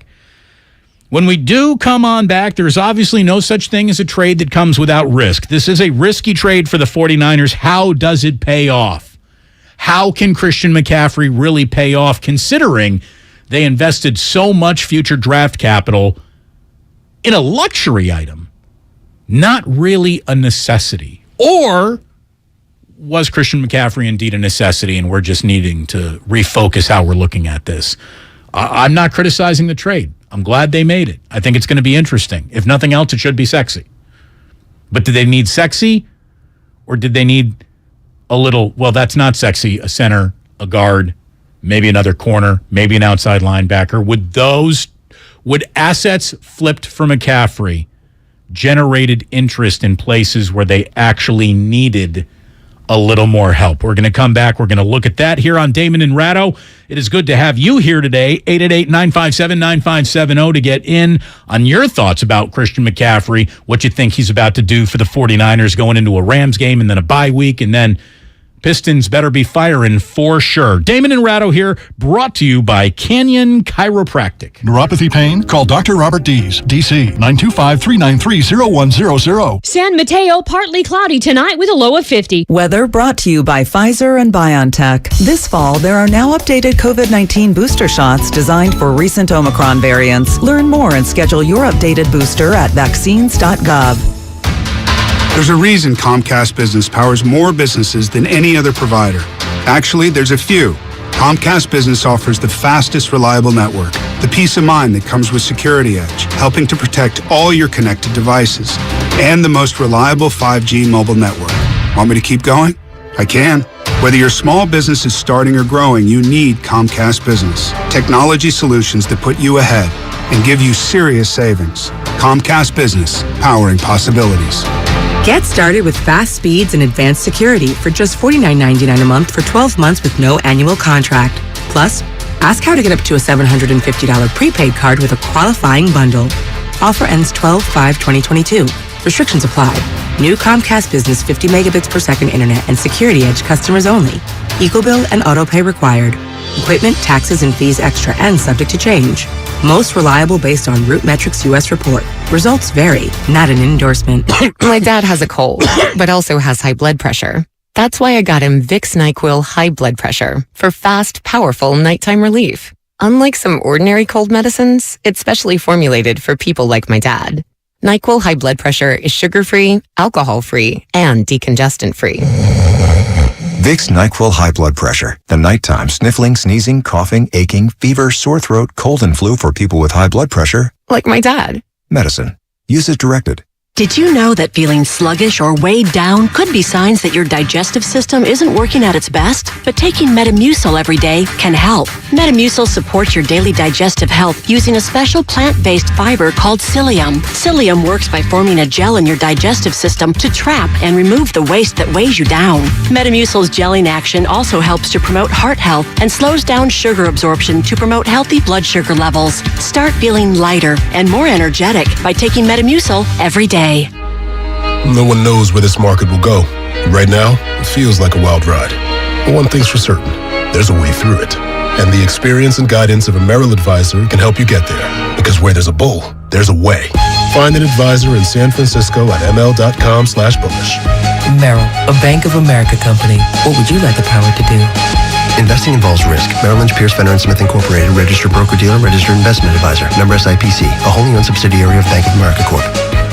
Attention! Did you or a loved one live at or near Marine Base Camp Lejeune in North Carolina between 1953 and 1987? If so, listen closely for this important legal announcement. From 1953 to 1987, Marines and their family members at Camp Lejeune drank water that was contaminated with hazardous toxins. The toxins found in the water at Camp Lejeune may cause health issues, especially later in life. Types of health issues associated with water at Camp Lejeune are numerous. If you or a loved one lived near Camp Lejeune between 1953 and 1987, you may be entitled to substantial financial compensation without going to court. Even if you were turned down in the past, a new law can allow you to file a claim today. If you or a loved one spent time near Camp Lejeune, call the Negligence Network to find out if you're eligible for financial compensation. There's no fee unless we win your case. Call 1-800-700-4333. That's 1-800-700-4333. 1-800-700-4333. Let me guess. Unknown caller? You could reduce the number of unwanted calls and emails with online privacy protection. The latest innovation from Discover will help regularly remove your personal info, like your name and address, from 10 popular people search websites that could sell your data. And we'll do it for free. Activate in the Discover app. See terms and learn more at discover.com/online privacy protection. Get in the zone, AutoZone. Welcome to AutoZone. What are you working on today? Thinking about gas mileage. You know, changing your oil with a full synthetic oil like Mobil 1 can help your engine get more miles. Right now, you can get 5 quarts with an STP extended life oil filter for only $37.99. Get everything you need for better fuel efficiency at any of our 6,200 stores or on AutoZone.com. Get in the zone, AutoZone. Restrictions apply. The new Google Pixel 7 Pro is super, especially when it's on Verizon, the network America relies on. It's supercharged, super powered, and a super...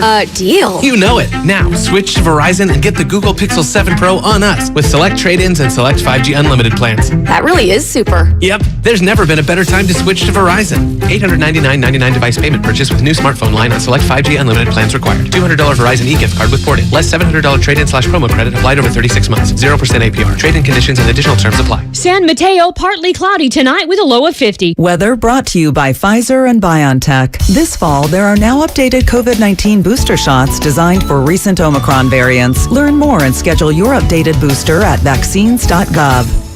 Muse is bringing their Will of the People World Tour to the Oakland Arena on April 14th, 2023. And 95.7 The Game has your shot at tickets. Enter to win now at 957thegame.com/contests.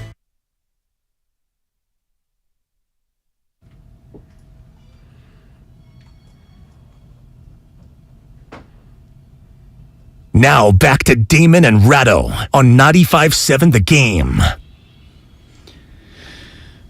So we got a little Christian McCaffrey to talk about here and now. We've also got a little Aaron Judge rumor to throw at you before it's all said and done. This segment here on 95.7 The Game, 888-957-9570. But real quickly, just building off a conversation that we were having about how you're not allowed to ask for autographs or seek any favor from players that you cover. Aaron Rivera, who is on the chat line on our YouTube page, asked the question, does a reporter always have to be in sports reporter mode around athletes? In other words, what about off-the-clock interactions? Still can't ask for an autograph. Like, I believe that thoroughly. The closest I think you could get, if you did want such a thing, would be like you're at a charity event and you took a picture together, maybe. Like, trying to get more than that, to me, like, feels like you're getting into, that's maybe asking a little bit too much. Maybe a picture. Like, a picture together would be fine. Could we take a quick picture together to, off the clock? Hey, we're two people, normal people in the same place at the same time. Yeah, but you still shouldn't be asking for favors. No, even the picture makes me squeamish. Yeah, because you're never normal people. Your jobs don't allow that to be true. The most you can hope for. It's trying to normalize an abnormal relationship almost. Well, you're trying to, but you're not doing it for any sort of publicity reason either. You just, hey, how's it going? We're totally off the record. Whatever you tell me will never see the light of day, and I won't tell anybody. But I'm not looking for news. And even at that, they're probably going to look at you sideways. So I think you're just better off just, closing the curtain completely. Go, I can't take a picture. Even if they asked you to. Just go, I can't. I mean, that might make it awkward. Here's the thing. I think if the athlete invites it, that is a little bit of a change to the Even game. then, but it's a perception thing. In the same way that the referee, allegedly asking for an autograph when in fact he was getting a phone number to give to somebody else, it still looks funny. And ethically, you don't even want the appearance of anything that looks funny. For me, I would pass on the picture. Look, I could see how I guess it depends on where you're from. I think the rules are a little different, Ray, for a sports talk radio host. The rules rules are defined by your employer. Right.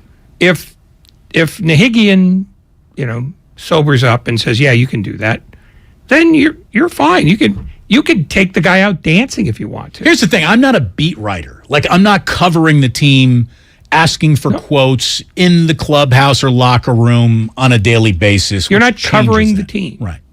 I mean, no, but the ethics are always drawn up by the employer. So if, Odyssey says, yeah, go ahead, do it, you're in the clear. I mean, I'm sure they would want the picture just for the likes on Twitter or wherever we're putting likes things. Is probably too strong a word. Well, I don't know if anyone really likes what they say they like on the internet, but it does happen. No, but what I'm saying is your employer decides what you're allowed to do.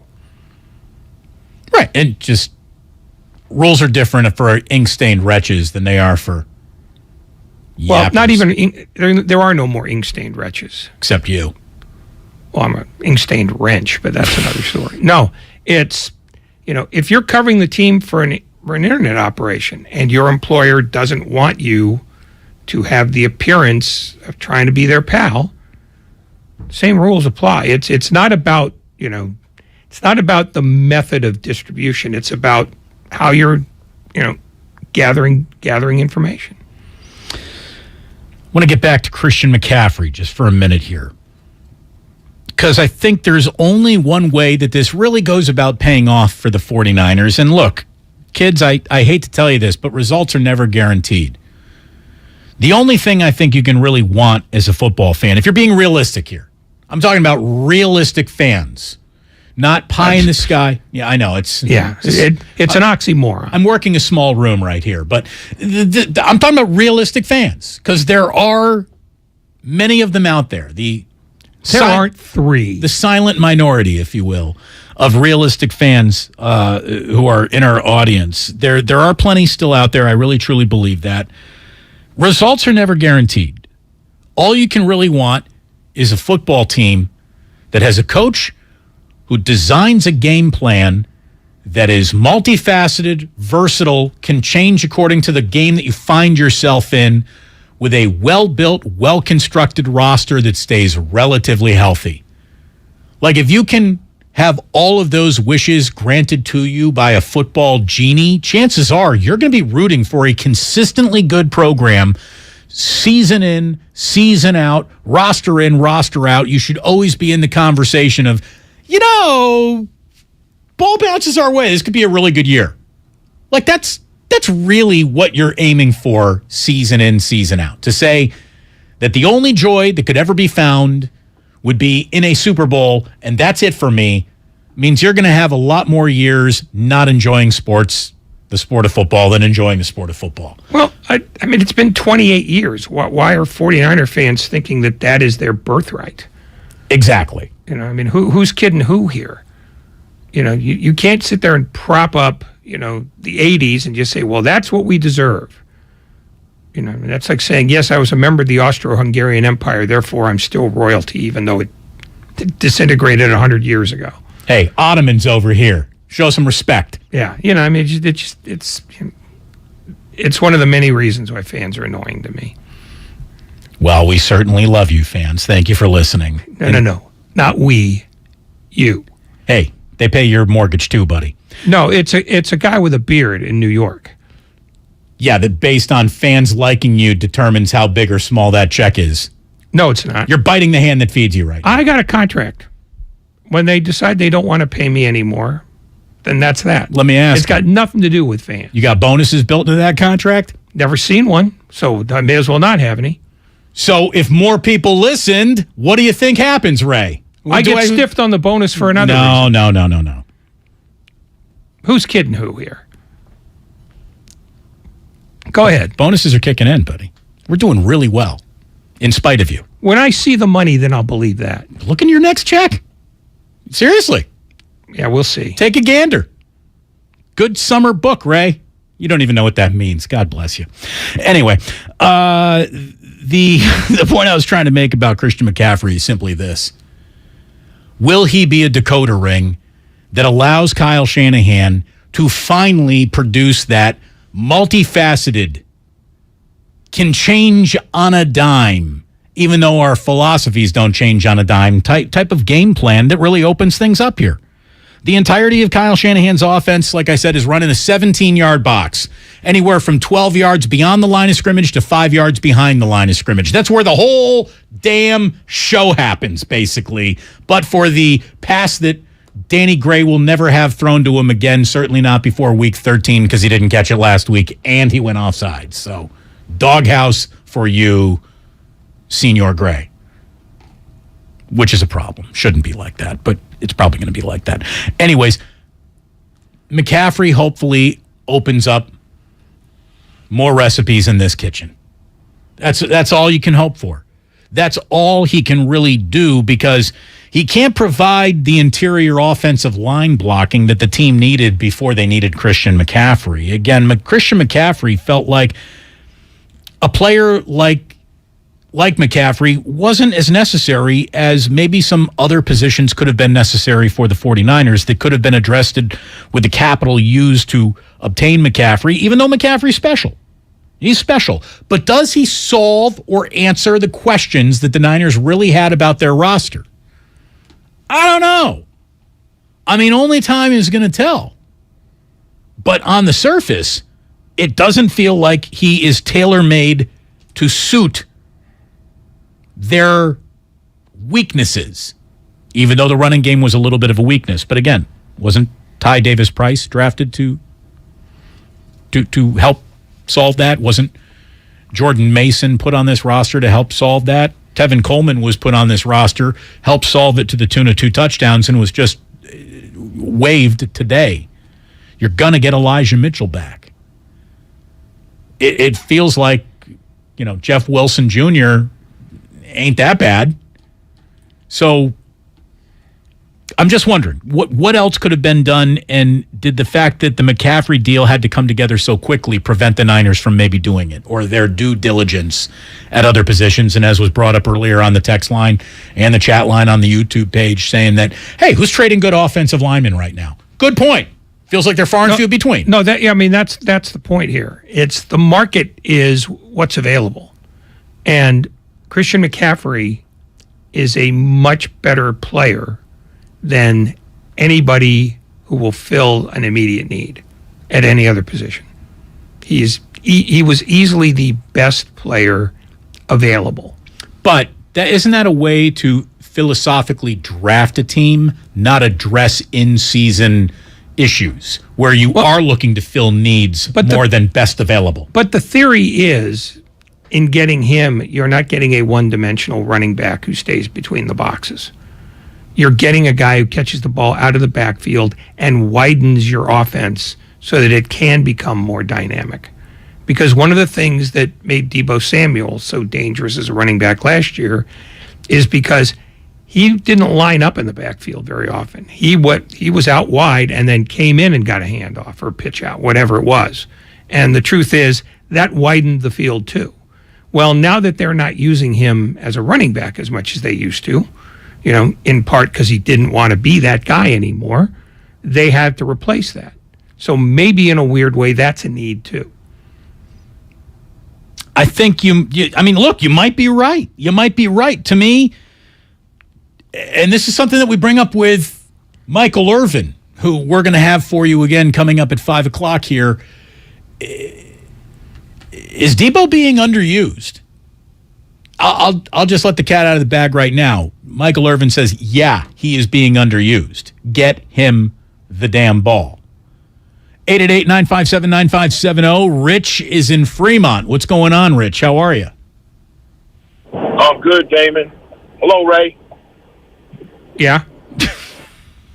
Listen, I agree with Michael Irvin. I think that when it comes down to it, picking up McCaffrey was just not only a wise thing to do, but it was really tactful when you think about it. Because if it wasn't a good idea, why did all the teams want to go after him as well? Why didn't the Rams go after him? Why did some of these other teams go after him? Obviously, having him on the team is going to give your offense a jolt. Now, if they're going to solve all the problems they got, no. But I don't think they went and picked up McCaffrey because they were trying to solve all the problems. I think they were trying to do something that would bring the running game up another notch. They did that by picking him up.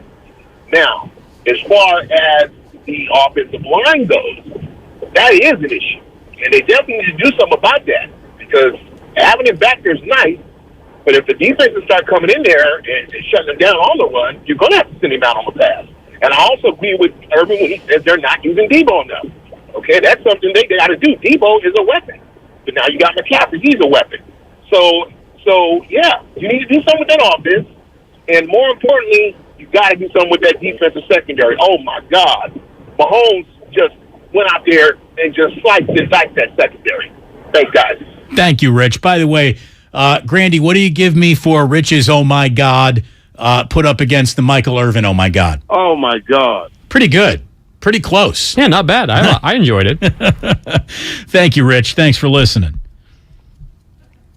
This McCaffrey situation is going to be really interesting to see how much differently he is used next week as opposed to last week, and then how much differently he's even going to be used after the bye week.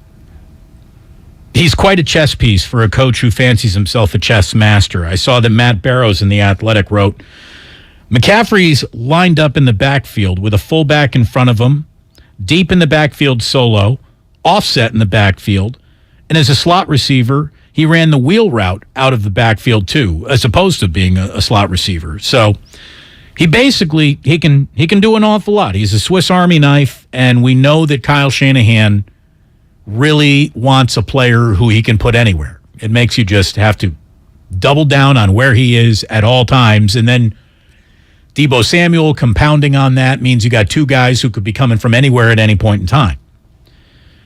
Barrows writes, what he didn't do, Christian McCaffrey, in his debut game with the Niners, was appear on any third downs or in the team's 2-minute offense. Given how quickly he got up to speed on the day that, basically he got up to speed in a day and a half that preceded the game, the expectation is that all the facets of this offense will be under his belt for Sunday's game against the Rams.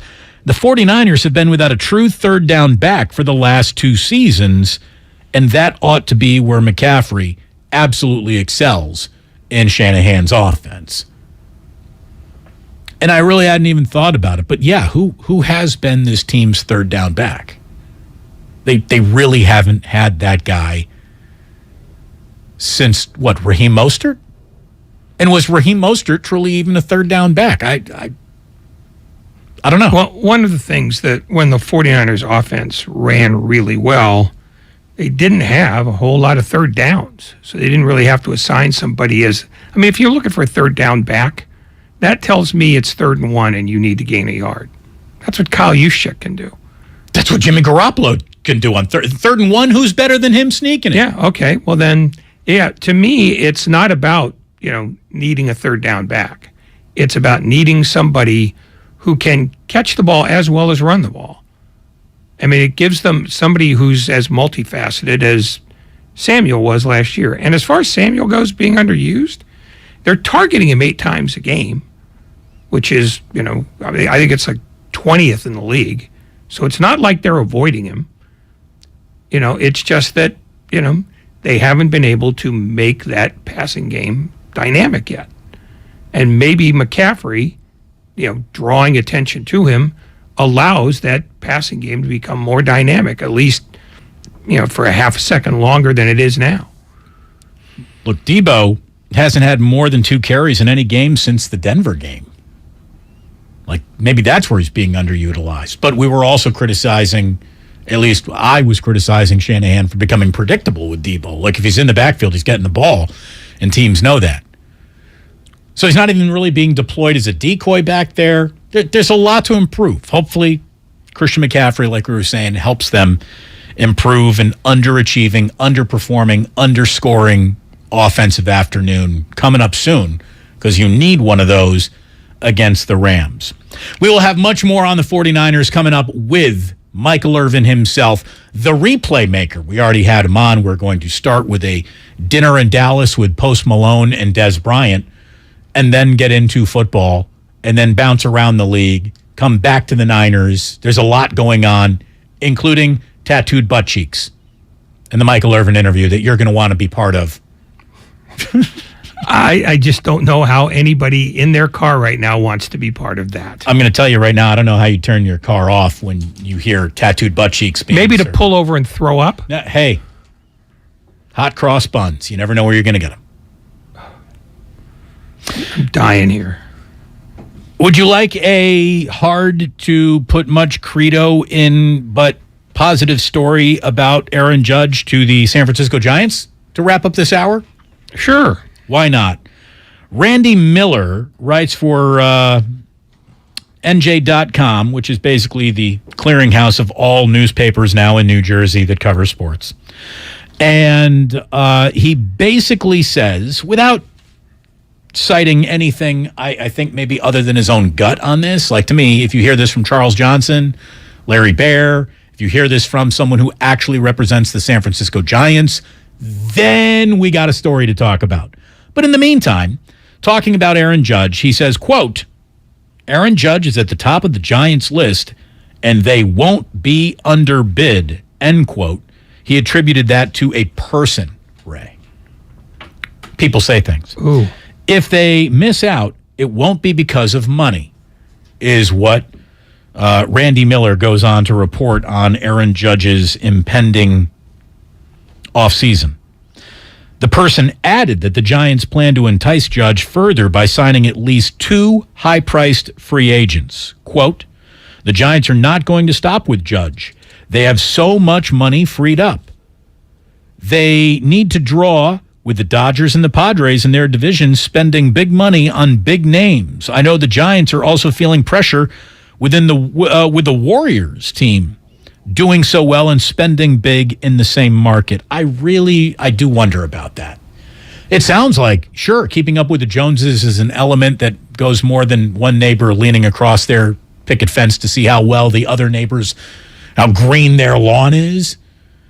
But I really think that when the Giants, Ray, put together their budget, they're doing so independently of how the Niners or Warriors or Sharks or anyone is spending. Yeah, if that was a problem, you would have seen them spend more money this year. You would have seen them spend more money in 2019. You know, that I don't think what the Warriors do impacts what the Giants do in any way, shape, or form. I really don't either. Maybe a little market pressure. I would call it almost bragging rights more than pressure. I don't know how much really exists. One more quote here. A person, boy, this person had a lot to say. Ray, this person is really dialed in. A person close to Aaron Judge believes the Giants are Judge's number one choice and predicted it's going to be looking good next season for the orange and black. Ta-da! I'm telling you, dude, go out and get Trey Turner and Aaron Judge. All right? Go ahead and do that. Now we're playing some bingo. I like that. If the Giants would do that, they are instantly, no doubt about it, more interesting than they were last year. I can't wait to see who Farhan platoons for Aaron Judge after giving him $300 million over 6. Yeah, it's that would happen at some point. You know it. You just know it. Like game on the line, bases loaded. But here comes a righty. So I mean, do you believe here comes Mikey Stremski? I mean, the question here is whether you believe that Charlie Johnson and his son Greg, who basically mines the money in San Francisco, are willing to jack up their payroll. Are they about to spend $500 million on 2 players? Because that's the price of entry for Aaron Judge and Trey Turner. Well, I was going to say like $80 million on their payroll. I'm talking about overall contracts. Well, okay, but I'm just talking about 2023. Sure. Because their payroll this year was for the 26 men that they played all the time, it was, you know, when you add it all together, it's like $168 million. The Mets were 282, the Dodgers were 275, the Yankees were 264, and then the Phillies and Padres were 4th and 5th. I don't see this Giants administration going that deep. And I don't know if it makes a ton of sense to get a guy who's going to cost $50 million a year, and that's all you do. If he sells tickets, and they'd be box office. The Giants should be as interested in that as they are in any standings. They're interested, but is Aaron Judge interested in being the highest paid guy on a team that didn't reach the World Series? He just kind of was. Yeah, I mean, he wasn't the highest paid. No, but I'm saying does he want to be a $50 million guy on a team whose second highest paid guy makes $8? Yeah, I'd be cool with it. Not if you want to get back to the playoffs and be an impact player for that long. I'll have to see that to believe it, because if he's interested in what the rest of the team is going to, how they're going to spend for the rest of the team, he's not the only guy they're going to have to buy. Michael Irvin, as we get back to football with one of the best conversations we've really ever had with Michael. I mean, this thing goes everywhere. Stay tuned. It's next here on 95.7 The Game. Damon and Ratto, brought to you by Fremont Bank, full service banking, no compromises. Great cars and great customer experience are what define a great dealership. At BMW of Fairfield, we deliver on both counts. BMW of Fairfield is the top-rated BMW dealership in the Bay Area, according to Google reviews. We love selling the ultimate driving machines, but our success rests on the outstanding experience we provide our customers. It's a better way to buy and own a vehicle.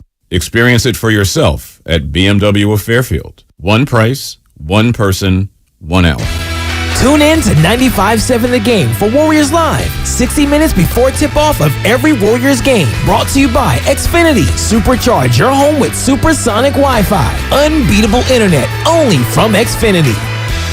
This is your time to cash in at Cache Creek Casino Resort. To rock and to roll.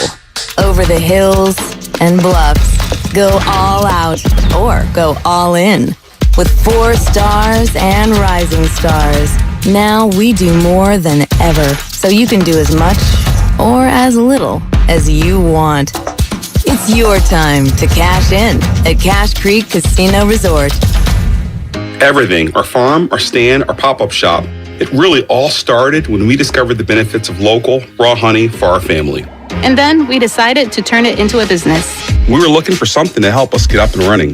So we got the Chase Business Complete Banking Account. It's more than a bank account. It comes with Quick Accept, which lets us take card payments anytime, anywhere in the U.S. using the Chase mobile app. Plus, we get same-day deposits at no extra cost. For us, it's more than honey. It's about sharing a little sweetness with the world. Get the Chase Business Complete Banking Account with the essentials you need to help get your business going. Learn more at chase.com/business-complete-banking. Chase for business. Make more of what's yours. Quick Accept is not available in U.S. territories. Enrollment required. Usage subject to approval. Same-day deposits available for payments before 8 p.m. Eastern Time, Sunday to Friday. Fees and rates apply for checking and processing. Limitations and restrictions apply. Participants compensated. Merchant services provided by Payment Tech LLC and WePay Inc. Subsidiaries of J.P. Morgan Chase Bank and a member FDIC. The following is an attorney advertisement. If you get sidelined by a workplace injury, the workers' compensation attorneys at Boxer & Gerson can help get you back in the game. Our team of skilled attorneys will fight by your side for the treatment and compensation you deserve. We care about justice for injured workers. That's what makes us Northern California's premier workers' comp law firm.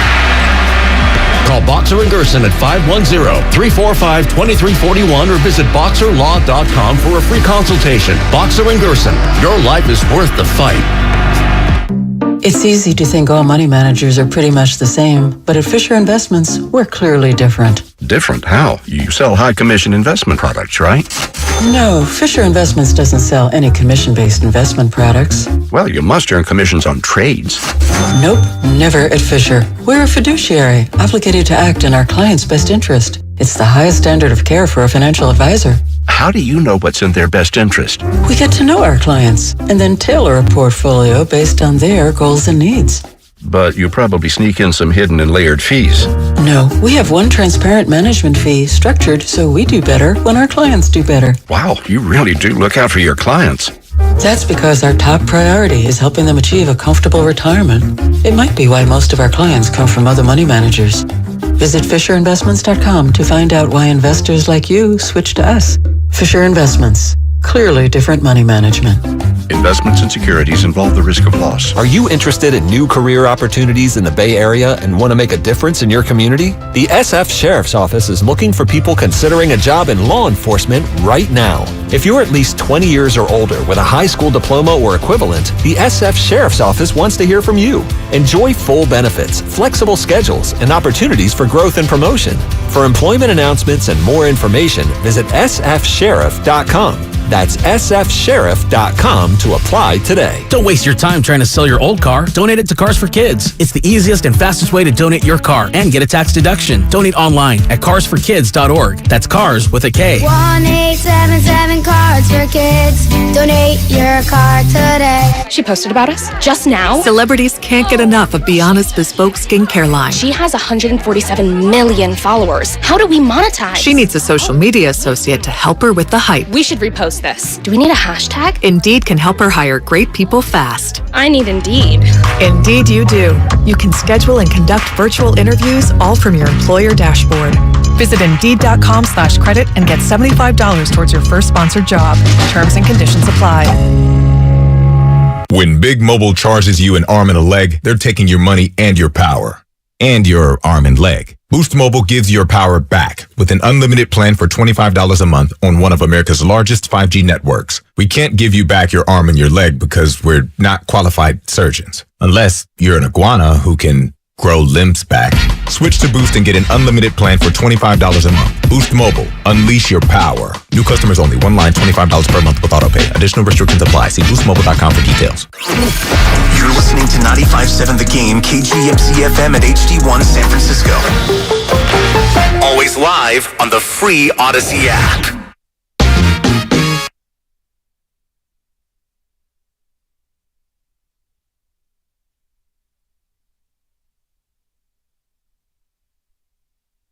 Now back to Damon and Ratto on 95.7 The Game. The Hall of Famer himself, Mr. Michael Irvin. Nice enough to join us for a weekly chat. Thank you, Michael. Before we get into a lick of football here, we need to talk about this dinner you were at. How does a dinner with you and Post Malone and Des Bryant come together? Just tell us about the reservation process. How does that happen?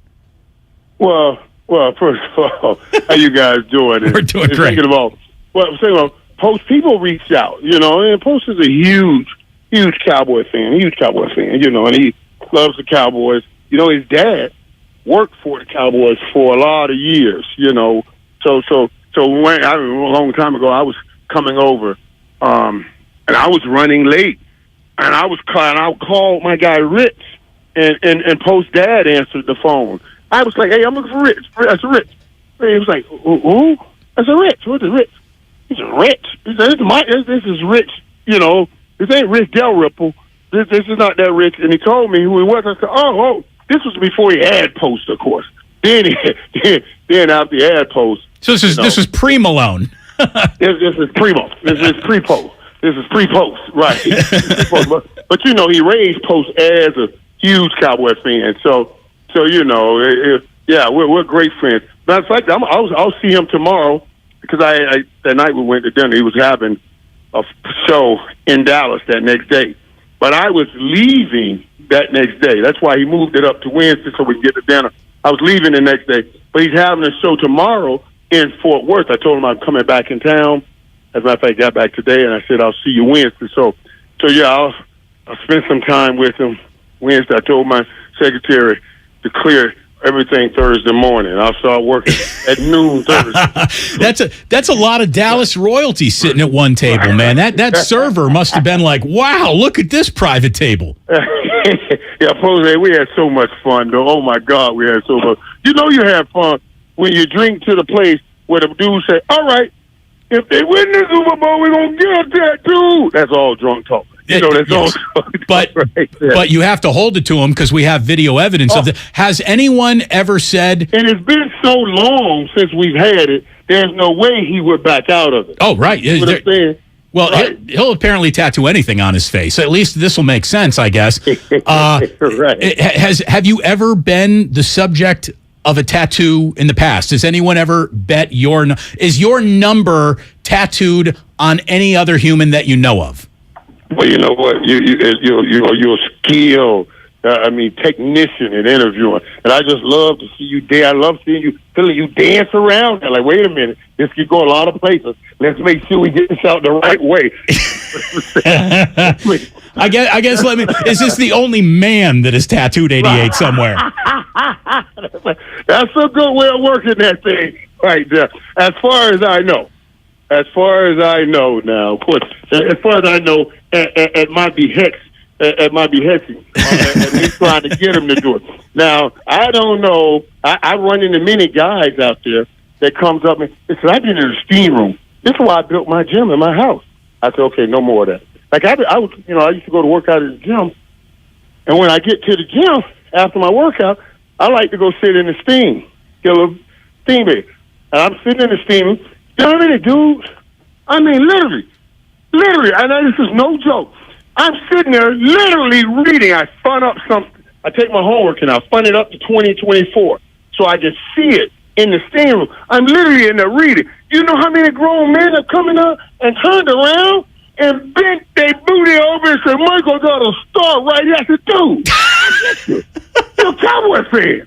You ain't got to be doing this right here, though. I mean, come on, dude. Dude, I'm telling you, this is a true story. I'm looking at this. You're a grown-ass man. Why are you bending over showing me a star on your backside? It's the most crazy thing in the world. But I don't know why they think that's the right time to tell me. I guess this is officially called the price of fame, is it not? Yeah. When is the right time to do that? Probably never. At least when we're out after you get dressed. Hey, man, I got a star in a secret spot back there, man. You'll never see it, but I got it back there. I'm saying, dude, that's cool. I believe you. I don't want to see it, but I believe you. You know what I'm saying? That's how that conversation's supposed to go. You ain't got to bend your butt over in front of me and show me your stuff. I see a whole lot more than just this stuff. I don't want to see. You see yeah, you need better friends. Yeah.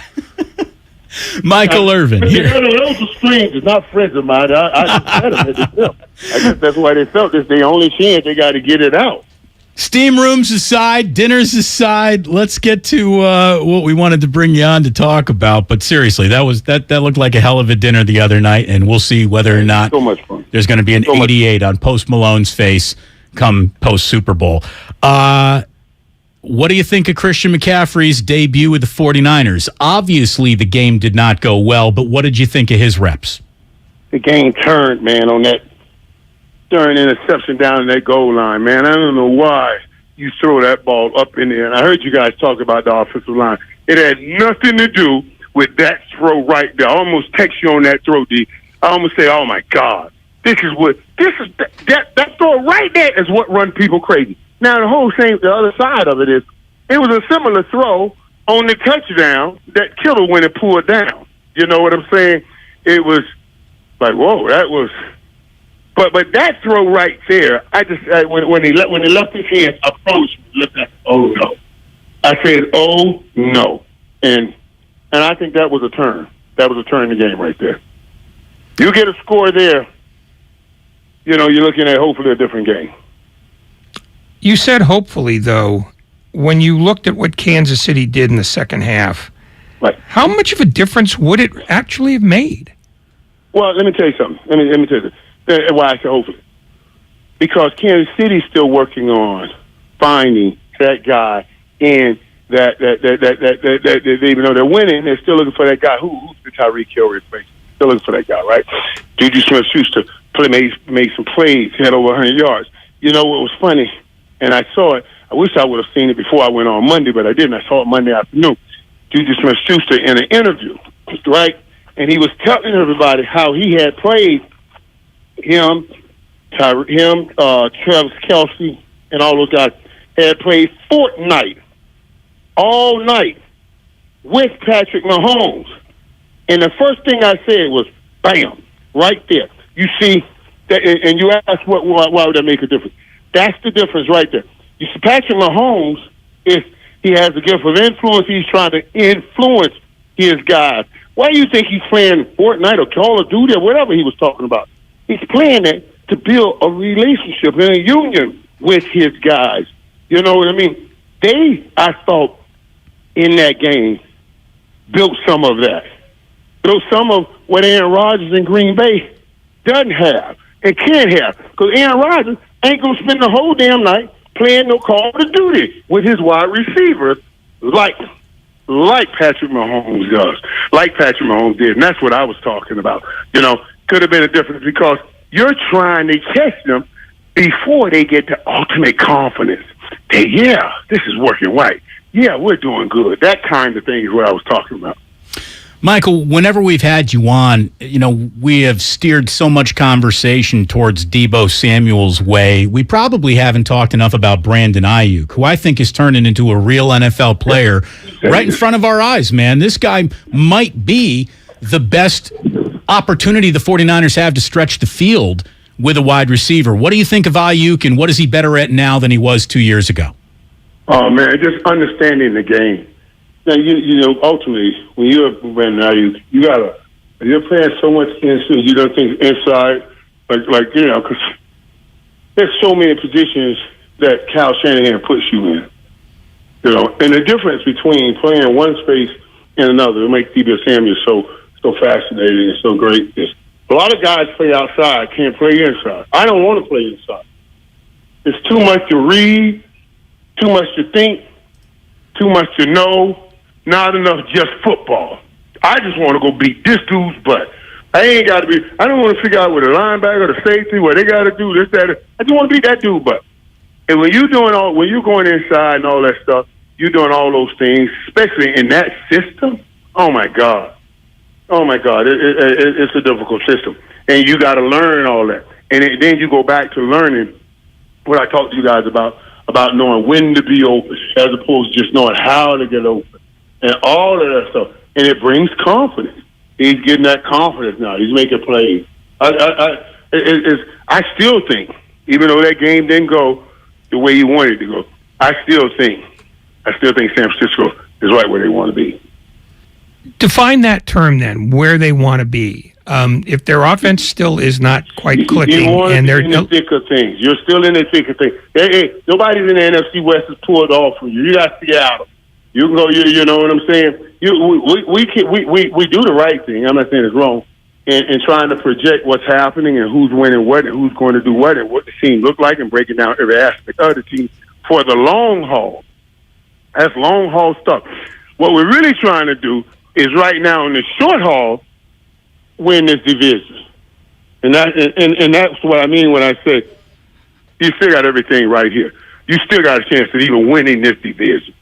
Getting back to where things went wrong with the 49ers, you get inside the Chiefs' 35-yard line 5 times and only have 13 points to show for it in the first half. Like, that's where you lose to Kansas City right there. You got to be punching that end zone. You just have to. And you could feel the frustration, I think, building post-game with quotes from Brandon Ayuk, quotes from George Kittle. By the way, here's what Brandon Ayuk said, Michael. I just feel like we got too many people that can change the game to score 23 points. Like, people can ask about the defense, but at the end of the day, we got to score more points than the other team, so that's how I feel. George Kittle was talking about getting the ball in the hands of playmakers, and I didn't know if that was a veiled shot at Garoppolo or at Kyle Shanahan, or it's just frustration coming out in a post-game press conference. But, it's up to a quarterback to get the ball in the hands of playmakers. And, Jimmy has his attributes, but he's also got his minuses. And I don't know if getting the ball in the hands of playmakers is what he is really best at. And that's where I think so much of this frustration is coming from.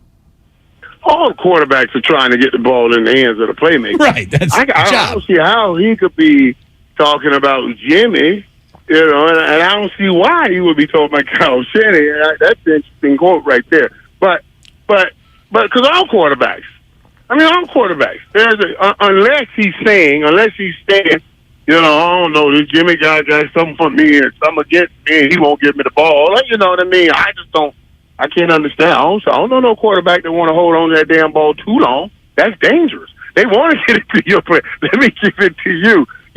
So I'm kind of stuck on that. I don't know where that goes. Do you think Deebo Samuel, and I asked you this earlier in the year, is he really a one? And you laughed. You wrote back after he had that huge play against the Rams, is he still a one? And look, that was an incredible play. He's had 2 incredible plays all year. That's it. He had a big run against Carolina, or Seattle, I guess. He had a big run against Seattle, an amazing play against the Rams, a season-high 7 catches against Atlanta. But to me, he is still underused drastically, week in, week out, by Kyle Shanahan and the 49ers. I'd like to see Deebo get 15 touches a game, for goodness sake. It's not even close to that, Michael. No, I'm with you on that, buddy. I am absolutely with you on that. And there's nothing else I can say to that. I don't know why. I know he's going to get their attention, but that's nothing new. That's nothing new, So I'm with D-Hop came back the other day. We did that simulator, James. I think I told you guys about it. When D-Hop came back last Thursday. They threw about 18 targets to him on his first day back. You see what I'm saying? On his first day back. So I know you're absolutely right. He should be getting his targets. And especially with all the different places that you put him, there's no way they can continuously keep him under wraps. He should be getting his targets. Do you think that there could be a hot seat involved in Kyle Shanahan's future if Christian McCaffrey isn't what the doctor ordered? Boy, a hot seat almost implies sometimes, dude, a hot seat, job's in trouble.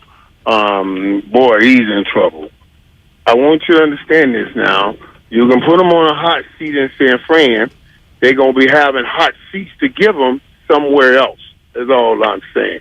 So I don't think it'll be on a hot seat. I don't think it'll be on a hot seat at all, to tell you the truth. But I'm letting you know, if you put them on the hot seat, somebody else seat will be hot waiting on them. When you watched 49ers Chiefs the way you did, how much of what happened when the Chiefs had the ball was the 49ers not having their best players out there all the time, and how much of it was the Chiefs going to score 6 touchdowns against anybody? I don't want to say the Chiefs scored 6 touchdowns against anybody. They didn't do it against Indy, you know what I mean, and didn't do it against the Bills. But so I won't say anybody. But not having all your players that plays a large role. Getting guys back that game. I know we got a lot of guys back that game, but you know that was their first game back. You know, all of those things, man. It just yeah.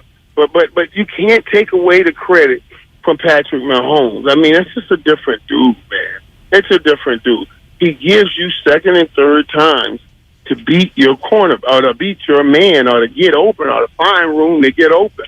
And that's a hard thing to be, especially, it's hard to stop at full strength, let alone talking about not being at full strength. What I'm seeing him do this year, too, is like another level. I can't help but watch Patrick Mahomes and think about Steph Curry.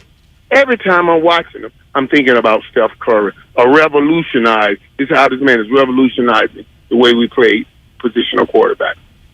Curry getting 33 a night early on here in the NBA season. We got Warriors and Suns, and look at Michael Irvin helping us do forward promotion. It's coming up tonight here on 95.7 The Game. Curry off the chain, man. Curry just Curry, they didn't play. Y'all gotta stop this, boy. Hey, every time I look at that dude, man, I can't believe God made that right there. Like, what? That dude shooting up threes, turning around, looking at that crowd. I mean, dude. I mean, it's just incredible to watch, man. I really enjoy watching. I can watch him play anytime. Well, I know how much you love sports, and you love excellence, and you love players who can maintain season after season of excellence, because that's really what excellence is in professional sports. I mean, anyone can have, not anyone, but a lot of guys have 2, 3, 4 years maybe at the top of their position in their respective sports, but to stay there over a decade, it's really, truly amazing. And I guess that's what brings us... True greatness. It's true greatness. I always say great is I had a moment in time. Greatness is I had many moments over time. You see what I'm saying? That's what you're talking about. Yeah. This dude is greatness. I got many moments over time. He just does it over and over and over and over and over again. Well, let me apply this topic. That monomaniacal about being this great is a great thing to watch. Let me apply this topic then to our last question. Do you think either Tom Brady or Aaron Rodgers will have a return to greatness in them before their careers end? Yeah, I think Aaron Rodgers is still return to greatness if they go find him. They find him another Devontae out. That's simple. His physical skill set's still there. Tom Brady is going through that process like a kid. You become a kid. You're a kid first, and you need all the help you can get, and then you grow up old enough to start doing things on your own as an adult, and then you go back to being like a kid when you're elderly. As you get older, you need more assistance and more help.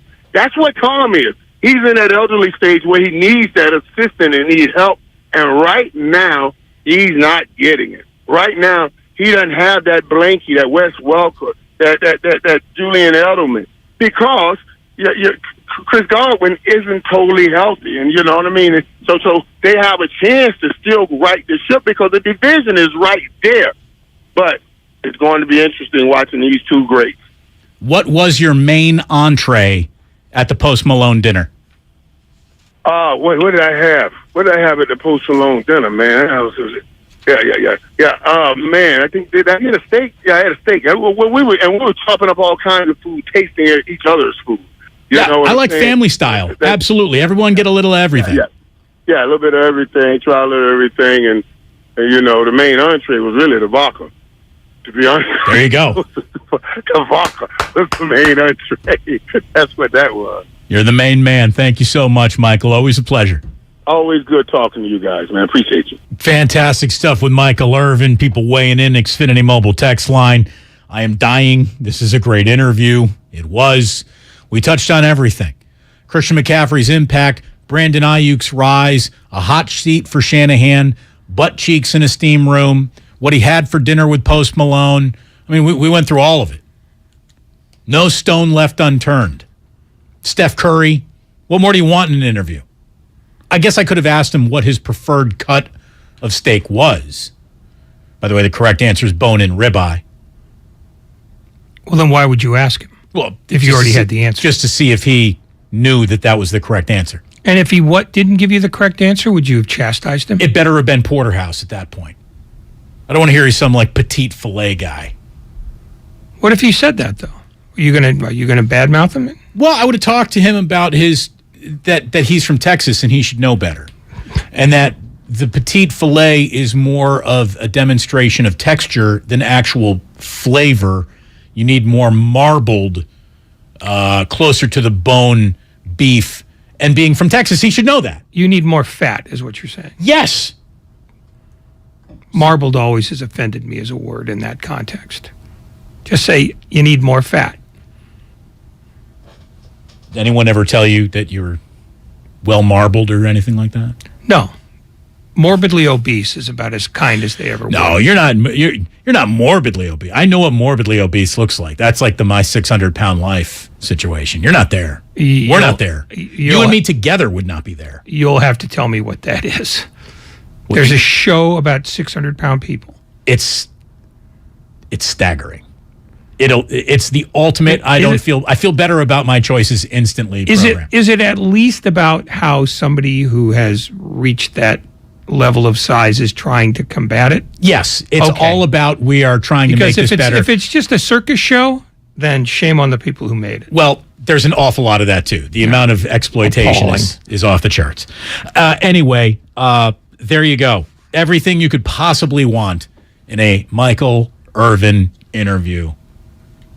Odyssey app listener, thank you very much. Someone says here, I love and prefer my Ray well marbled. Well, don't we all? That's where the flavor comes from. Look, we pay attention. You need to read better text. We pay attention to things so you don't need to. We've been paying attention to Christian McCaffrey's acquisition, and obviously you've been paying attention to all that too. One of the things, though, that we were getting into with Michael was, Debo needs more touches. I think we all agree that George Kittle probably needs more touches. Brandon Ayuk is playing himself into a more touches neighborhood. And how many touches you got? I mean, what if Christian McCaffrey... I mean, how many touches does Christian McCaffrey need to really be as impactful as he needs to be to prove the worth of picking him up? I mean, to get the best out of him, you're touching the ball 20 to 25 times, right? Yeah. 10 out of the backfield as a runner, another 8 to 10 touches as a receiver, you would think. Opening up a screen game. I mean, how many plays do you think the 49ers are going to run in a game? Well, that's the thing. What's their average? I'd put it at about 65, 70 plays in a game. Oh, I don't even think it's 70. I mean, I'd have to look. With their tempo, you might be right. That's the thing. If they want to get more touches, play faster. Playing faster doesn't seem to be a thing that they're pivoting towards. I don't think they've ever played faster. I don't think that's what they do. Are they going to do it now? Will they do that now just to get the ball into their hands of more playmakers? Feels like that would be part of it, right? I mean, Christian McCaffrey has never been a low-volume player. Trying to turn him into that. Somebody says it's not the quantity of touches, it's the quality of touches. Yeah, sure, but at the same time, it's like buying a lottery ticket. You never know which one is going to equal the big play. So the more lottery tickets that Christian McCaffrey is sold by this coaching staff, the more chances are that he's busting out a big play. I got the Niners at 22nd in the league. They're running just over 61 plays a game. Not bad. That's good instant on-the-spot research, Lucas. 22nd in the league, though. It's not good. How about that hurry-up offense you were worried about? Hurry! That's the thing. Go faster. It feels like it's not games that dictate that outcome. It's their own pace of play in those games that's dictating that outcome. I have them at 16. I don't know where you're getting your number, but 428 plays is what I'm looking at.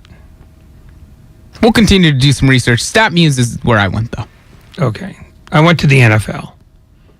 Oh, look at Ray. I don't trust him. I'm a company whore. Just dunking on you. I'm at StatMuse. I'm at NFL.com. Oh, Ray, are you looking at total plays or plays per game? Because with bye weeks, it kind of fluctuates the numbers. Yeah. They haven't had their bye, but they haven't had their bye week yet. Well, they have not had their bye yeah. week. Others have, though. But it's only 2 weeks of bye weeks. It's not a lot of teams. It's just like 6 teams that have been on a bye. There's 8 teams who have been on a bye, but don't get all NFL.com-y with me, Ray. I'm just telling you what the right number is. Don't you snap at me. I'll turn 557 into 527 before you know it. Oh, what do you think? You can well marble this hour? I can fatten it up. We can go to 59 if you want. Hey, you can go to 59. I know when I leave. Company man. You just said you're a company man. Not this company. Not Odyssey. Yeah, no, God, no. I'd turn them over to the feds for a sandwich. By the way, look, no one's ever accused me of being a company man. Have you seen the architectural renderings for the Dome Stadium that the Tennessee Titans are planning? Yeah. Did you immediately think what I thought too? I don't know what you thought. Well, you're following me on Twitter. You've seen this, right? It got by me. There isn't a single architectural moment in sports where Levi's Stadium doesn't look worse. There isn't. And I've had tons of people in my mentions about like, look, Damon, you got way into how much you didn't like Levi's Stadium, but now I've gone and you know what? You're right. It is just the only thing that even suggests that might be the stadium of the San Francisco 49ers are the red seats. Like that literally could be anybody's stadium. Anybody's. There is nothing that is architecturally unique or even interesting about the place.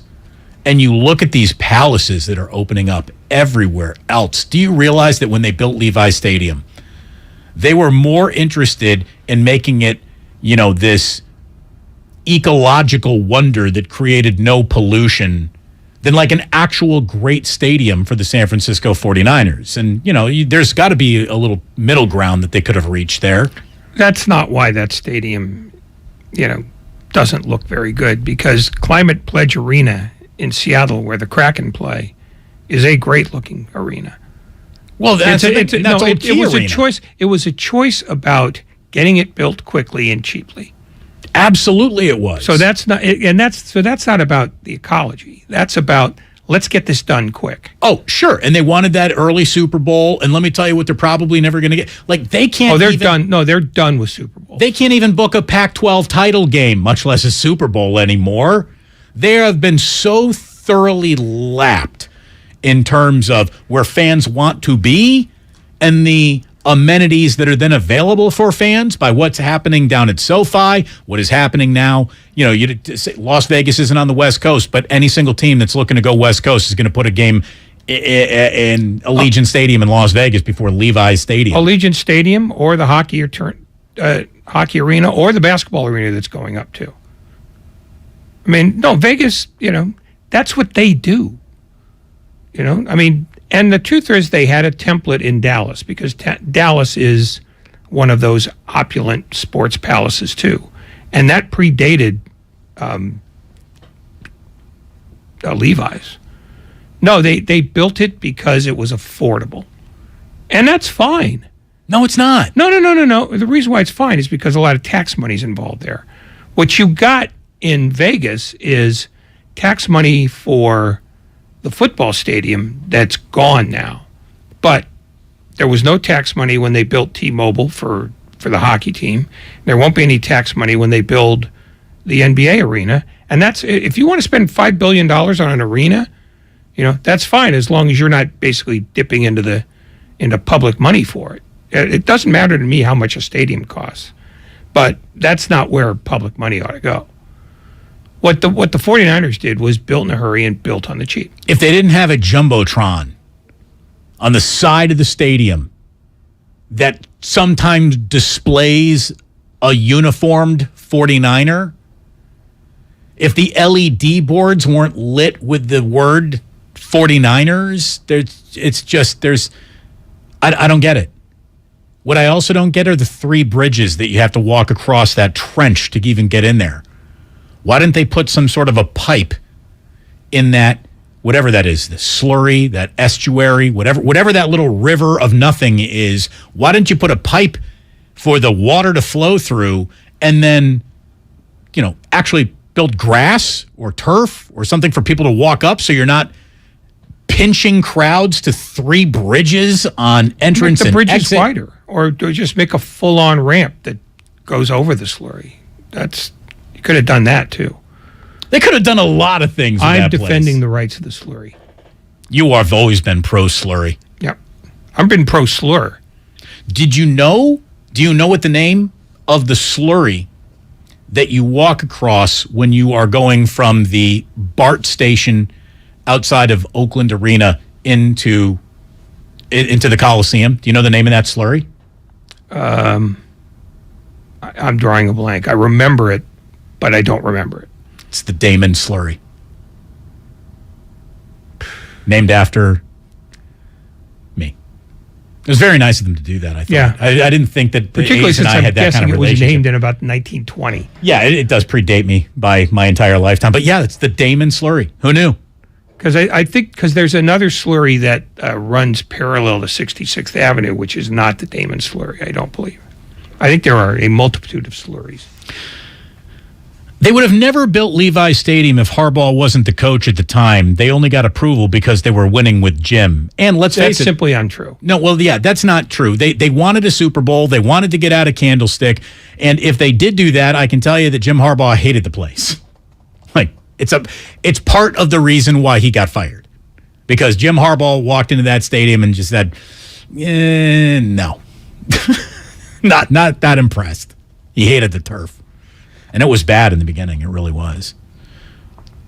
Yeah, it was, Jim Harbaugh had nothing to do with that getting built. And Jim Harbaugh hating it had a lot more to do with him wanting to irritate the hell out of Jed York than anything else, because he knew that was Jed's baby. And so he took every opportunity he could to mock the building. No one wants to hear you got an ugly baby. But that's an ugly baby, and it gets worse with every newborn baby that the NFL is producing stadium-wise. It's bad. By the way, anybody feel the earthquake this morning? I did. Ray, you were on the ferry. You were on the boat, right? I was on the boat. Yeah. I saw no whitecaps. There was a 5.1 shaker this morning around 11:45, and here's an actual story that I've been sitting on for a couple weeks here. But do you realize that we have even more to worry about? Even more to worry about. For years, seismologists have warned everyone about the big one, and I'll tell you, there was 2 seconds.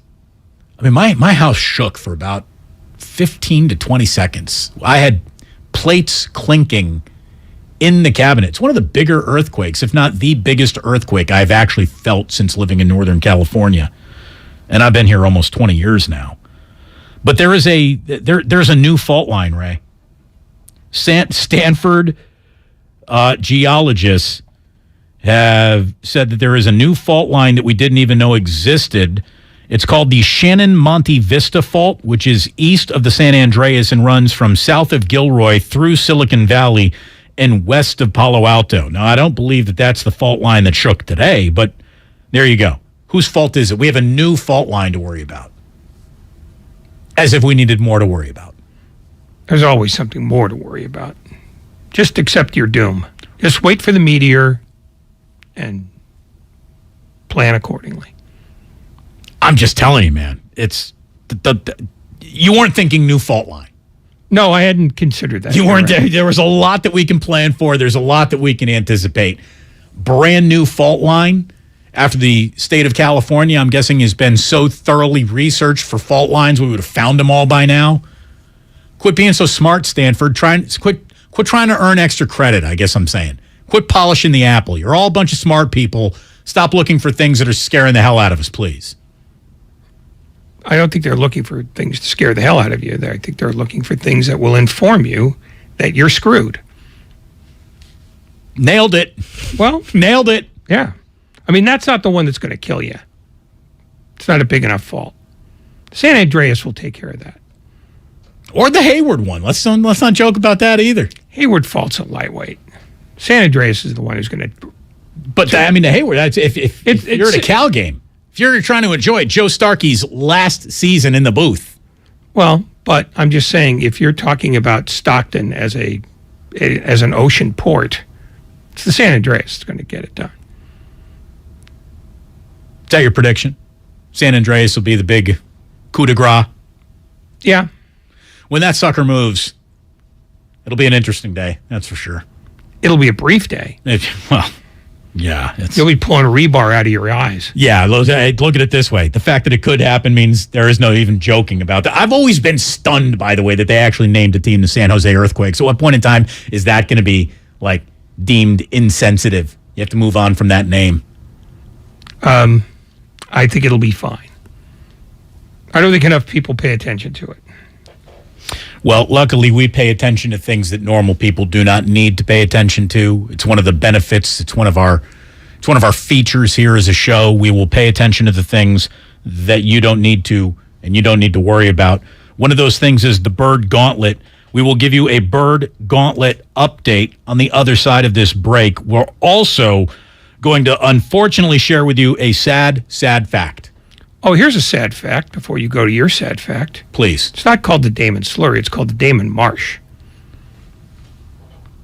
It's been downgraded from a slurry in the 5 minutes that you mentioned. I've lost my slurry status? Yep. Doesn't Damon Slurry sound so much better than a marsh? To me, a marsh is never pinpointed. It's a swamp. It's a low-grade swamp. Well, that's the thing. But a slurry is like a river of swamp that specifically goes in one direction. To me, a marsh would be a large swath of land that is very marshy. I don't think that they have defined it correctly. They should go back to slurry. Well, take that up with the geologists who name fault lines. I should call my buddy John Fisher and see if he has enough political juice to go back from marsh to slurry. Political juice? Again, he's supposed to build a $12 billion stadium. He can't even rename the slurry. Yeah, Do you like Slurpees, by the way? Have you ever had a Slurpee? Yeah, when I was 8. Did they have Slurpees when you were 8? Oh, God, yes. I didn't think they had enough freezing technology back then. Well, the Earth hadn't heated up to its current ridiculous state by then. You actually had winters back then. Like the official 7-Eleven Slurpee? Well, I didn't look for a copyright on it, but you could go to a 7-Eleven and get a Slurpee. I would love to see little Ray Ratto, your tiny hands around a big cup, smiling, enjoying a Slurpee. I wish I could go back in time and see that kid and ask him, what do you think's going to go wrong? Because I know what you turn into one day. Oh, I'd probably just throw the Slurpee at you because it had already gone wrong by then. All right. So when we come on back, we will properly send you to Warriors basketball. We will give you one or two more totally useless pieces of information to dazzle your friends and family with before it's all said and done. And that is how we serve the general population here on 95.7 The Game. It's Damon, it's Ratto. Warriors Live coming up next at the top of the hour. So stick around for all that. It's presented by Xfinity. Supercharge your home with supersonic Wi-Fi. Unbeatable internet only from Xfinity. The Eagles Hotel California Tour. Welcome to the Hotel California. Live in concert with a full orchestra. Performing their iconic album Hotel California, beginning to end, plus a greatest hits set. The Eagles. One of these nights. SAP Center at San Jose, February 21st. Get tickets this Friday at 10 a.m. at Ticketmaster.com. It's easy to think all money managers are pretty much the same. But at Fisher Investments, we're clearly different. Different? How? You sell high commission investment products, right? No. Fisher Investments doesn't sell any commission-based investment products. Well, you must earn commissions on trades. Nope, never at Fisher.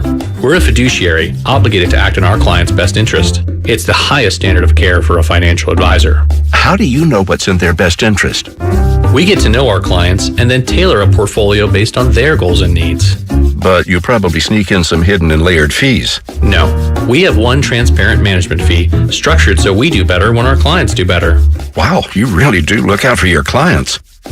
That's because our top priority is helping them achieve a comfortable retirement. It might be why most of our clients come from other money managers. Visit FisherInvestments.com to find out why investors like you switch to us.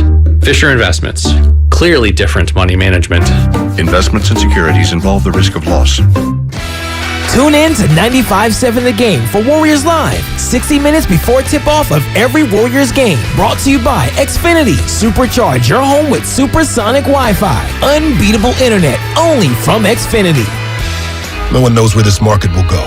Things could change tomorrow, next week, or next month. At Merrill, we've been here before, and history shows this is the time to stay focused on your future. Because through every market, the bull will always have your back. Find an advisor in San Francisco at ml.com/bullish. Merrill, a Bank of America company. What would you like the power to do? Investing involves risk. Merrill Lynch, Pierce, Fenner & Smith Incorporated, registered broker-dealer, registered investment advisor. Member SIPC, a wholly owned subsidiary of Bank of America Corp. Do you have 3 ex-wives and your current trophy wife wants a life insurance policy 3 times the size of the policies you had to purchase for your previous mistakes? If so, you need to call Big Lou at Term Provider, 800-200-1966. Big Lou is intimately familiar with your problems, and if you're 50 or 60 years old and in reasonably good health, a $1 million policy should only cost about $100 to $200 per month. Big Lou may have a solution for your previous policies as well. You may even save enough money to lighten the load on your new $1 million policy. Remember, call Big Lou. He's like you, except he's only on number 2. Call Term Provider at 800-200-1966. That's 800-200-1966 for $1 million in term life insurance that you can live with. Call Big Lou at 800-200-1966. 800-200-1966. Kirby is your driveway mechanic. They bring the shop to you with brake replacements, oil changes, washes, and so much more. Get $50 off your first oil change with code OIL50 at Kirby.com. That's CURBEE.com and use code OIL50. Your most valuable asset is your time. So why should buying a car eat up your whole day? At BMW of Fairfield, we value your time as much as you do. So once you've decided on your next car and how you want to buy it, we'll have you behind the wheel of your ultimate driving machine and on your way home within 1 hour. There is a better way. Experience it for yourself at BMW of Fairfield. One price, one person, 1 hour. Finding great candidates to hire can be like, well, trying to find a needle in a haystack, but not with ZipRecruiter. Its powerful technology actively finds and invites qualified candidates to apply to your job. So while other companies might deliver a lot of hay, ZipRecruiter finds you the needle in the haystack. See why 4 out of 5 employers who post a job on ZipRecruiter get a quality candidate within the first day. Try ZipRecruiter for free at ZipRecruiter.com/free. That's ZipRecruiter.com/free. When you can't stop, there's Vicks VapoRub. Vicks VapoRub sends powerful medicated Vicks vapors right to the source of your... so you can experience cough relief and breathe easier. Generations of families have trusted Vicks VapoRub to help relieve the worst cold symptoms. So next time you have a cough, reach for the Vicks VapoRub. Vicks VapoRub. Cough relieving is believing. This is Staples. So rumor has it that Staples has everything I need to ship. Mm-hmm. We have all the shipping supplies and services you need. Boxes? Yep. Mailers? Yeah, and we have UPS here in store. Huh. What will Staples think of next? right? No, seriously, I'm asking, what will they think of next? Staples is your one-stop shipping destination. Now get 50% off shipping boxes, mailers, or tubes when you buy 5 of the same item in-store or online with 1-hour pickup. Staples, the best-kept secret in shipping. Ends 12/31. Exclusions apply. Visit staplesconnect.com/shipping for details. Charging a cell phone can be like getting a booster shot. A booster is given to enhance or restore protection after a primary series vaccination, which wanes over time. Schedule an appointment when you are eligible. Sponsored by Pfizer and BioNTech. Here's what happened today on The Game. Presented by the County of Santa Clara. The morning roast from 6 to 9. I do think that Shanahan needs to take a hard look in the mirror and evolve. There's no doubt. It's been 6 years, Shasky. How long do I have to wait for Shanahan to evolve? Willard and Dibs from 9 to noon. We always say, it's a week-to-week league. This year has been more of a week-to-week NFL than any year I can ever remember before. Steiny and Guru from noon to 3. The area that needs the most improvement is situational play calling. Steiny, it's just, I'm starting to believe you have it or you don't. And Damon and Ratto from 3 to 6. Look, to me, there's only one way that McCaffrey truly pays off. He's got to be the decoder ring.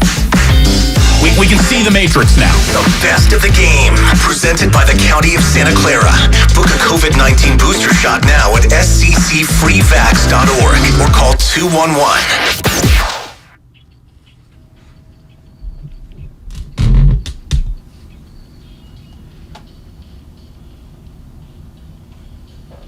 Now back to Damon and Ratto on 95.7 The Game. We are putting the finishing touches on this bad boy today. We want you to know that our man John Dickinson comes up next, getting you ready for Warriors and Suns. He's got a half an hour of pregame to 6:30. Then Tim Roy, he gets you ready from the arena. What is it now? Talking Stick, Crooked Stick Arena, whatever. It's where the Suns play, where Robert Sarver's been kicked out of. It's not Mullet Arena. That's all we know. It's not. Warriors and Suns tonight. 7 o'clock tip time here on 95.7 The Game. It's also on TNT tonight if you're going to be watching. And when the Warriors are at their best, man, they do see the Matrix. They turn into the Matrix. Matrix, obviously the former home of what? Sean Marion? Was that his nickname, the Matrix? It was for a minute there, and he was the son. So it all works. I love it when a show wraps up nice and tidy. I love it when it wraps up. I'm working so hard for you, Ray. Enjoy. Keep going. Enjoy. Okay. In fact, put in your best 8 minutes right now. Curry, off to a great start. He's got the third best scoring average in the NBA, 33.3 points per game. He's off to a heater, making 5.3 threes per game on 44% shooting. He is a career 42% three-point shooter, so he's shooting better than his career average to start this year. And that's why when the Warriors are at their best, they can actually go out there, they can see the Matrix. One guy who'd like to join that shooting party, by the way, is Klay Thompson. He had this to say about his early season slump that sees him getting 14 a game. And especially when you feel like you're the reason your team goes through a slump. So it's nice to get that out the way early. Yeah, like you said, in October. That really helps me put things in perspective. You know, I'm such a perfectionist. I want to be great right now. But I got to realize, man, it's a long season, and I'd rather peak come playoff time versus early November. There's no arguing with that. Ray, any slump, October preferably than June. Yeah, basically. Yeah, I mean, in the NBA. Yeah, I think you could say 8 months before the championship series is probably a good time to stink. Yeah, 8 months before important basketball's even really being played. Yeah, that's the time to shake it out and get rid of the cobwebs and the rust. So Warriors will be back at it tonight. They are the best show out there in the world of sports, and I am looking forward to having me some Warriors tonight. Sharks at home at 7:30. Feel good about that? Done scoring. I don't even know who they're playing. Ray, who are the Sharks playing tonight? I don't know. I think they're playing. Who are they playing? And see, you're a hockey fan. I'm not. Look, they've won 2 of their last 3. They're no longer the worst team in hockey, so they're doing fine. Heater. Sharks on a heater. They're at home against the Vegas Knights. That's right. There you go. There's a. I eliminated them as a possibility because they played last night. Now, isn't there a Vegas Knight who's sitting at the edge of becoming like the NHL's Iron Man, most consecutive games played? Not sitting on the edge. That's way ahead. All right. Well, no, but current active streak. Oh, leader. active streak. Yeah. I don't know even who it is. It doesn't matter. He's a knight. Screw him. The Bird Gauntlet. I told you useless information would be served to you. The Bird Gauntlet. No team in the NFL has ever run the Bird Gauntlet, beating all NFL aviation-related mascots. Avian. Thank you. The bird mascots in this league are Falcons, Seahawks, Cardinals, Ravens, and Eagles. The Cardinals beat the Saints 42-34 to kick off, what was that, week 7? Yeah. Yeah, so there you go. That was a Thursday nighter. So it remains a fact. No team has ever run the Bird Gauntlet.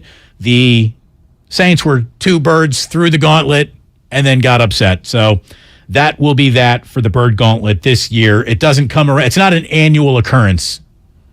You need the NFL scheduling gods to give you a Bird Gauntlet. It's like waiting for the cicada. So, yeah, what was it 7 years? 13. 13! I believe it's 13. Come on, pick up that tempo, cicadas. It's like Shanahan's offense. Can we make them moving that faster? No. They've been doing this for millions of years. They're not on your clock. So, as an East Coast guy, someone who grew up on the East Coast, once every 13 years is about enough of those damn things. You've never lived through a cicada month, have you? Because you're a West Coast guy. But I've been there when they've decided to emerge. They make for crunchy walking. Crunchy walking. They all turn into peanut shells when they die, like 3 days after they emerge from their cocoons to mate. And then the noise. It's deafening when they really all start humming together. Yeah. It's nuts. But it's less irritating than the midges. The midges? We saw those in Cleveland the little this year. pinchy things? No. You Those mean are like earwigs. Right. Those are the little gnat things that always seem to visit Cleveland in September and October, and they make some games literally unplayable because they form these massive clouds. What New York Yankee basically got pushed off? Was it Jabba Chamberlain? Yes. Was it? Yeah. Yep. Did I get that right? You did. Can I also follow up on something before we say goodbye? Is it about the slurry? No, it is about the history that the Vegas Golden Knight is chasing, and his name is Phil Kessel. And tonight will be his 990th consecutive game, which is the most ever. He's passing Keith Yandel. How about that? He's a hockey player. Yes. He also got into a huge fight with a sports writer once who accused him of eating 3 hot dogs a day. That's an insult? Yeah, kind of. It was to him. Well, yeah, because, the implication was that he was a fat pig. Is he girthy? Would you describe him as girthy? I would not. I don't think there are any girthy hockey players. There are guys who are bigger than others, but I wouldn't say that any of them are overweight. That's usually sweated out of them in a couple of games worth. Roberto Luongo's pretty girthy. No, he's not. Should this be where I ask you about what you think a sumo goalie would do in the pipes? Thank you. Oh, that was a Thinking Man's Thursday question, wasn't it? Or was that, He would never lose. He'd never give up a goal. Ever. Somebody says cicada cycles every 17 years. Get it right, Ray. Yeah, Ray. Well, I'm a jerk. I should go home, study up. You can enjoy a Slurpee. And what was your go-to flavor of Slurpees? They didn't have a cornucopia of options then. What was it? So your just like ordered childhood a Slurpee, and it was there. You got beige? Was that your flavor? No, it was kind of a red thing. I don't know what flavor it was. That was the only option you had. Do you think the red might have like cherry or fruit punch, or was it lemon? Could have been human blood. I don't know. No, it wasn't human blood. No kid wants a human blood Slurpee, especially an adorable, tiny hand Ray Ratto drinking a Slurpee. Speak for yourself. It's almost Halloween. It was red. That's all I know. Cherry. Fine. I'm going to go with cherry. Whatever. I don't know. You going to help me get to 57? I'm trying to get out at 57. Well, then talk me through this childhood Slurpee memory. I ordered Slurpees every once in a while when we walked by the convenience store. That was it. That was your memory. It wasn't like a momentous event in my life. What did Slurpee cost when you were a kid? 15 cents. Come on! What the hell's wrong with this world? A Slurpee costs like $30-40 right now. I'm pretty sure at a 7. Oh, no, it's $79.99. Get out of here. No, yeah, you can go home now. You can go home. I'm letting you out 30 seconds early. Party because down. You worked so hard. Ray has a boat to catch. Hopefully, the bar car is open on the boat tonight. The bar car is almost never open on the boat, and I hate the San Francisco Bay Ferry for that very reason. Bastards. Get it right. There was an earthquake today. Everyone needs a drink. Oh, literally, just bottles should be handed out free to every passenger. Would you prefer a Slurpee? No. Thanks to Michael Irvin for joining us today. We covered everything with Michael, from Christian McCaffrey to tattoos to dinners to butt cheeks. It was a comprehensive interview, if there ever was one. Thanks to him. Thank you, Lucas. Thank you so much, Grandy. Excellent stuff. Really appreciate it. Stick around. Warriors basketball with John Dickinson right around the corner here. Thank you for tuning in, and please do remember tomorrow, what we got? We're going to go inside the 49ers locker room. We don't know with who yet. And Coach Kerr. And Steve Kerr tomorrow here on Damon and Ratto. Thanks for tuning in. Enjoy your Slurpees, everyone. Sports don't build character, they reveal it. And like that.